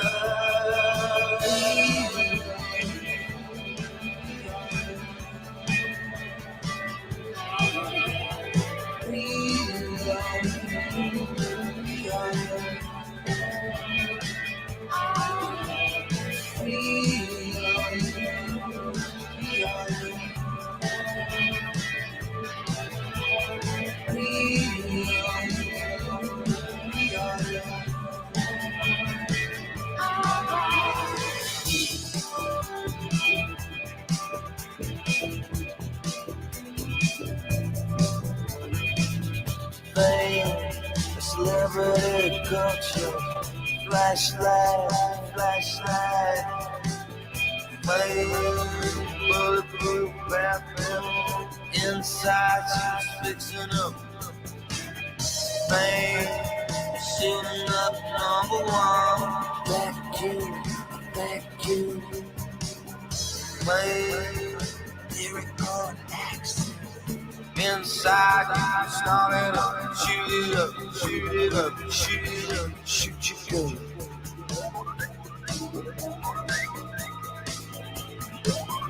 Fame, the very monster. Fame, the mirror of the withered tree. Yeah, I look, and I'm feeling that accent down the inside, down the inside. Looks like oxygen.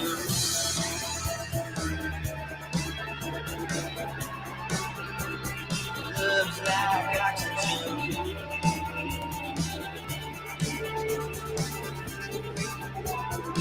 Looks like oxygen.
In a minute, you're going to play Nocturne in B flat minor by Chopin.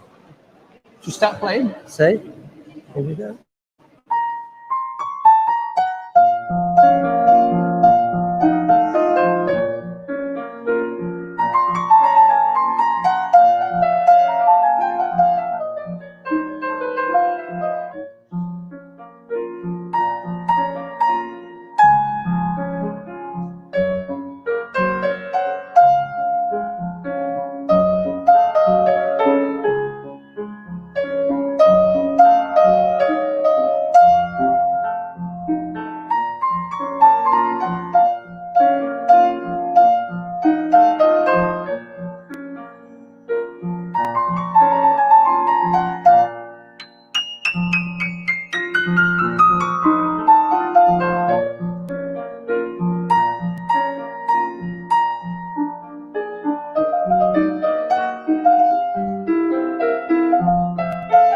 It's unbelievable that she can play this piece. How does she study? I mean, this is incredible.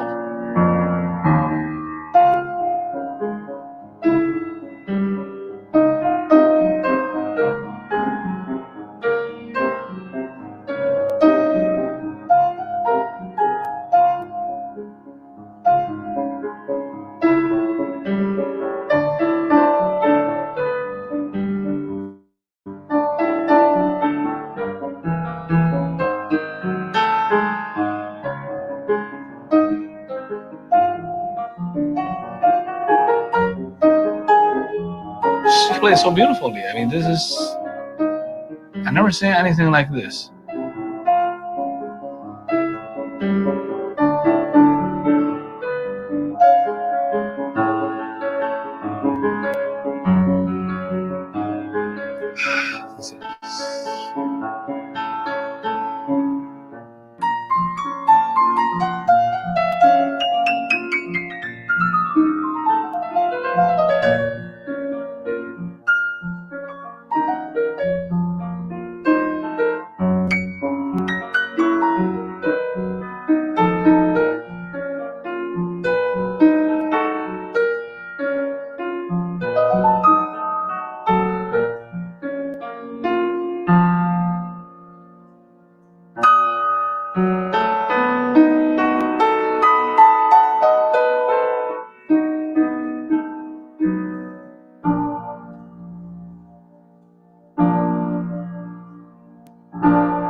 Yes! Oh my God. Oh my God, this is...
Explore a world of Channel 4 documentaries, sponsored by the new all-electric Ford.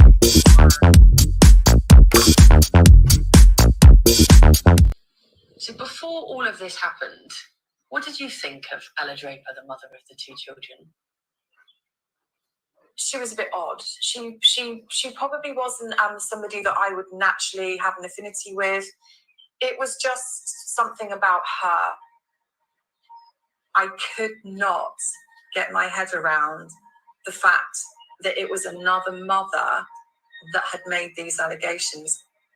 It was unbelievable and incomprehensible to me.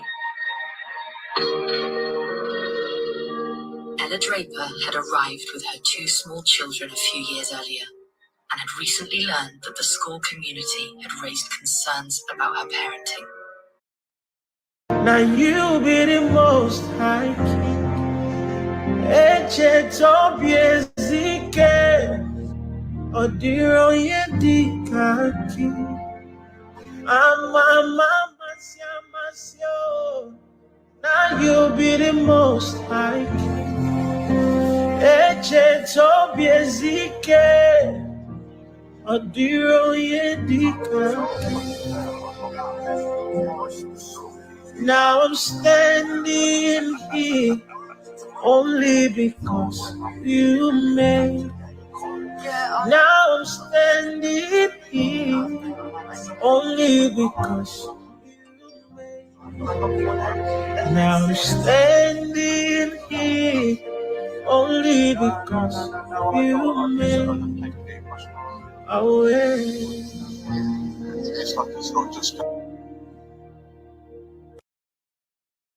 There were 175 people that Ella had implicated. How could another mother do that to 70 other families?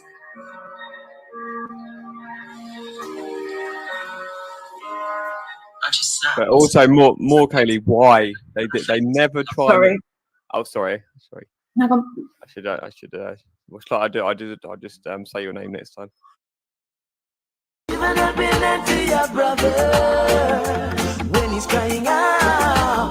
Giving a billion to your sister when she's crying out. Giving a billion to your brother and you will come around. Giving a billion to your sister. Whether it's your family or whether it's your friend, Jah created us to be one in His name. Jah will never divide us. Mankind divides itself. Yes. Now hatred is our enemy. Yeah, sorry, I was just getting excited to that. So the more the question is why? Why not how could a mother do that? Why Yeah, exactly. Why would a mother in her right mind just come out with some madness like that? Maybe because it's true and it's it's not the sort of thing you just say, is it?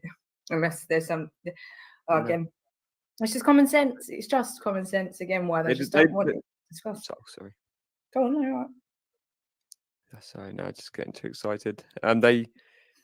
It's just they could only do all they could do was just play on the idea of insanity, the idea that somebody could be that irrational and crazy, and people's ignorance. My mama pray for my protection. I guess for all the non-believers, this was unexpected. We are the stock killing envy that falls from your. I can go in peace if that's all I'm left with. Well, precious mind that they never. I guess you know that no fear was staring my direction. We are the hope that they take away from your innocent mind that they cannot see. I love you, sweetheart. I've got your back. I've got your back 100%. They bring you down. They bring you down, Lord. Eternal female warrior woman. Eternal warrior woman. Son, when it comes, it'll be undone. And just their gullibility. That's all the weapons they've got at this stage, and they've had. It is, and again, that from my perspective, we've got the clarity of actually having this as our reality as well, so we can see. Everyone received a bottle of mineral water to help flush out the pathogens after treatment.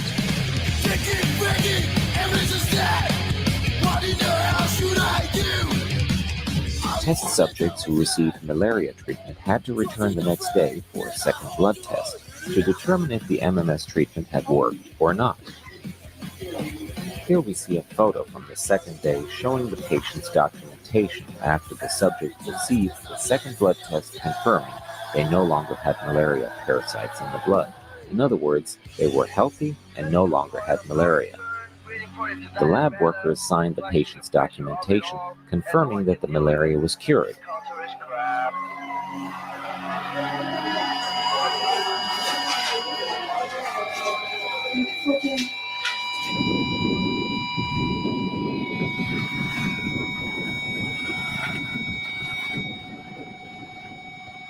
Everyone received a bottle. All of the absolute parallels are so obvious. You know, the styles of everything that's going on, this paranoia, the acting, very much. It's a very similar air about them. Something more, you just watching me, only I know what the fate of my prophecy is. Yeah, I know where I'm heading, voices a weapon, watch as I tell them.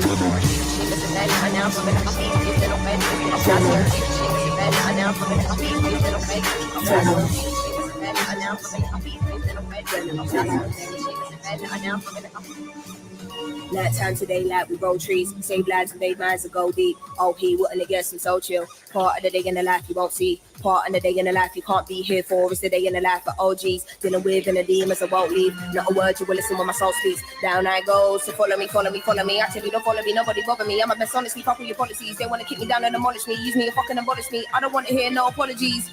Or am I in my own head? Can't tell anymore. Psychotic to the death. Wanna dig deep, I can never find nothing left. It's a mystery, rage, nothing but rage. Can't figure out if I'm going insane. Ain't no doubt we'll be showing no mercy. So think twice if you wanna get blazed. Nothing ain't nice right here, no games. I don't wanna dart nobody in a flash. Truth is a stick up, hands in the air, put the money in the.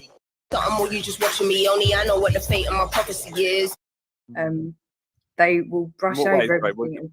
Elaborate on that bit a minute. Just that they will literally make out that something is disbelievable rather than even explore, you know. But then when you have so many people do that in one situation, you know, it's just a numbers game. That's not a normal situation to have so many people be so invested one way. You will have a lot of people that cannot handle it and will just tap out. Your life is 3 blind mice, 3 blind mice. See how they run, see how they run.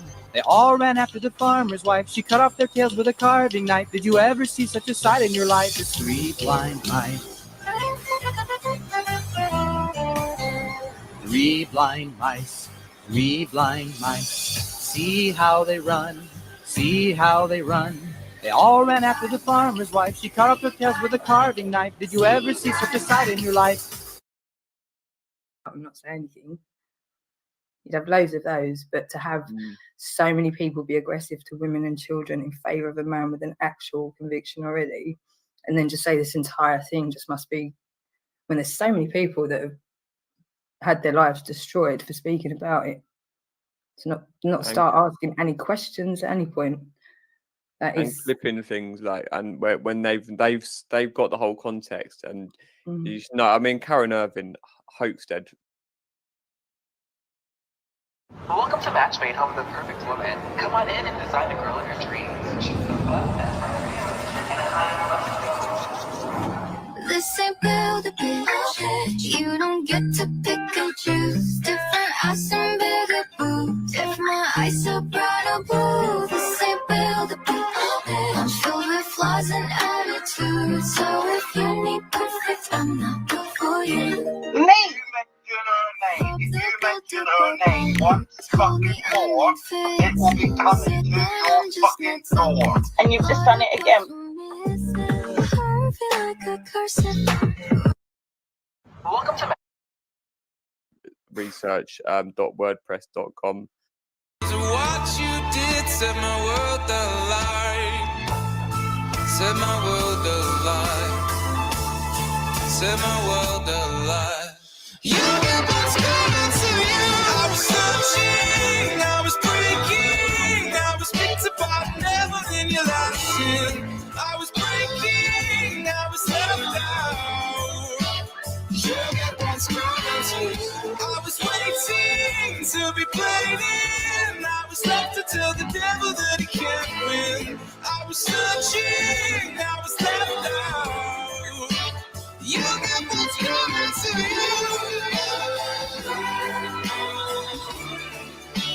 You get what's coming to you.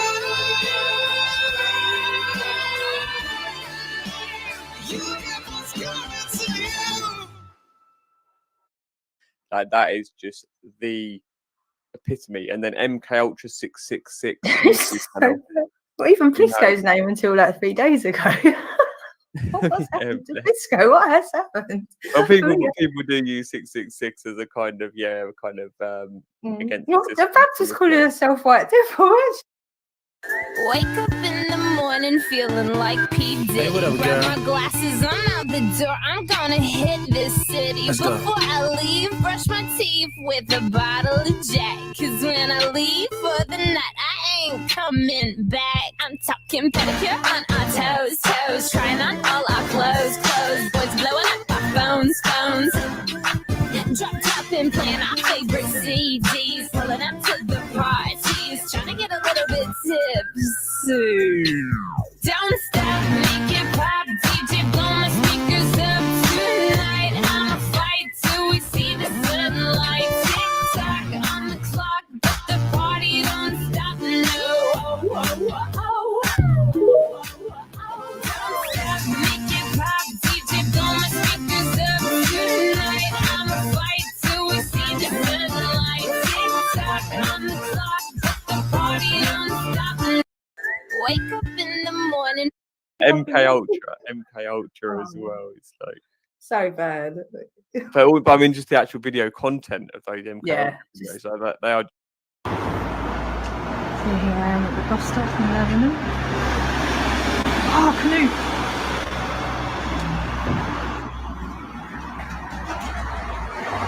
That's the hotel that AJ and the Hive, someone will know. Were they the Hive? I know, because I think I was confusing that Annie.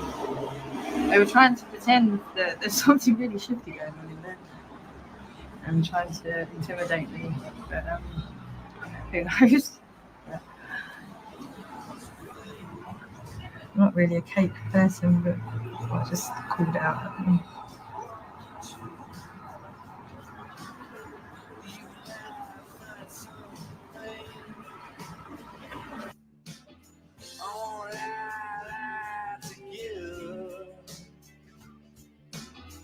Feels like our last embrace in a world. And they even says Schadenfreude on one of them. Yeah. Actually, as the comes up as the big thing, and it says kill. One of them says kill child abuse. I don't know if they meant to write that. It's just Yeah, they've got a hanging baby. like, yeah, you can see it's like possession in video form. It's just everything about this just screwed up. See, and I wouldn't have even necessarily believed in it unless it literally presented itself right up close and personal and never fucking gone away. But there is a demonic aspect of something going on here. You know, this is not normal human behavior. But then I would very much. Yeah, no, I do want to be more honest and open with that, and just kind of break. Watkins know what he's done. I'll tell you another thing. We all know what he's done, bro. You know what I mean? Because I'm not going to stand. I'm not no fucking way, mate. Someone's got to put this. Someone's got to put. If you're gay, then be gay. Don't pretend that you're straight. You're a dirty politician who fucks kids every day. You're not an authority. I ain't got no respect for you, mate. Take a trip to Comet Peace or have a slice of the gate. They say it's fake news. That's what they're saying it is. Why they're tapping up your phone and they're taking the piss. Fucking up your marriage and not printing the truth. They say they're too fucking powerful. There's nothing you can do. All you're trying to do is take your time and just lie to me. Fake truth was gathered round and tried to derail the inquiry. CSA, Leveson, Hillsborough, what? Grenfell Tower, tenants out of the block. That was the plan from day one, all along, mate. Trying to relax our minds like emerald nitrate. Politicians rallied round and some of them have got ages held in place as the corrupted media manipulates. There's nothing you can do. Watkins know what he's done. To that, there does come a point where you can't.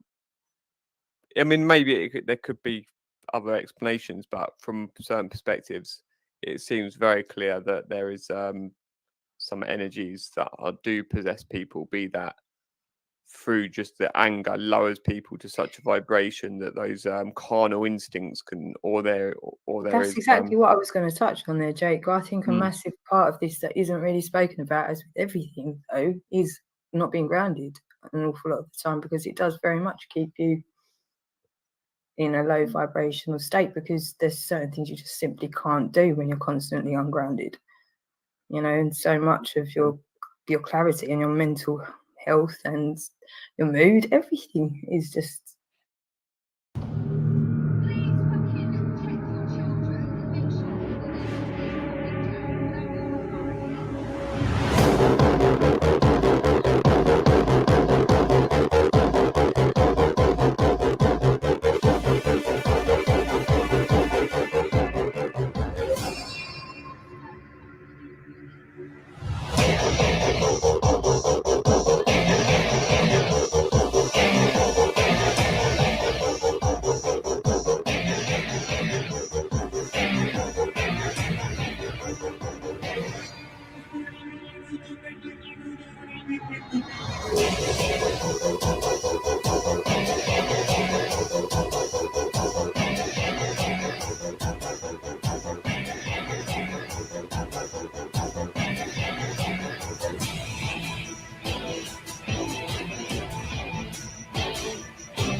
Reliant on, do you feel okay in the first place?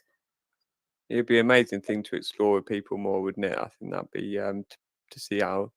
Oh, I'm determined. I've already got a lot of people, you know, in different ways, but there's, yeah. For me personally, yeah, I've done it. So I've got my connected to my grounding, my cold water top. I'm on my mat now.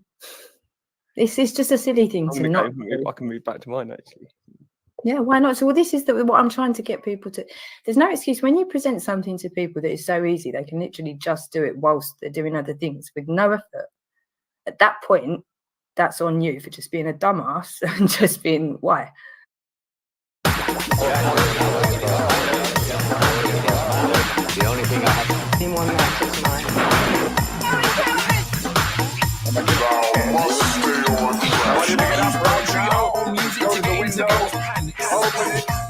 Stick your head out and yell. Use it to get into their head. How many stations does this guy have? Into their heads.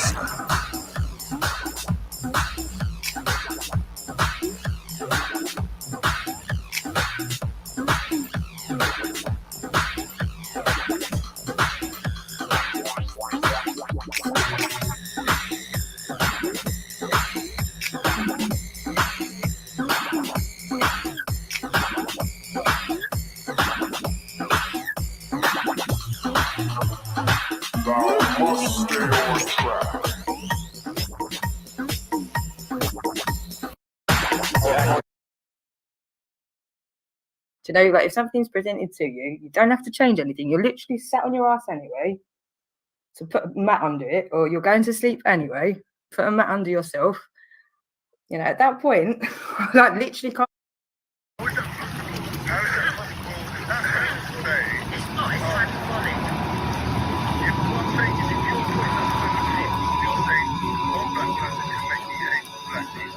That's not saying racism. You can understand it. Because that's what racism is. Yeah, like all of them. Think one, all of them. No, because he already put a disclaimer that he doesn't actually feel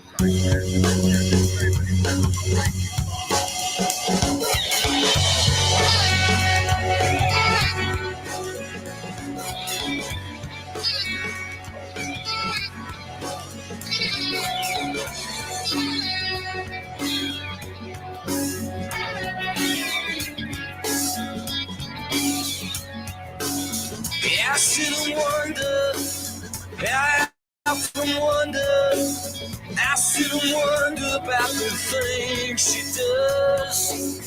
I sit and wonder. Help you. Well, I know, and partly the reason Ella seemed excessively passionate about the raw vegan thing is because her children. Okay, Master Gardeners, here I am, armed with gloves, and I'm in a whole bed of stinging nettles. And if you don't know what stinging nettles are, it's exactly what it says, stinging nettles. Everybody wants to know. There's a room where the light will find Jesus. Holding hands while the world comes down without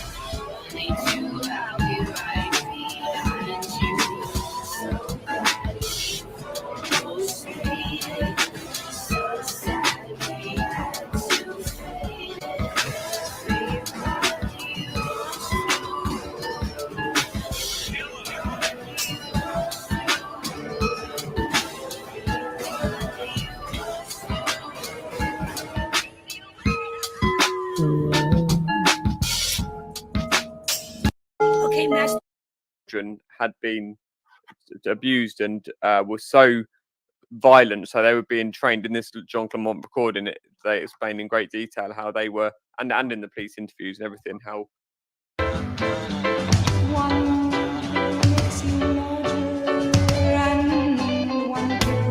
This is what the night holds until the light of dawn. This is like the ocean, 'cause it's sinking like a stone.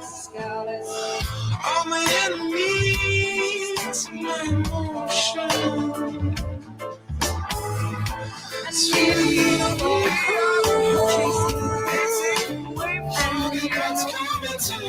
I was searching, I was breaking, I was picked apart, devil in your last skin. I was breaking, I was left out.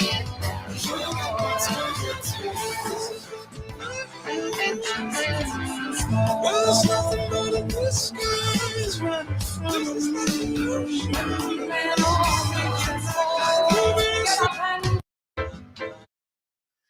and the dad, for instance, said, I want you to come back and report that you actually made your brother head bleed.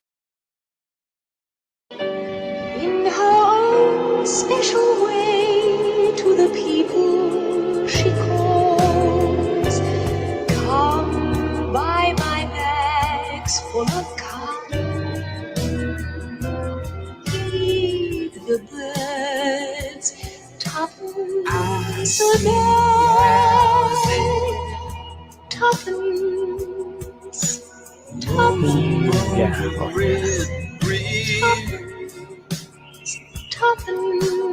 I see black cars. Some blood-stained exit. I get this feeling that I've been here before. How many lives will I waste? In her own special way, to the people she calls. Come by my bags full of cotton. Feed the birds tuppence a day. Tuppence. Tuppence. Tuppence. I see black cars. Some blood-stained exit. I get this feeling that I've been here before. How many lives will I waste? How would you do that? And then she even went and asked. She described with a glass picture frame, and she asked her mum, "Oh, is this picture frame got glass?"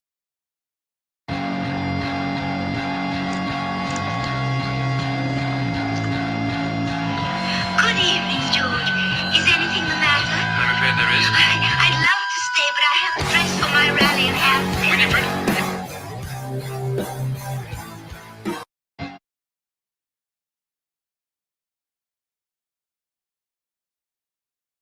But they would have to. I mean, I'm gonna have to probably actually shorten that.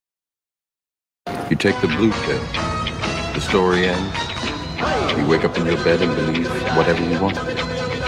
You take the red pill. You stay in Wonderland.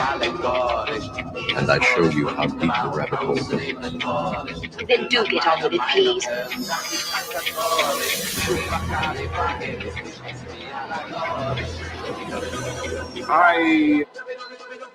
Als kleiner Junge war ich leider immer ziemlich stumm und alle Lehrer in der Schule. Ihr euch merken könnt,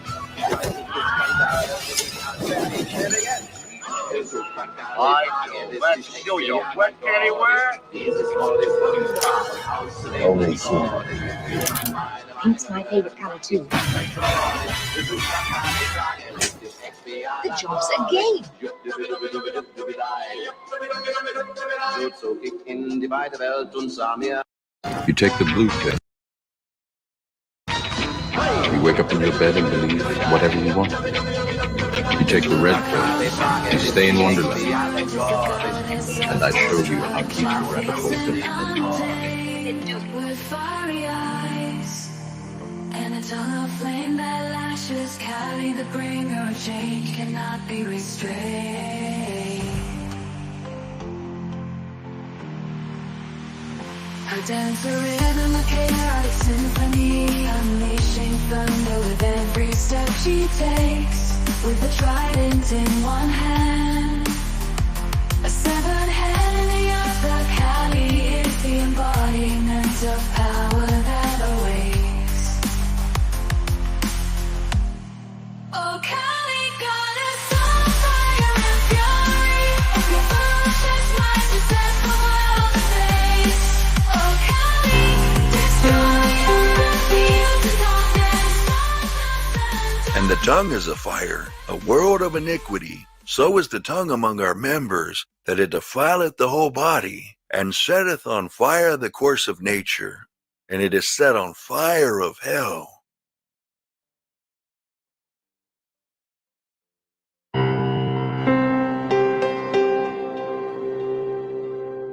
In the multitude of words there wanteth not sin, but he that refraineth his lips is wise.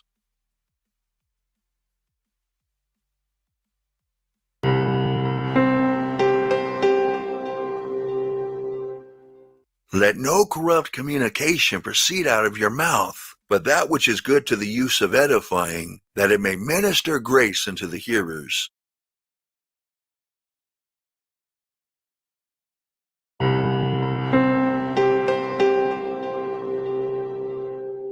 Keep thy tongue from evil, and thy lips from speaking guile.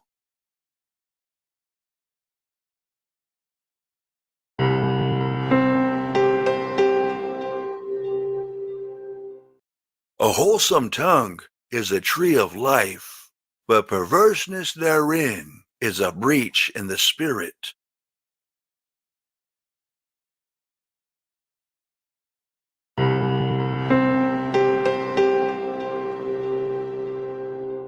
Lord, who shall abide in thy tabernacle? Who shall dwell in thy holy hill?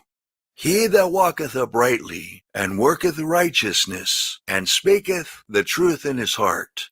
He that backbiteth not with his tongue, nor doeth evil to his neighbor, nor taketh up a reproach against his neighbor.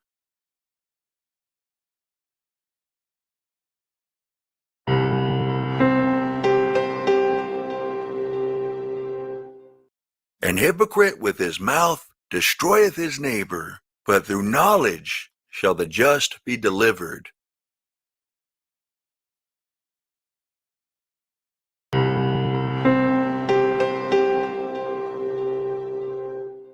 Blessed are ye when men shall revile you and persecute you, and shall say all manner of evil against you falsely, for my sake.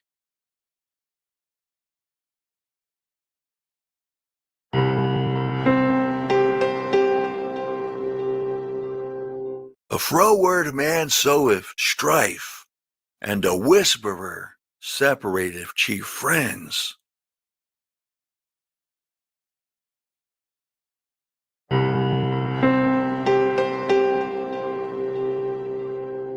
Thou shalt not raise a false report.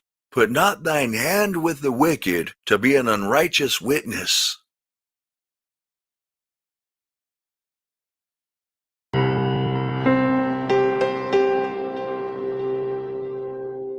Speak not evil one of another, brethren. He that speaketh evil of his brother, and judgeth his brother, speaketh evil of the law, and judgeth the law. But if thou judge the law, thou art not a doer of the law, but a judge.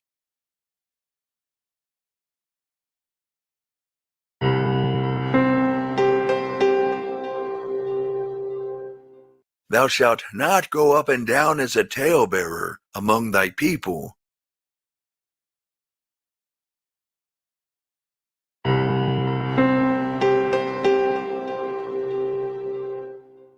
And withal they learn to be idle, wandering about from house to house, and not only idle, but tattlers also and busybodies, speaking things which they ought not.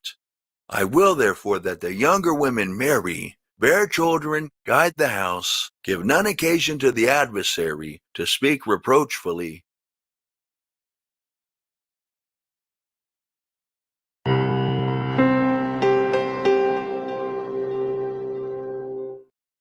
If any man among you seem to be religious, and bridleth not his tongue, but deceiveth his own heart, this man's religion is vain.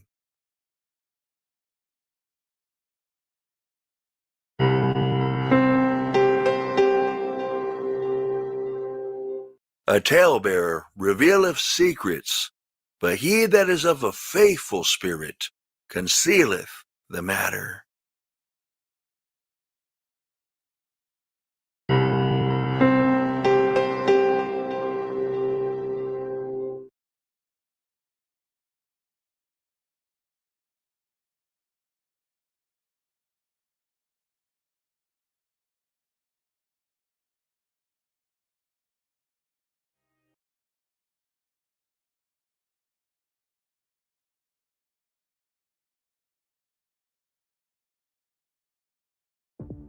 Jesus Christ Almighty, don't let the devil win. The powers to be love adrenochrome. They're drinking blood with adrenaline. Atrazine is a pesticide and it's turning all of men feminine. They're altering human genotypes and making a brand new specimen. You need some plant-based medicine because this world we live in is not nice. They're injecting people with mercury, heavy metals and graphene oxide. They're spraying the cities with chemtrails, morgellons and fungal filaments. This world is run by alpha draconian shape-shifting reptilians. I don't talk nonsense, bruv. Walk with me, please don't follow, man. I'm just a stream of consciousness, stuck in a quantum hologram. This quantum hologram is trapped in an endless time loop. There's no way out, don't bother, fam. I tried already, don't try to. They will always find you. There is no escape route, and no, I haven't got time to. I'm at war like Beirut. Look at these holograms, so many unconscious people. This world is run by artificial monstrous evil. I'm symbiotic, you're parasitic, you're egotistical, that's pathetic. You let them inject you and alter your DNA, that's genetic. You're gonna regret it. People just don't get it. I don't trust no medics, I'd rather take some psychedelics. You're parasitic, I'm symbiotic, your head psychotic and so neurotic. These NPCs, they're so robotic, you need to stop it, let's change the topic. Breathe, gently unwind. You need to empty your mind. We're infinite beings of consciousness, so we've got plenty of time. And now the veil is lifting. I feel like time is slowing. My perception is shifting. My awareness is growing. I trust my instinct. I'm doing great and it's showing. My cannabis tin stinks. My creativity's flowing. I'm a god like ISIS. This world is cold like ISIS. There isn't a war on terror. Real terrorists are not ISIS. This world is full of surprises. I give you third eye fly kicks. I'm not materialistic, no. I do not worship night ticks. I'm telepathic, I'm psychic. My third eye shines like high vis. I will open in mind, no surgery. I cut straight to the point like slices. I'm so on point like knife tips. There's DMT inside my spliffs. Take a puff, try this. Overdose and then die quick. This awakening is in full effect. And now is the time to rise up. Use common sense and then intellect. Wake up, it's time to wise up. The powers to be, they ain't no threat. They're finished, you know their time's up. These people ain't got no self-respect. But I ain't scared of no virus. I ain't bowing down to no highness. The royal family don't like us. These reptilians ain't righteous. These shapeshifters wanna fight us. Come and find us, you can try to. We won't back down, we'll fight you. You bunch of dirty, evil, twisted parasites, nobody likes you. Go away. Nobody likes you. Go away. Nobody likes you. Go away. You bunch of dirty, evil, twisted parasites, nobody likes you. Go away. Nobody likes you. Go away. Nobody likes you. Go away. You bunch of dirty, evil, twisted parasites, nobody likes you. Go away. Jesus Christ Almighty, don't let the devil win. The powers to be love adrenochrome. They're drinking blood with adrenaline. Atrazine is a pesticide and it's turning all of men feminine. They're altering human genotypes and making a brand new specimen. Breathe, gently unwind. You need to empty your mind. We're infinite beings of consciousness, so we got plenty of time. Breathe, gently unwind. You need to empty your mind. We're infinite beings of consciousness, so we got plenty of time. Breathe, gently unwind. You need to empty your mind. We're infinite beings of consciousness, so we got plenty of time. Breathe, gently unwind. You need to empty your mind. We're infinite beings of consciousness, so we got plenty of time.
And then we got a message from another well-known DJ in the UK called Majestic, and he was like, bruv, what are you saying about Batter Down for Tyson? I was like, okay, sick. I said, oh, listen, what are you saying to playing it for his walkout? He said, oh, bruv, walkout was sorted out ages ago, man. The same day of it, he hit up, he said, you know what, change of plan, can you get me a dub of it?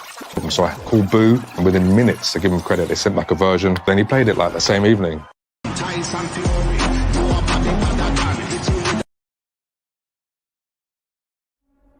I heard you doxed someone on your, but it was in your own name though, yeah?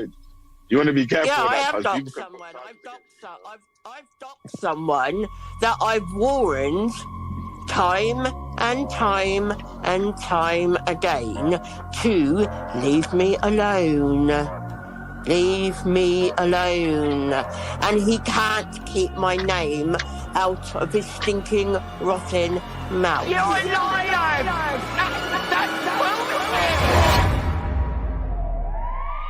So that's yeah, why but I'm just saying to you though, yeah, I would advise you not to put anyone else's address up. So yeah, deal with that, you cunt. Better done. Are you fucking kidding me? What a load of bullets. You're a liar! That's what we That's from me. I am a devil. Are you fucking Yaga, they in the event like Snagger. One bagger, we a motherfucking brother. One bagger, girl like shovel. Lord, one bagger, girl I get. Are you fucking Yaga, they in the event like Snagger. One bagger, sounding clear, yeah? Alright, check. So, yeah, deal with that, you cunt. Better done.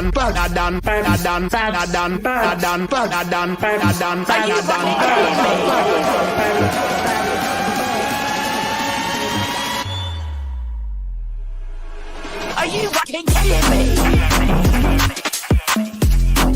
What a load of bullets. You're a liar! That's from me. I am a devil. Are you fucking Anyway, what do you think of that tune, Babs? Do you like it? I love it, Tuffy.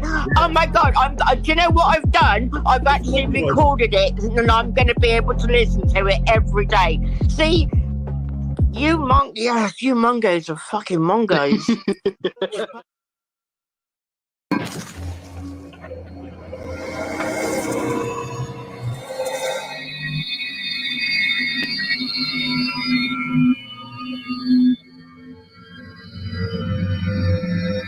So here you are, the stranger in Omicron, conqueror of demons. Dagobah told me much about your exploits. You're not the first video game player to get your soul trapped in this dimension, but you're certainly the first to stay alive so long.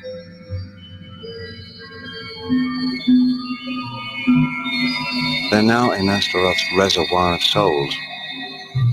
Better to die 1,000 deaths than end up there.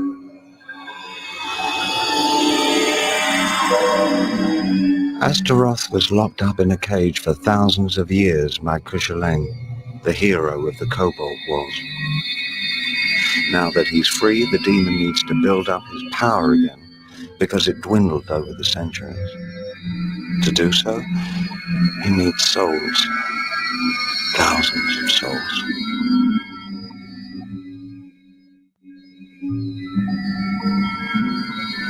He derives his power from suffering souls. They endure infinite tortures in the reservoir. It is this endless suffering that will enable him to recover his former power.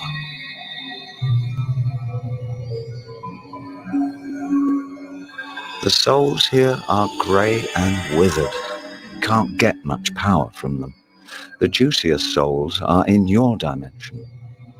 Astaroth created the video game called Omicron in order to capture them, the game you're playing at this very moment. He uses Omicron to attract souls. He asks players to put their spirit into a body in order to enter our dimension. As soon as the soul has come here, it only takes a demon to catch it and take it to Astaroth, who condemns it for all eternity, which very nearly happened to you. No, unfortunately.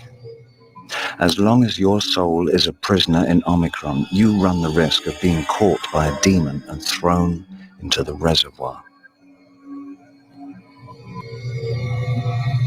The only way to save your soul is to kill Astaroth, but nobody knows where he hides, not to mention how to go about killing him.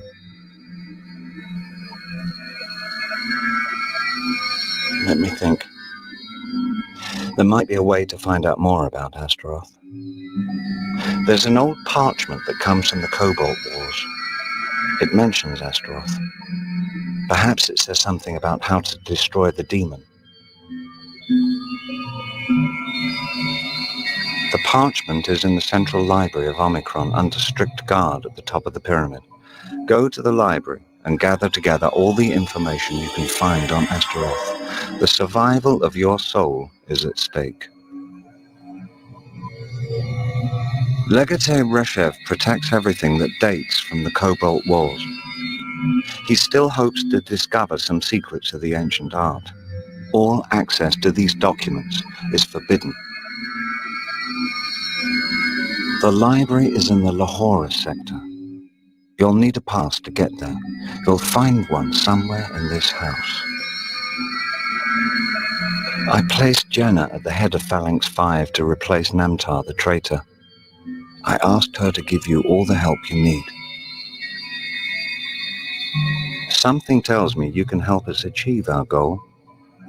An old legend recounts that only a nomad soul can hunt the demons out of Omicron. You may be the one we have been waiting for. I must go. Now the binary tides are turning. May Vaigrimuka guide your steps.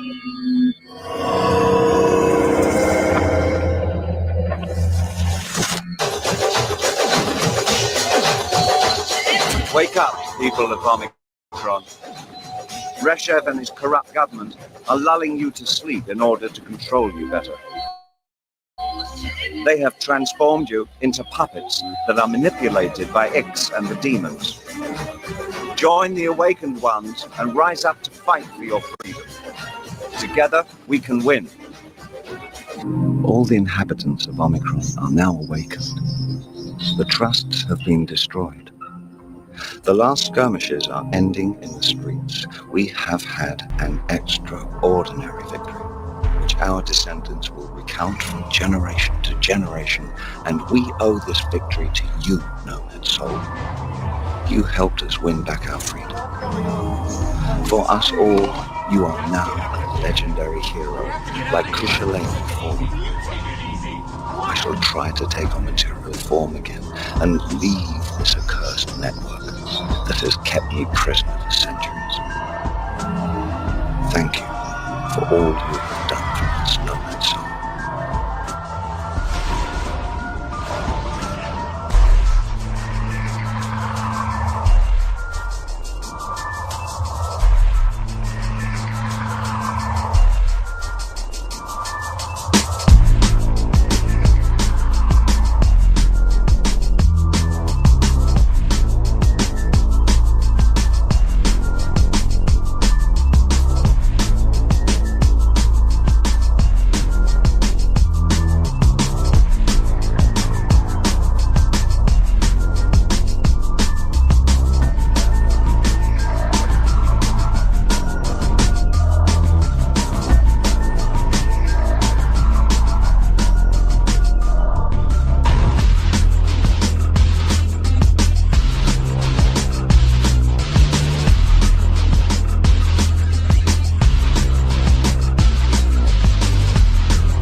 Everyone has AIDS. AIDS, AIDS, AIDS. AIDS, AIDS, AIDS, AIDS, AIDS, AIDS. Everyone has AIDS. the end of our story, and everyone is dead from AIDS. It took from me my best friend, my only true pal, my only bright star. Well, I'm gonna march on Washington, lead the fight and charge the brigades. There's a hero inside of all of us. I'll make them see everyone has AIDS. My father, AIDS. My sister, AIDS. My uncle and my cousin and her best friend, AIDS. The gays and the straights and the whites and the spades. Everyone has AIDS. My grandma and my doggo blue. The Pope has got it and so do you. Come on, everybody, we got quilting to do. We're gonna break down these barricades. Everyone has AIDS, AIDS, AIDS, AIDS, AIDS, AIDS, AIDS, AIDS, AIDS, AIDS, AIDS, AIDS, AIDS, AIDS, AIDS, AIDS, AIDS, AIDS.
All right, we are very excited about this. It is time for our GMA Summer Concert. Nine-time Grammy-nominated singer-songwriter Sia. She is here live. Her newest single, Together, is just one of the songs she wrote for her upcoming movie Music, and she is about to perform it for us. But first, let's chat. Sia, good morning to you.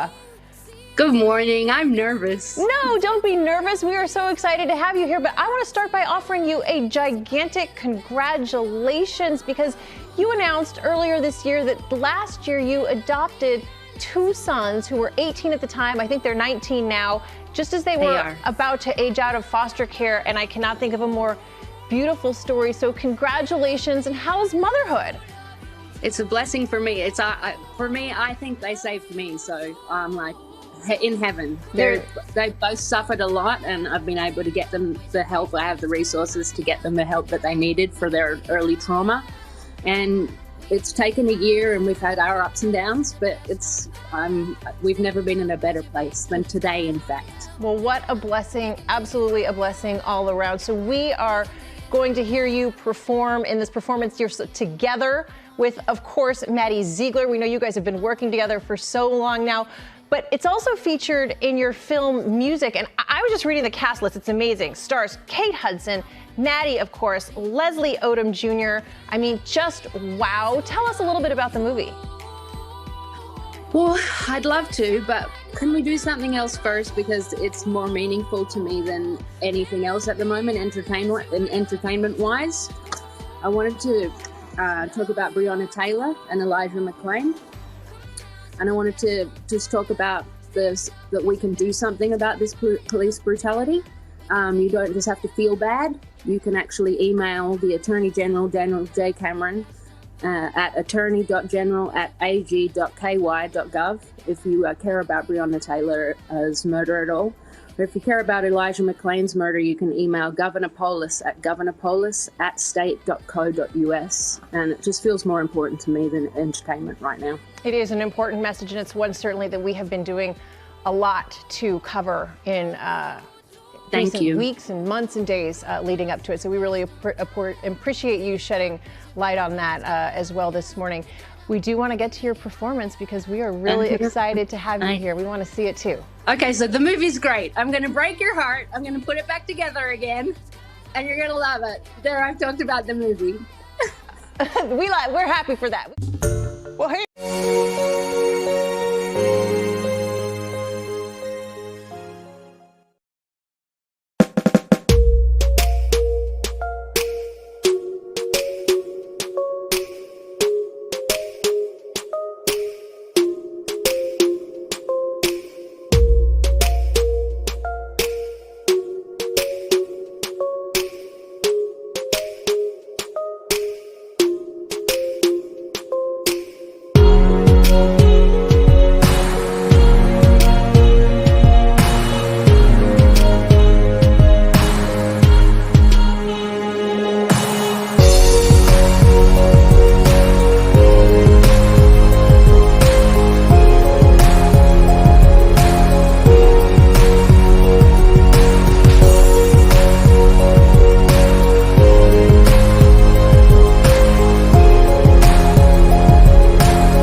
I was the first one to be picked up, so they put me in a cell.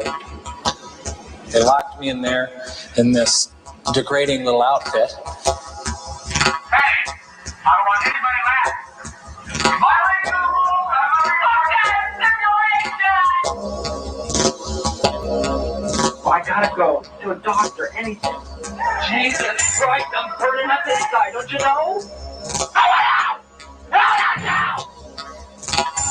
I've never screamed so loud in my life. Never been so upset in my life. It was an experience of being out of control. I just fucking can't take it. Stanford University, Northern California, one of America's most prestigious academic institutions. And in 1971, the scene of one of the most notorious experiments in the history of psychology. I was interested in what happens if you put good people in an evil place. Does the situation outside of you, the institution, come to control your behavior, or does the things inside of you, your attitude, your values, your morality, allow you to rise above a negative environment? The negative environment Zimbardo chose to test his ideas was a prison. He would convert the basement of the university's psychology department into a subterranean jail. We put prison doors on each of 3 office cells. In the cells, there was nothing but 3 beds, and there was actually very little room for anything else because they were very small. And here we had solitary confinement, which we call the hole. And in the hole was the place where prisoners would be put for punishment. It was a very, very small area. When you closed the door, it was totally dark.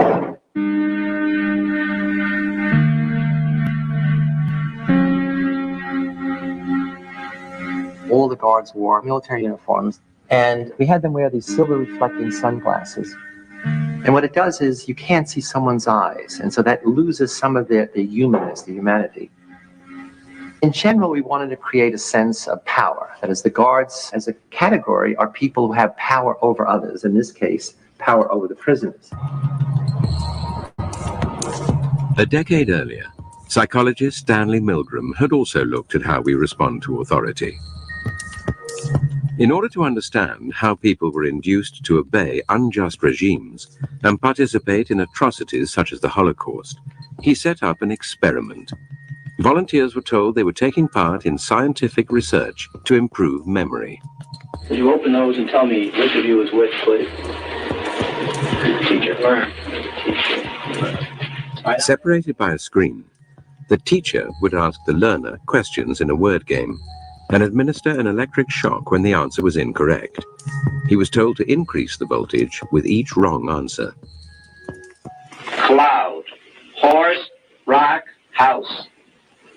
Answer. Wrong. 150 volts. Answer. Horse. Oh. Experiment. That's all. Get me out of here. Get me out of here, please. Continue, please. Go right on. I refuse to go on. Let me out. Refuses to go on. The experiment requires you continue, teacher. Please continue. Participants didn't know that the learner was really an actor and the so-called shocks harmless. You're going to get a shock. 180 volts. Oh. I can't stand the pain. Let me out of here. Can't stand it. I'm not going to kill that man there. I mean, who's going to take the responsibility if anything happens to that gentleman? I'm responsible for anything that happens here. Continue, please. All right, next one. Slow. Walk, dance, truck, music. 2/3 of volunteers were prepared to administer a potentially fatal electric shock when encouraged to do so by what they perceived as a legitimate authority figure. In this case, a man in a white coat. 375 volts. I think something's happened to that fellow in there. I don't get no answer. He was hollering with less voltage. Can't you check in and see if he's all right, please? Milgram's findings horrified America. They showed that decent American citizens were as capable of committing acts against their conscience as the Germans had been under the Nazis. Like Milgram, Zimbardo was interested in the power of social situations to overwhelm individuals. His experiment would test people's responses to an oppressive regime. Would they accept it or act against it? Zimbardo's experiment was conducted against a backdrop of civil rights activism and protest against the Vietnam War. There was a sense of student power, student dominance, and student rebellion against authority in general. It was from the student body that Zimbardo selected his participants. After passing tests to screen out anyone with a psychological abnormality, they were paid $15 a day. Each was randomly assigned to the role of guard or prisoner. It was a prison to me. It still is a prison to me. I don't look on it as an experiment or a simulation. It was just a prison that was run by psychologists instead of run by the state. I was 20, and that September I was going to college, and it would be nice to have a summer job, but there sure wasn't a lot of time left. And I looked in the want ads, and I found this thing which was just going to fit. It was just 2 weeks. Once you put a uniform on and are given a job to keep these people in line, you really become that person. Once you put on that khaki uniform, you put on the glasses, you take the nightstick. I was on summer break from my first year in college, and I was looking for a job. Had to choose between that and making pizzas. That sounded like a lot more fun. As well as running the experiment, Zimbardo took on the role of prison superintendent. He began by briefing the guards. I said, you have to maintain law and order. If prisoners escape, the study is over, and you can't use physical violence. You can create a sense of fear in them. You can create the notion that their life is totally controlled by us, and that there'll be constant surveillance. We have total power in the situation, and they have none.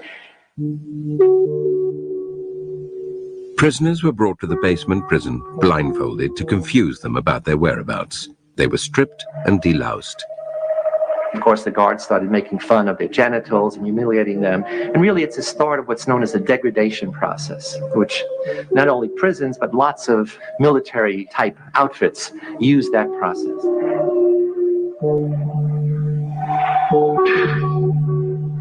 When I first got here, even though I had to strip and they would call me names, I still didn't feel at all like I was in prison. I was just looking at it as a job.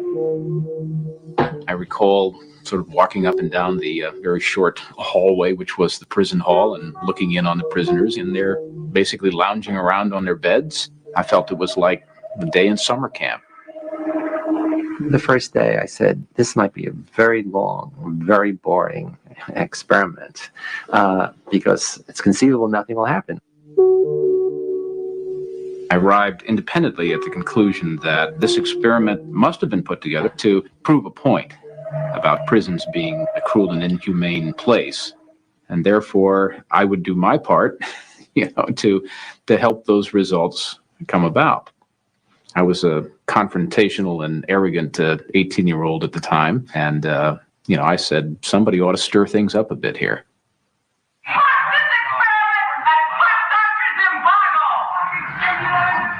On the second morning, the prisoners had decided to stir things up as well.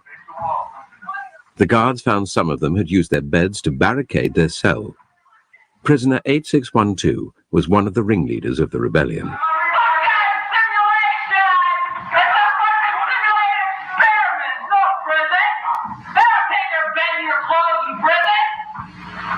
Initially, I was stunned. I didn't expect a rebellion because not much happened. I mean, it wasn't clear what they were rebelling against, but they were rebelling against the status, rebelling against being anonymous, against having to follow orders from these other students. As punishment for the rebellion, prisoner 8612 was put in the hole, and the guards turned on the other prisoners. The guards felt that they now have to up the ante of being tough. The prisoners made the mistake of beginning to use profanity against the guards in a very personalized way. So not against the guards, but, you little punk, you big shit. And the guards got furious. Everybody out. Well, gentlemen, here it is time for count. Prisoners were repeatedly woken in the middle of the night.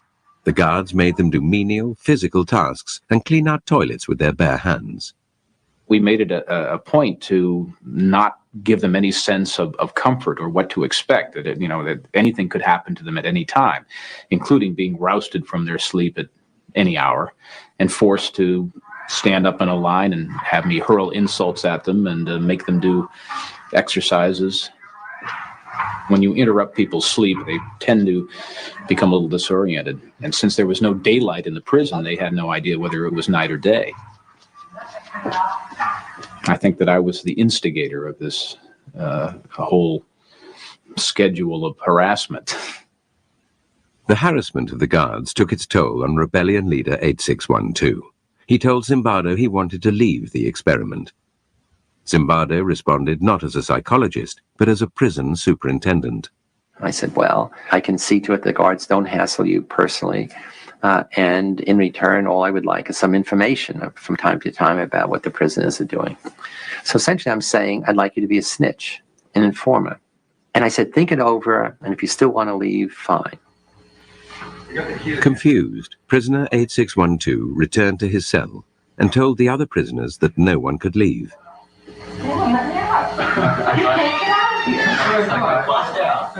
He believed that we wouldn't let him go, although we've never said that. But the fact that he was the ringleader of the rebellion, and he told the other prisoners, they won't let you leave. And that really transformed the experiment into a prison. I was told that I couldn't quit. And at that point, I just felt totally hopeless. More hopeless than I'd ever felt before. Soon after returning to his cell, prisoner 8612 started showing signs of severe distress. God damn it! Fucked up! You don't know! I mean, God! I mean, Jesus Christ, I'm burning up inside, don't you know? I just fucking can't take it. He came up with a plan that if he acted crazy, we would have to release him. I'm so fucked up inside. I feel really fucked up inside. You don't know. I gotta go. I can to a doctor, anything. I can't say that. I'm fucked up. I don't know how to explain it. I'm all fucked up inside. Out! Now! It starts with make-believe, and then he's doing it and cursing and screaming and, you know, whatever that little boundary is that he moved across. Not that he became really crazy, but he became, you know, excessively disturbed. I mean, so much so that we immediately said we have to release him. As an experience, it was unique. I've never screamed so loud in my life. I've never been so upset in my life. And it was an experience of being out of control. The boundary between reality and make-believe was to become blurred even for Zimbardo. A rumor circulated that released prisoner 8612 would return with friends to liberate the remaining prisoners. I quickly convinced myself that, you know, my most important function was, you know, not to allow this prison liberation to occur. And what can I do to keep my prison going, not the experiment going? The prison was dismantled and the prisoners moved to another part of the building. Zimbardo waited in the empty corridor, preparing to tell 8612 and his friends that the study was over, when a colleague appeared and began asking questions about the scientific basis of the research. I'm trying to get rid of him. And then he says, what's the independent variable? I get furious because he doesn't understand that there's a riot about to take place, that this prison is about to erupt. I had totally lost this whole other identity of scientist, researcher, psychologist. What do you reckon I should do then? Drop my line or just pop round with a decent packet of biscuits? The guards had dismantled the prison for nothing and had to rebuild it. They took their frustration out on the prisoners. Spit it out. They escalated again the level of control, the level of dominance, the level of humiliating behavior.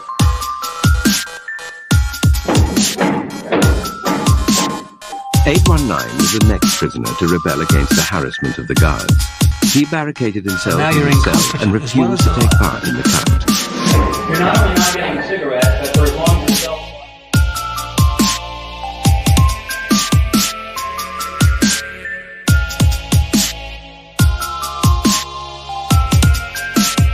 This man who you're great mate with, thief, and extorter, I wouldn't be surprised if he was a murderer. I don't know who that is, to be honest, love. I haven't got a clue.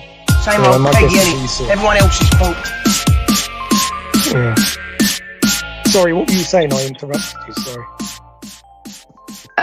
Yeah, I tried to warn Velly about Bleeding Heart and all of them, and now look, you know, they're in like a stagnation of where he sort of always using pictures of Velly's mum and things like that, and Velly has this long intro, which you must have heard, where it's to do with Esau, and really it should just stop because it's pointless, Rodney. Well, what's the point?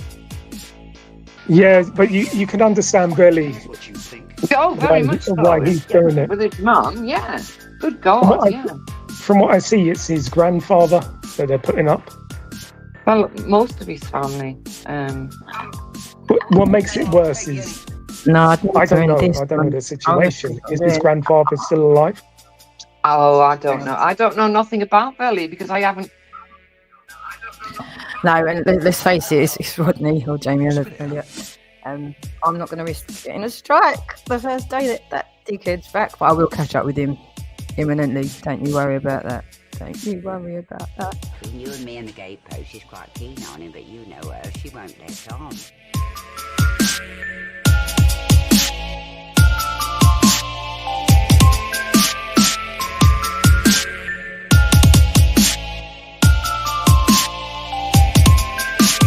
I feel like a film Guards had star. dismantled the prison for nothing and had to I'd like to rebuild see it. that film. They took their frustration out on the prisoners. They escalated again the level of control, the level of dominance, the level of humiliating behavior. I made a mistake. 819 was the next prisoner to rebel against the harassment of the guards. He barricaded himself in his cell and refused to take part in the count. You're not only not getting a cigarette, but for as long as the cell's blockaded, you're going to be in solitary when you get out. I go, what? For 819's disobedience, the guards made his cellmates do mindless work. This undermined any vestige of solidarity amongst the prisoners, who now chose to accept the tyranny of the guards rather than risk further harassment. That was one of the surprising things to me, is that there was so little that the prisoners did to support one another after we started our campaign of, divide and conquer. Isolated and distraught, prisoner 819 told Zimbardo he wanted to leave. While I'm interviewing 819 and saying, okay, it's all over. Thank you for your participation. I'll give you money for the whole 2 weeks, even though you're leaving early. He hears the prisoners shouting, 819 did a bad thing. Prisoner 819 did a bad thing. Prisoner 819 did a bad thing.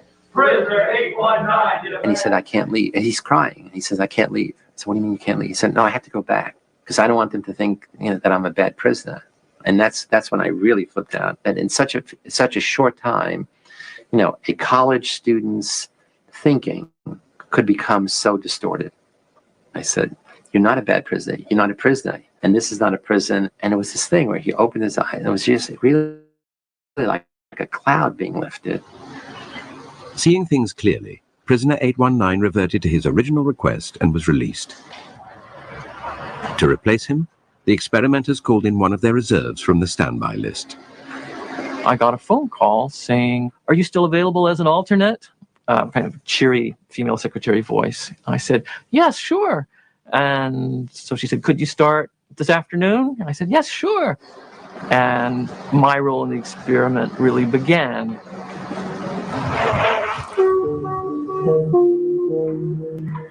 I was blindfolded and then stripped and supposedly deloused. He came into a madhouse, full blown.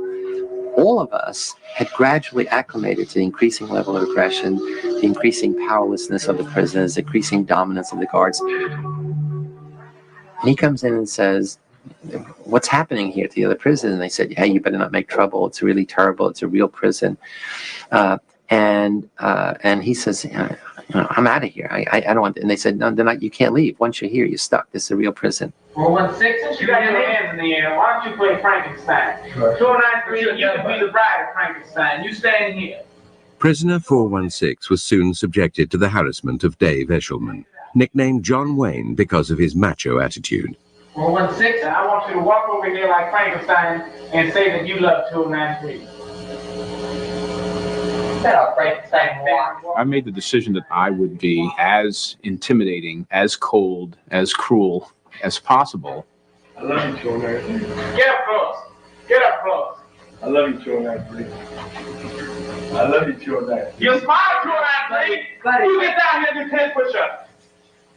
2, 3. I just watched a movie called Cool Hand Luke, and the mean, intimidating, Southern prison warden character in that film really was my inspiration for the role that I created for myself. Why did you try to be obedient so much? It's my nature to be obedient, but it's virtual. You lie. You a stinking lie. He was creative in his evil. He would think up very ingenious ways to degrade, to demean the prisoners. What if I told you to get down on that floor? Fuck the floor. What would you do then? One of the best guards was also on that shift.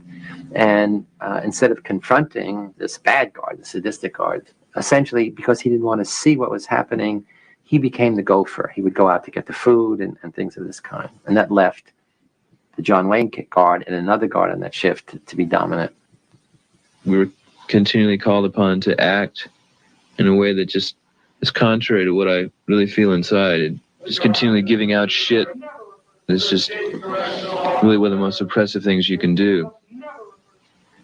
416, while they do push-ups, you sing Amazing Grace. Ready? Down. Amazing Grace. Push-ups on your own. The madness of the experiment started to affect prisoner 416. A wretch like me. Keep going. I began to feel that I was losing my identity until finally I wasn't Clay. I was 416. I was really my number. And 416 was going to have to decide what to do. Prisoner 416 decided to go on a hunger strike. They were pushing my limits, but here was a thing that I could do that could push their limits.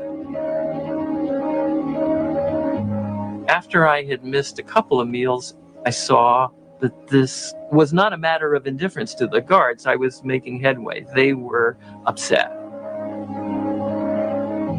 I thought, how dare this newcomer come in and try to change everything that we had worked for the first 3 days to set up, and by God, he's going to suffer for that. Get in that closet then. Frustrated by his continued defiance, John Wayne threw prisoner 416 into the hole.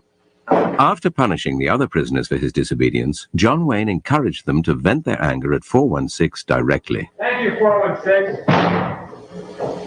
Okay, 209. I'll try that myself. Thank you, 416. We would use our nightsticks to bang on the door, and we would kick the door so hard that, it must have, shaken him very seriously inside, scared the life out of him.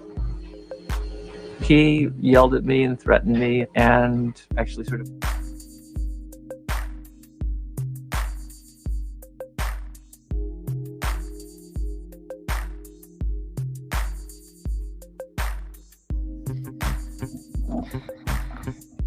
Alright, Danny West, okay.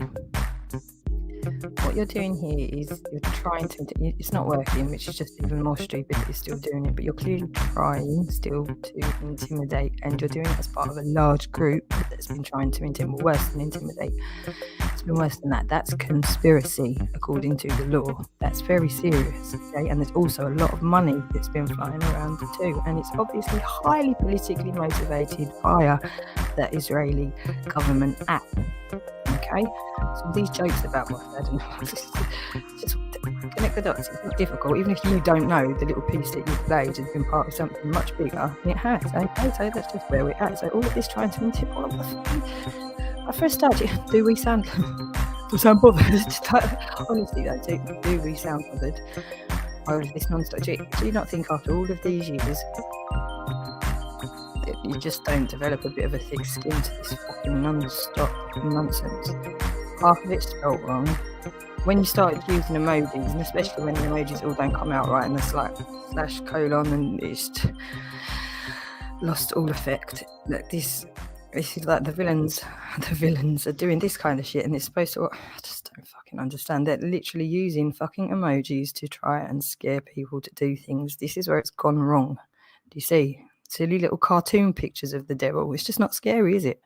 Especially when we know what you are. You're just a melt and convicted for beating up your fucking animal. Like, you're all mostly convicted. I mean, Brian Howell, that was brilliant that you came on, and you're actually around the corner. This is going to be so funny.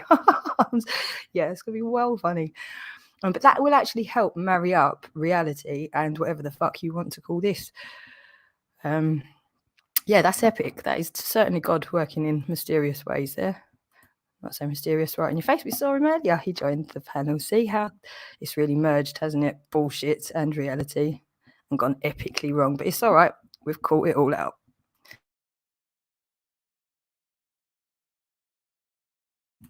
Let's resume and see if you can pick up on why I feel like this experiment is very fucking relevant. And remember how important consent is. Shaking him very seriously inside, scared the life out of him. He yelled at me and threatened me and actually sort of smashed a sausage into my face to try to get me to open up. But I didn't have any intention of eating until I was out. 416 should have been at some level a hero because he's willing to oppose the authority of the system. In fact, the prisoners accept the guard's definition of him as a troublemaker. I remember I almost made a very crude joke there in response to that, but I'm better than that. Some of them saying, would you eat, goddammit? We're sick and tired of this. And, that was proof that, there was no solidarity. There was no support between the prisoners. While 416 was still in the hole, John Wayne made a final attempt to break him by giving his fellow prisoners a choice. They could vote to release him by making a small sacrifice. Right, I'm going to hazard a guess that something affected you when you were maybe like 9 or 10 years old. I'm just going to guess. And that something may have stunted you slightly emotionally at that point. Now, I'm not saying you need to share with us, but I'm just guessing possibly something like that may have happened. You can give me the blankets and sleep on the bare mattress, or you can keep your blankets and 416 will stay in another day. Now, what will it be? I'll keep my blankets. What will it be over here? I'll keep my blankets. How about 546? I'll give you my blankets, Mr. Correctional Officer. You don't want a blanket. We got 3 in favor of keeping the blanket. We got 3, guess 1. Keep your blankets. 416, you're going to be in there for a while. So Can we all see this? How's anyone supposed to take this shit seriously? Look, right, Kaylee, your dad, your dad affected you, your own. Did my dad affect your?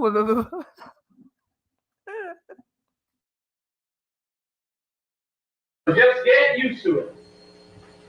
The study showed that power corrupts and how difficult it is for people who are the victims of abuse to stand up and defend themselves. Why doesn't anybody who is being abused by a spouse or something like that just say, stop it? And we realize now that that's not as easy as it sounds. By the end of the 5th day, 4 prisoners had broken down and been released. 416 was on the 2nd day of his hunger strike, and the experiment still had another 9 days to run. Right, okay, I've noted this before, that maths is not my strong point. However, let's just go for a little bit here. Did we all catch that? So what was it, by day 4, I think? By day 4, practically everybody involved in this psychological mess had had a fucking breakdown of some description. Day 4, that was with consent. Now, are we starting to see kind of some of the similarities? I know it's extreme, but it has been very extreme for some people in here. But yeah, so that was day 4 of this psychological situation. Okay. Now, just think how similar a lot of this situation has been for some people. That's not an accident. Definitely not an accident. Now, I think how long this has gone on for, and there was never any fucking consent. And there was pure torture going on as well, because there were fucking prizes for the missions. Can you not see where conspiracy might have factored into that whole equation? People do, like, bad people do shitty things and they try and trip you. Again, you can put it into the Bible even. Satan will just do literally anything and lie to you to get you to do his shit. He doesn't care if it's breaking the law. In fact, if you want to break the law for him, that's fantastic. He'll lap it right up. So, Luke, people like you are fucking, you're just prime for these. But I don't know. So obvious. And again, Luke, I'm going to refer back to the Bible again. Luke chapter 14, specifically verses 1 to 14. Very applicable. Again, been saying it all the way along. But yeah, so by day 4 of this kind of stuff, people are starting to go nuts now. People like Luke just want to go, it's just a bit of a laugh. It's just a bit of a, yeah, bollocks. Come on. You're getting paid to fucking torture people. And what's come off the back of it is literal genocide now happening. Thanks to you, Luke. Hurrah on the Preston nonsense. Sorry. And a lot of other people too. So it's good to say sorry now, Luke, and a lot of people will follow, believe me.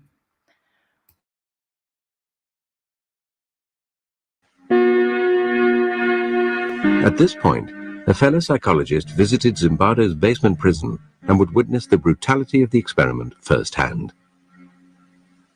The guards had lined up the prisoners to go to the toilet, had bags over their head, chains on their feet, and were marching by. And I looked up and I saw this circus, this parade.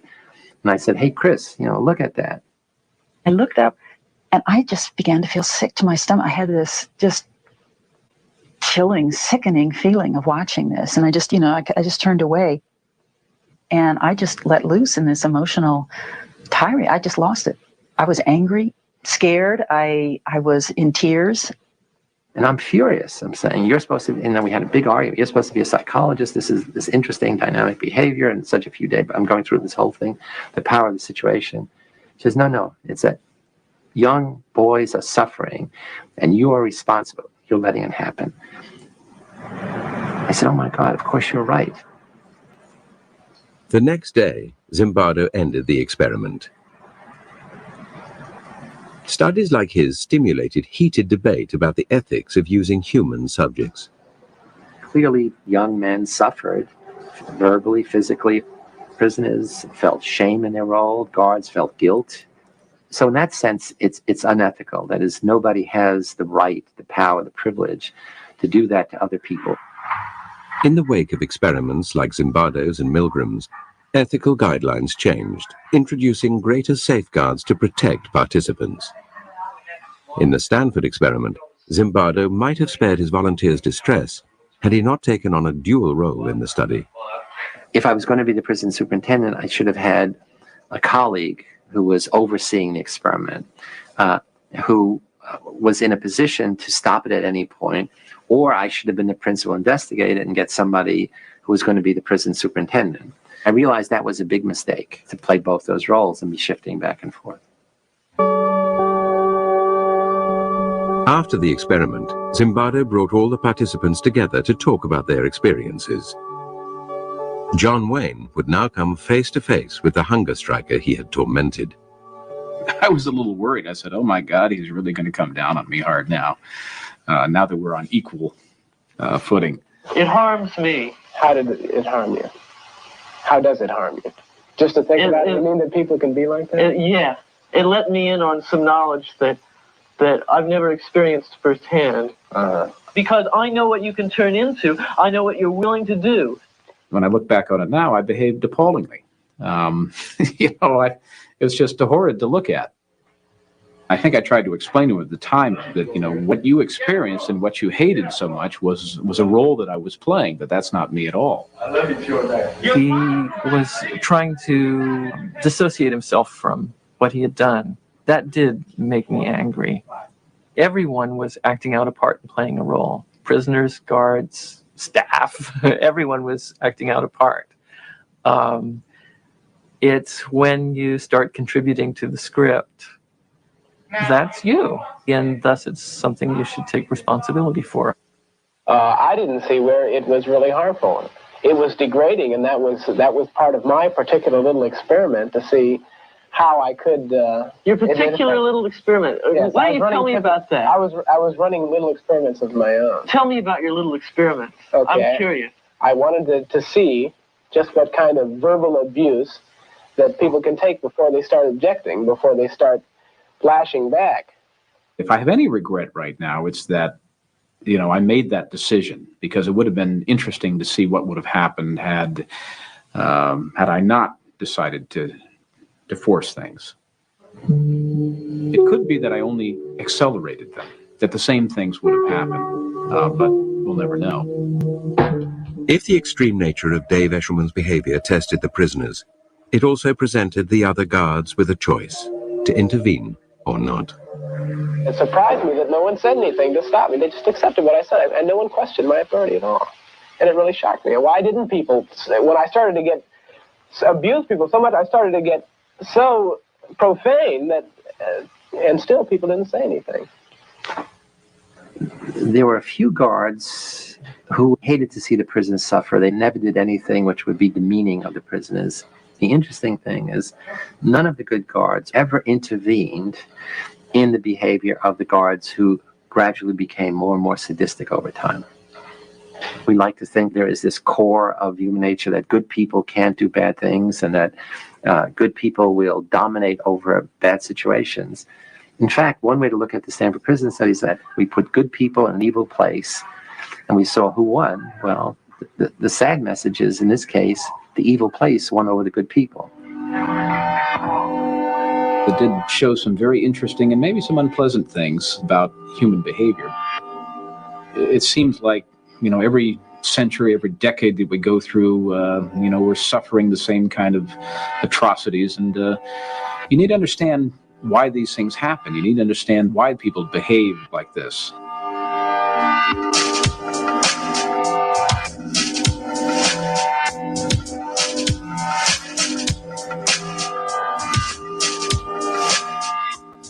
There's a similar experiment starting this Tuesday night on BBC Two. Details coming up next. With fiery eyes and a tongue of flame that lashes, Cali, the bringer of change, cannot be restrained.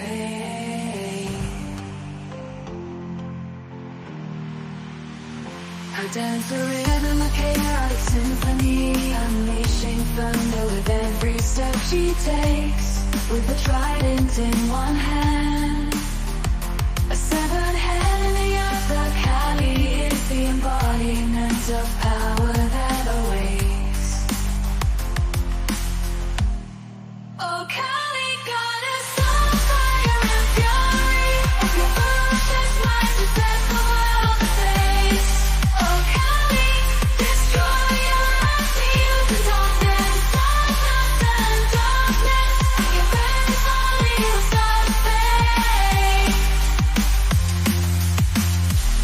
In your presence, all evil stars stay.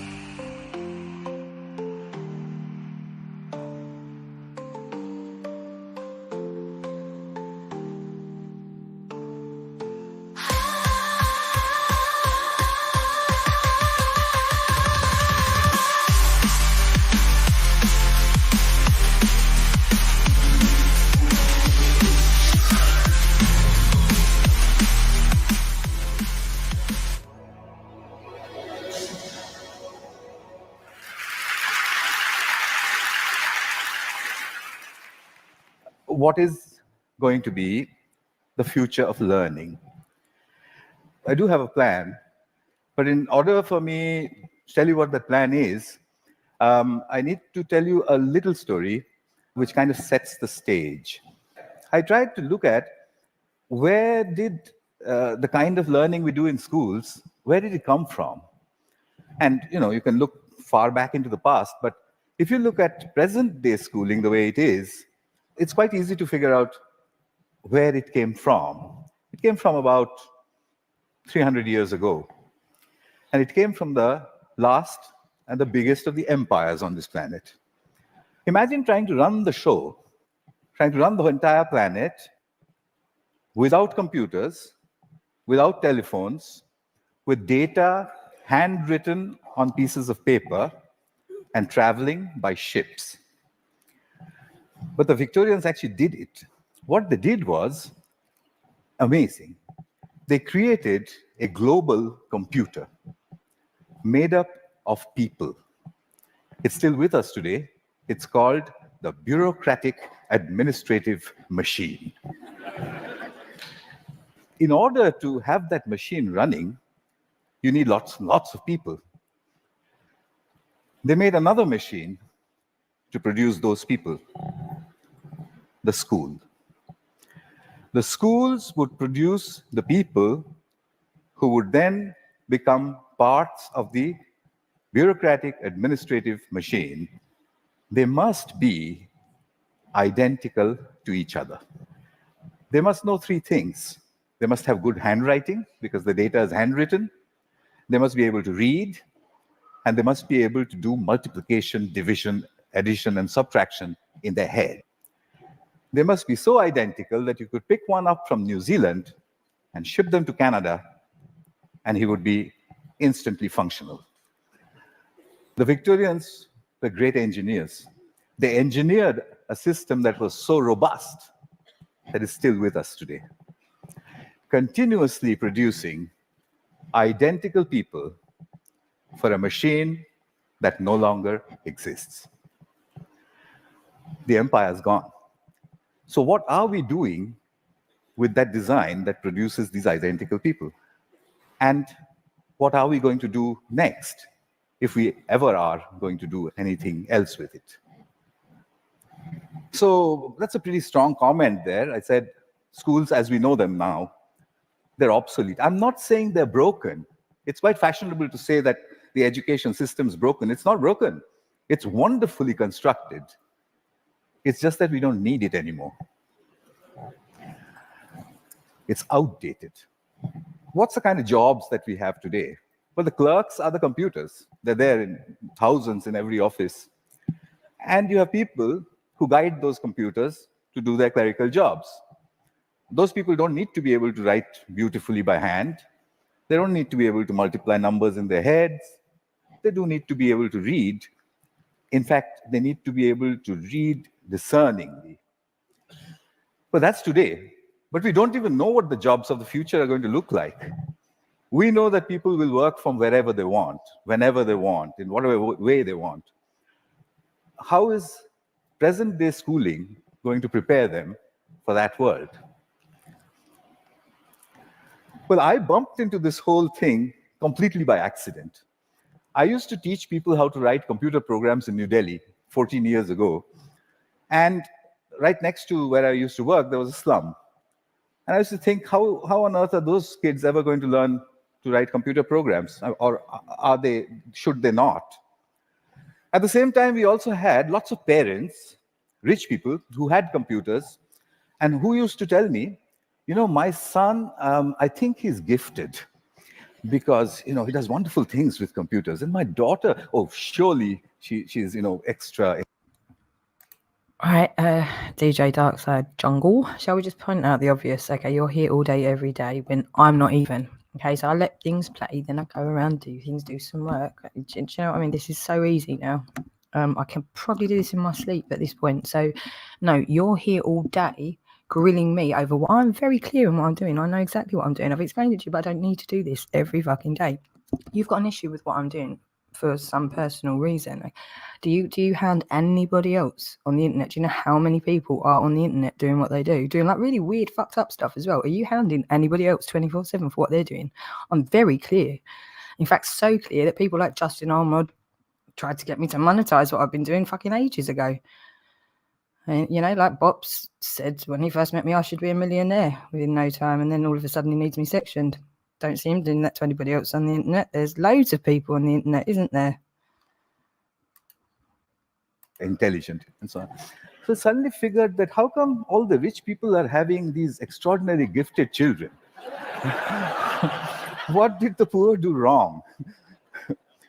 I made a hole in the boundary wall of the slum next to my office, and I stuck a computer inside it just to see what would happen if I gave a computer to children who never would have one, didn't know any English, didn't know what the internet was. The children came running in, it was 3 feet off the ground, and they said, "What is this?" And I said, it's AJ, so what were the police lying to me? Solicitors lying to me? Is the law lying to me? Can you find somebody with the authority to clarify and confirm what you're saying there? Because I mean, you spelt it wrong. So just first, maybe get it spelled right. But I'm assuming you're saying you're showing us. That's probably supposed to be how dumb you are with your pointless. They're not pointless. The police say they're not pointless. Okay, even YouTube, I believe their own terms and conditions do remind you that the law absolutely comes first, and if you need to check with your local law enforcement, then there's something along those lines. It's like literally because it's the law. You're supposed to be a man of the law, so no, you really should understand. I mean, you love maxims that get you off the hook, don't you? Like, what's it, mens rea? Is that the one you love? I didn't know, but she told me she was 21. But she's wearing a primary school uniform. Yeah, that's the kind of shit you do with the law. The law's there to protect the vulnerable, not get nonsense off the hook. Hear that, Henry Milner?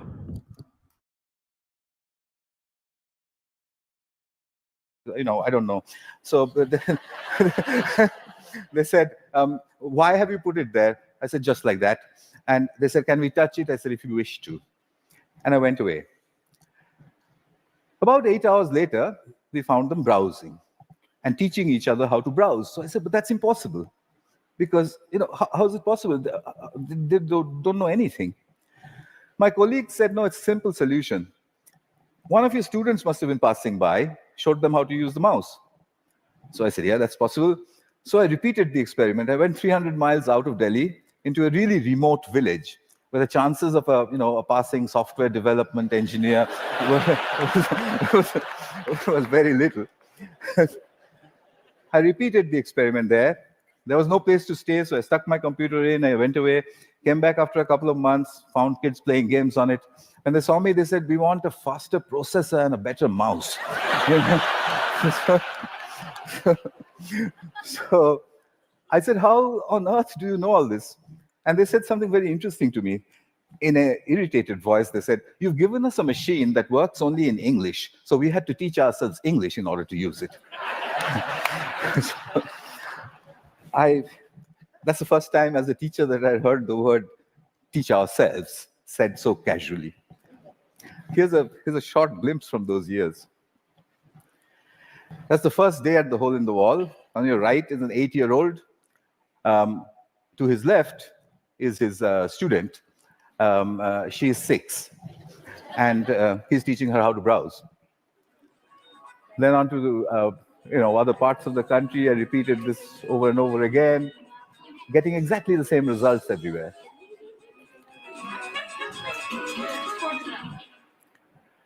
An 8-year-old telling his elder sister what to do.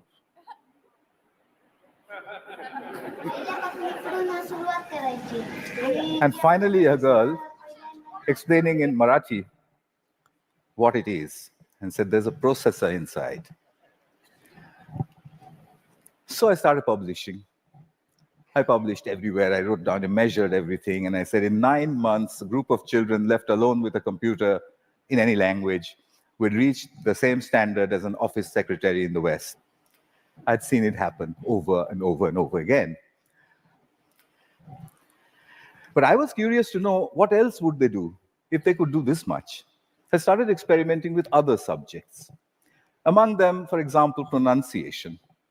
There's one community of children in southern India whose English pronunciation was really bad. And they needed good pronunciation because that would improve their jobs. I gave them a speech-to-text engine in a computer. And I said, keep talking into it until it types what you say. Okay. They did that and watched a little bit of this. Nice to meet you. Nice to meet you. The reason I ended with that, the face of this young lady over there is because I suspect many of you know her. She's now joined a call center in Hyderabad and may have tortured you about your credit card bills. in a very clear English accent. So then people said, well, how far will it go? Where does it stop? I decided I would destroy my own argument by creating an absurd proposition. I made a hypothesis, a ridiculous hypothesis. Tamil is a South Indian language. And I said, can Tamil-speaking children in a South Indian village learn the biotechnology of DNA replication in English from a street-side computer? And I said, I'll measure them. They'll get a 0. I'll spend a couple of months. I'll leave it for a couple of months. I'll go back. They'll get another 0. I'll go back to the lab and say, we need teachers. I found a village. It was called Kali Kuppam in southern India. I put in hole-in-the-wall computers there, downloaded all kinds of stuff from the internet about DNA replication, most of which I didn't understand. The children came rushing and said, what's all this? So I said, it's very topical, very important. It's all in English. So they said, how can we understand such big English words and diagrams and chemistry? So by now, I had developed a new pedagogical method. So I applied that. I said, I haven't the foggiest idea. and anyway, I'm going away. So I left them for a couple of months. They'd got a 0. I gave them a test. I came back after 2 months, and the children trooped in and said, we've understood nothing. So I said, well, I mean, what did I expect? So I said, okay, but how long did it take you before you decided that you can't understand anything? So they said, we haven't given up. We look at it every single day. So I said, what? You don't understand these screens, and you keep staring at it for 2 months. What for? So a little girl, who you'll see just now, she raised her hand, and she says to me in broken Tamil and English, she said, well, apart from the fact that improper replication of the DNA molecule causes disease, we haven't understood anything else. Right, just quickly, just because I've caught up just about, and I'm going to pop off for a few, well, about 10 minutes and let this play out. So, AJ, I'm not going to respond to every stupid comment, but common practice for those online make out they know the law are actually clueless as to the law. You'd be better off. What a fucking ridiculous, demented statement. Okay, so if you know the law, you know you're supposed to back up anything you say with evidence, right? Okay, so because the truth paramount always, right? So that's just reality is always paramount. That's just what it is. Okay, so if you want to deviate from that or have people believe something, you have to back it up with the evidence to support that. So it seems is a really dumbass way to start another abusive comment where who do you expect is going to come along, watch this shit, find out who you are, and then listen to your fucking online advice behind an avatar, a cartoon of the devil. Calling yourself unlisted because you really want to own your shit. Remember that thing about no ID, no fucks given? Because it's the law, because you got no credibility at that point. That's why you can't even engage with me by the law. So this is absolutely so fucking criminal. Like, we're not even having a conversation. It's so under duress, and you're not even identifying yourself. You dumb fuck. So bad what you're doing. So bad. But we'll just keep pointing out where you've all gone wrong, like I say, and then we're going to go over everything again in various ways. So we've got all of your dates set up. So we've got the psychoanalyzing social media superstars and psychopaths element. That's going to be the more fun side of things, I'd imagine. But then obviously we've got Kaylee's Kangaroo Court Club. It was always KKKK. Thanks, Luke Haran from Preston. It never was KKK, you dumb fuck, because it's all just made up shit out here, isn't it? Because it doesn't affect anybody, does it, Luke? Apart from you, who gets lots and lots of money while lots of people die and suffer.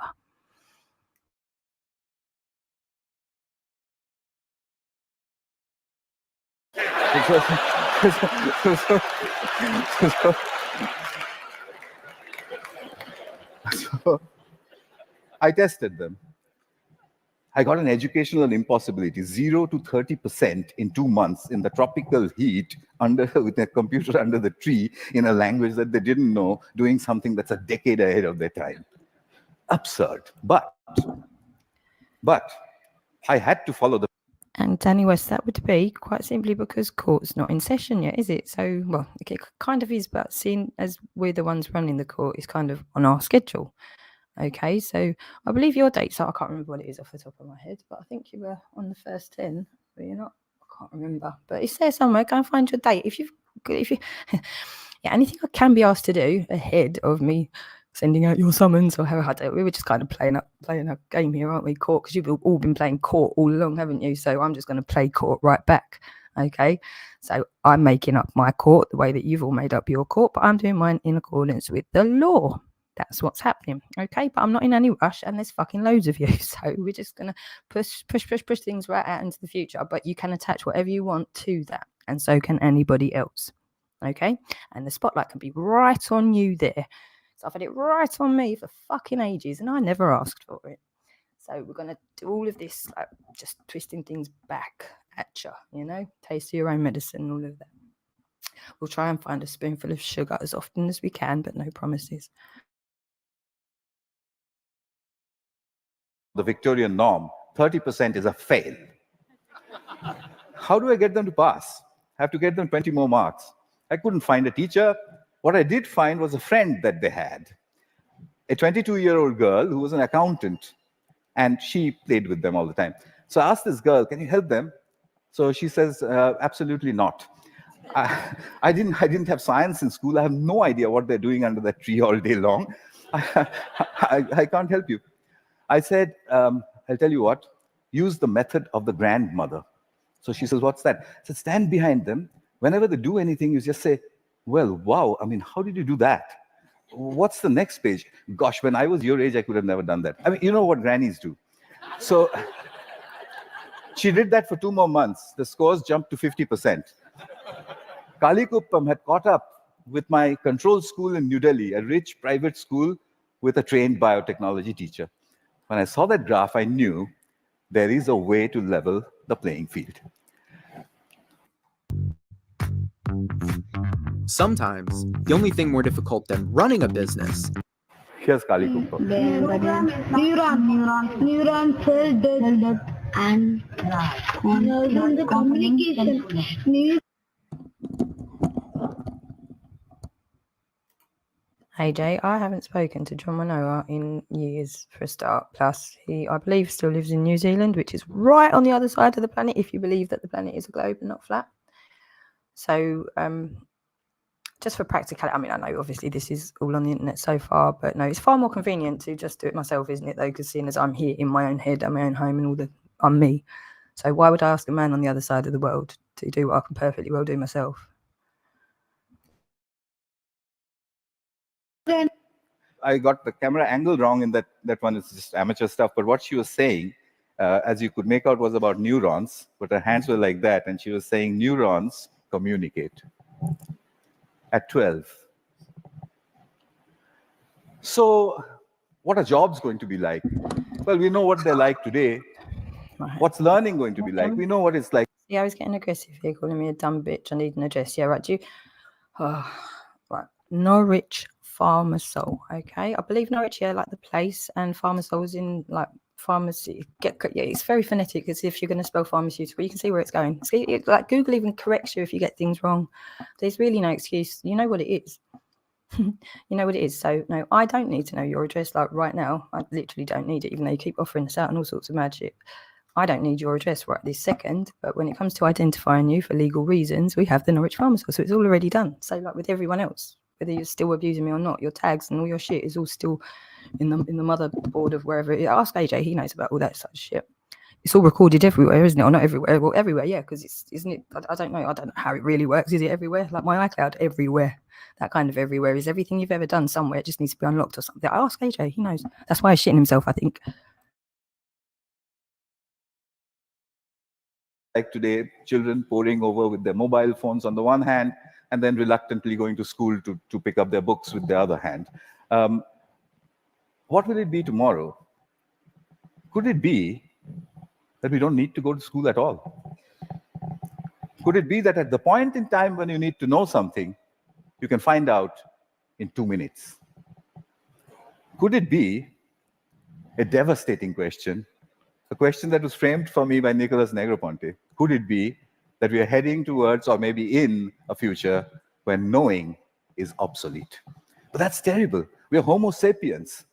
Knowing, that's what distinguishes us from the apes. But look at it this way. It took nature 100 million years it to make the ape stand up. It actually doesn't. And become Homo sapiens. It took us only 10,000 to make knowing obsolete. Well, what an achievement that is. You can do a lot by email. We have to integrate that these days into our own future. Okay, by email, you can actually technically, legally do a lot these days. I do prefer still to do everything by hand, as you can probably tell. But yeah, no, so in order of finding your address, that would just be a case of identifying you for legal reasons. That's that. We more than have fulfilled the requirements for a Norwich Pharmasol, in your case here, Danny West, okay, which would just mean that we'd identify you, and from there they'd have your address, wouldn't they? So look, you see, I don't need your address to come and sneak around in the middle of the night and stab anyone. That's not what's going to happen, is it? Like, you're going to get dealt with the proper way. Okay, whether we have to do your trial first and figure out where you've gone wrong and point that out to the police who then do their job, or they get there, I don't know, whatever.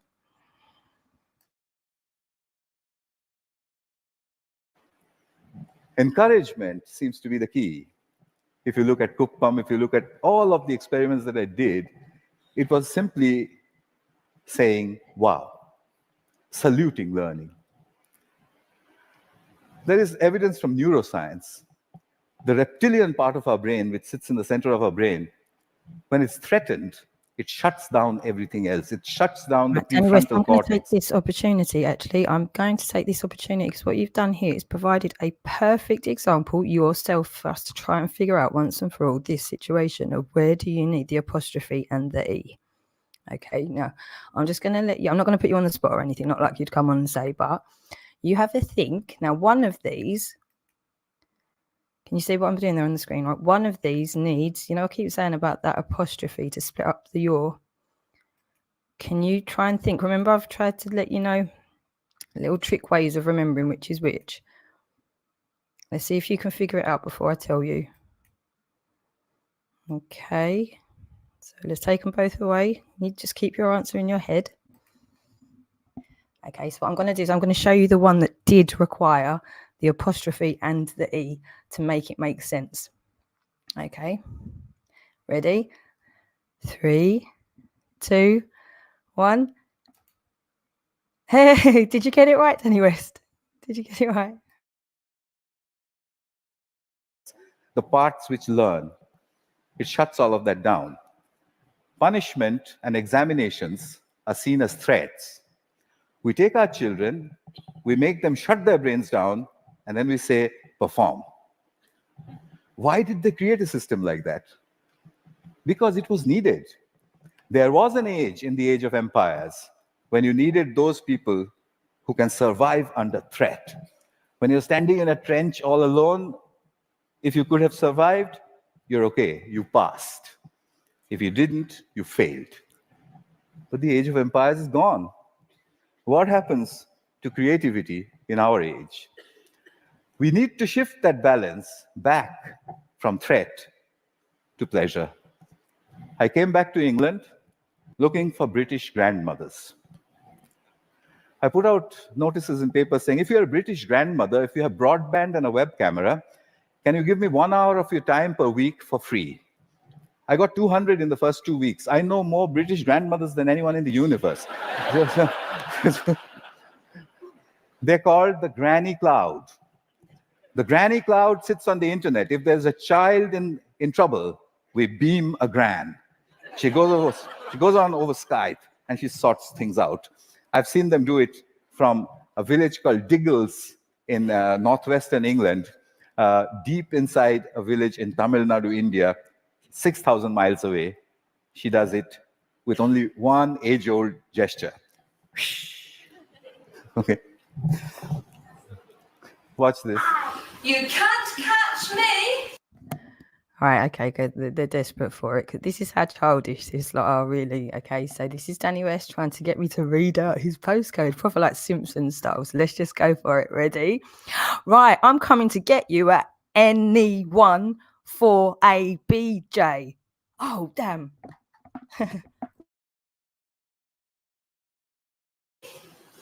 You say it. You can't catch me. I'm the gingerbread man. Well done. Very good. So what's happening here? I think what we need to look at is we need to look at learning as the product of educational self-organization. If you allow the educational process to self-organize, then learning emerges. It's not about making learning happen, it's about letting it happen. The teacher sets will never be the process in motion, and then she stands back in awe and watches as learning happens. I think that's what all this is pointing at. But how will we know? How will we come to know? But I intend to build these self-organized learning environments. They are basically broadband, collaboration, and encouragement put together. I've tried this in many, many schools. That's being tried all over the world, and teachers sort of stand back and say, it just happens by itself? And I said, yeah, it happens by itself. How did you know that? And I said, you won't believe the children who told me and where they're from. Here's a soul in action.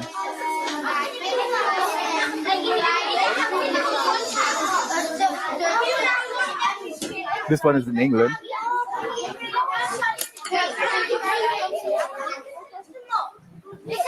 He maintains law and order. Because remember, there's no teacher around.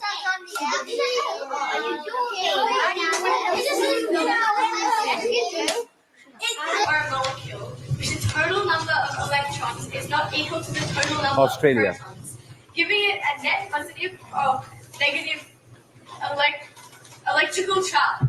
The net charge on an ion is equal to the number of protons in the ion minus the number of electrons.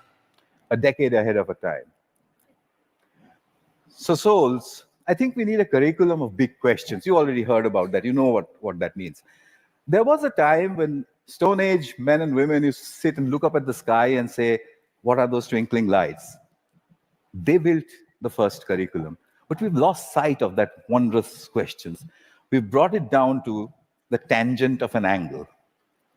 But that's not sexy enough. The way you would put it to a 9-year-old is to say, if a meteorite was coming to hit the Earth, how would you figure out if it was going to or not? And if he says, well, what? How? You say there's a magic word. It's called the tangent of an angle. And leave him alone. He'll figure it out. So here are a couple of images from souls. I've tried incredible questions. When did the world begin? How will it end? To 9-year-olds. Yeah, this one's about what happens to the air we breathe. This is done by children without the help of any teacher. The teacher only.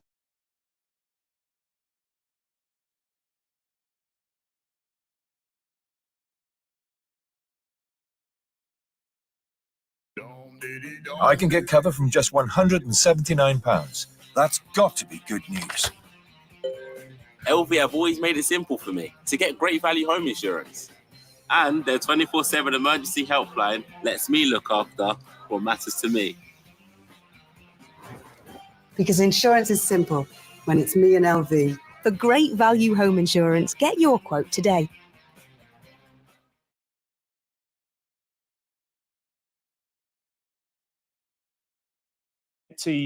Pint glasses onto the pitch. What's changed, do you think? And we're quite fickle, aren't we, as England fans? Well, we always have been. I played for England in 1983 for the first time, and we've been through it. When all of a sudden we do well, we're the best in the world. Then if we don't do well, we're the worst in the world. But I think we're worse than any other country for that. You know, if you look at Germany, even Italy have gone out. The fans aren't as cruel, the press aren't as cruel to the team as much as they'll be disappointed. But, you know, so therefore, Gareth goes through the situation. But I can understand the frustration because they expect us with all the good players we have to be performing better as a team. But in knockout competition, the name of the game is to get through, and that's what he's done. Notwithstanding, we've been fortunate in terms of the teams we've played because we should beat the teams and we've struggled to beat them. That is why I'm saying to actually win it when you're playing against the Netherlands, the Frances, the Germanys, as much as they're out, or the Spains, I think we're going to have to put on a better performance to ultimately win the top prize. That's why I still feel the favourites are going to be the ones who win the France and Spain semi-final. Do you think we can win there? I mean, is that? I mean, have we got the ability to win? Absolutely, absolutely. As to whether we will, I still feel that France or Spain will win it, but we can because it's a one-off. And even on a one-off, if you don't play well, you can win it. Either on penalties or you can score a goal and defend well. So don't expect us to necessarily be the best team in the tournament in terms of the way we play. But if you ask me whether I think we can win it, we can win it. As to whether I had to put my house on it, I would probably say the winner of the France and Spain game for me would be the favourites to win it. Oh, I'm disappointed that you're talking like this. Well, I mean, speak to the bookies and then see who you think they will make favourites to win it. And of course, bookies aren't wrong, are they? So don't be disappointed in it. What I said is that we can win it. But you know, in Spain and France. That was cool, actually. Pretty much got to the end of that one. So I'm happy with that. It's always a risk playing the longer videos without breaking them up enough. So we got away with quite a lot, actually, today. So I think I'm going to knock it off now anyway. I got to the end of the comments too. So if you want to put any last abusive messages in for the screen, go right ahead. It's been a pleasure as always on a Sabbath. Non-stop hassle from men I shouldn't fucking know exist, but of course it's my fault because I decided to just find them on the internet and bully them. That's not what YouTube says happened either. A stressful evening, I know that much on Wednesday. Let's get the rest of the sport now. Head over to Sky Sports Centre. You can't take me off. I'm irreplaceable. Not even tired yet. This sports bulletin is brought to you by Vitality. I'm not leaving. Yes, thanks very much, John Barnes there, saying what we were all thinking. There were emotional scenes at Silverstone as Lewis Hamilton won the British Grand Prix, his first race win in 2.5 years. Hamilton's fellow British Mercedes driver George Russell had been on pole, but was forced to retire after 33 laps due to a water supply issue. It's the second time in 3 years that Russell has had to retire. We have to get out of here. We have to get out of here. Take it easy. You take it easy. Quiet.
representation of the Red Queen. You have to get out. Modeled after the head programmer's daughter. She'll try to deceive us. I wouldn't advise this.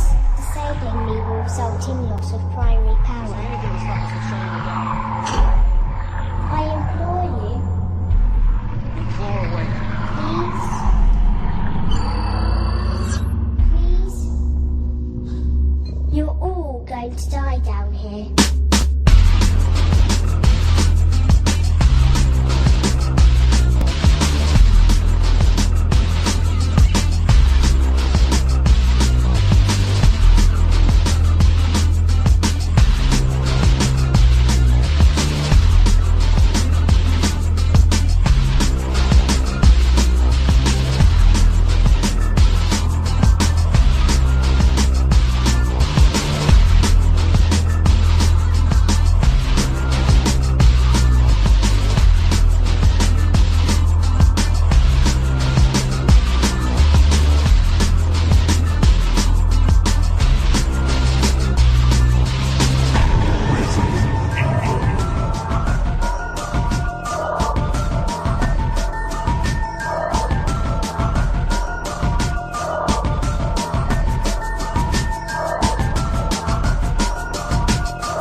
There's Millie, she's a brown girl. Millie who? Millie Cowell. Millie Cow? Yes. Okay. So how do you know she's one of the 20 special children? Because I know, because she comes and they do sex to her, mostly. Who's they? Who's they? The teachers, the parents, the staff. Every single teacher or specific teachers? No, every single, the whole school does it.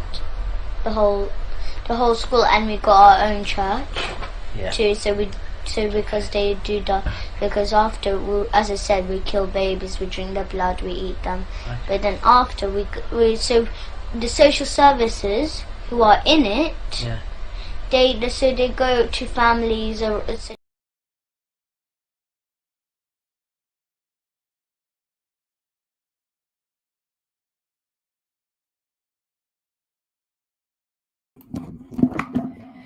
No, I reckon it's just having used too much. I actually got away with using loads and loads and loads today without getting interrupted. So I'm more than happy with that. And I'm going to leave it there. And yeah, so we'll just have our own mixes of music and whatnot and figure out what we need to actually ask for permission for before we're actually running the channel properly live. But it's good to learn as we go. But anyway, happy Sabbath. Be good. Remember, God sees everything, especially on YouTube.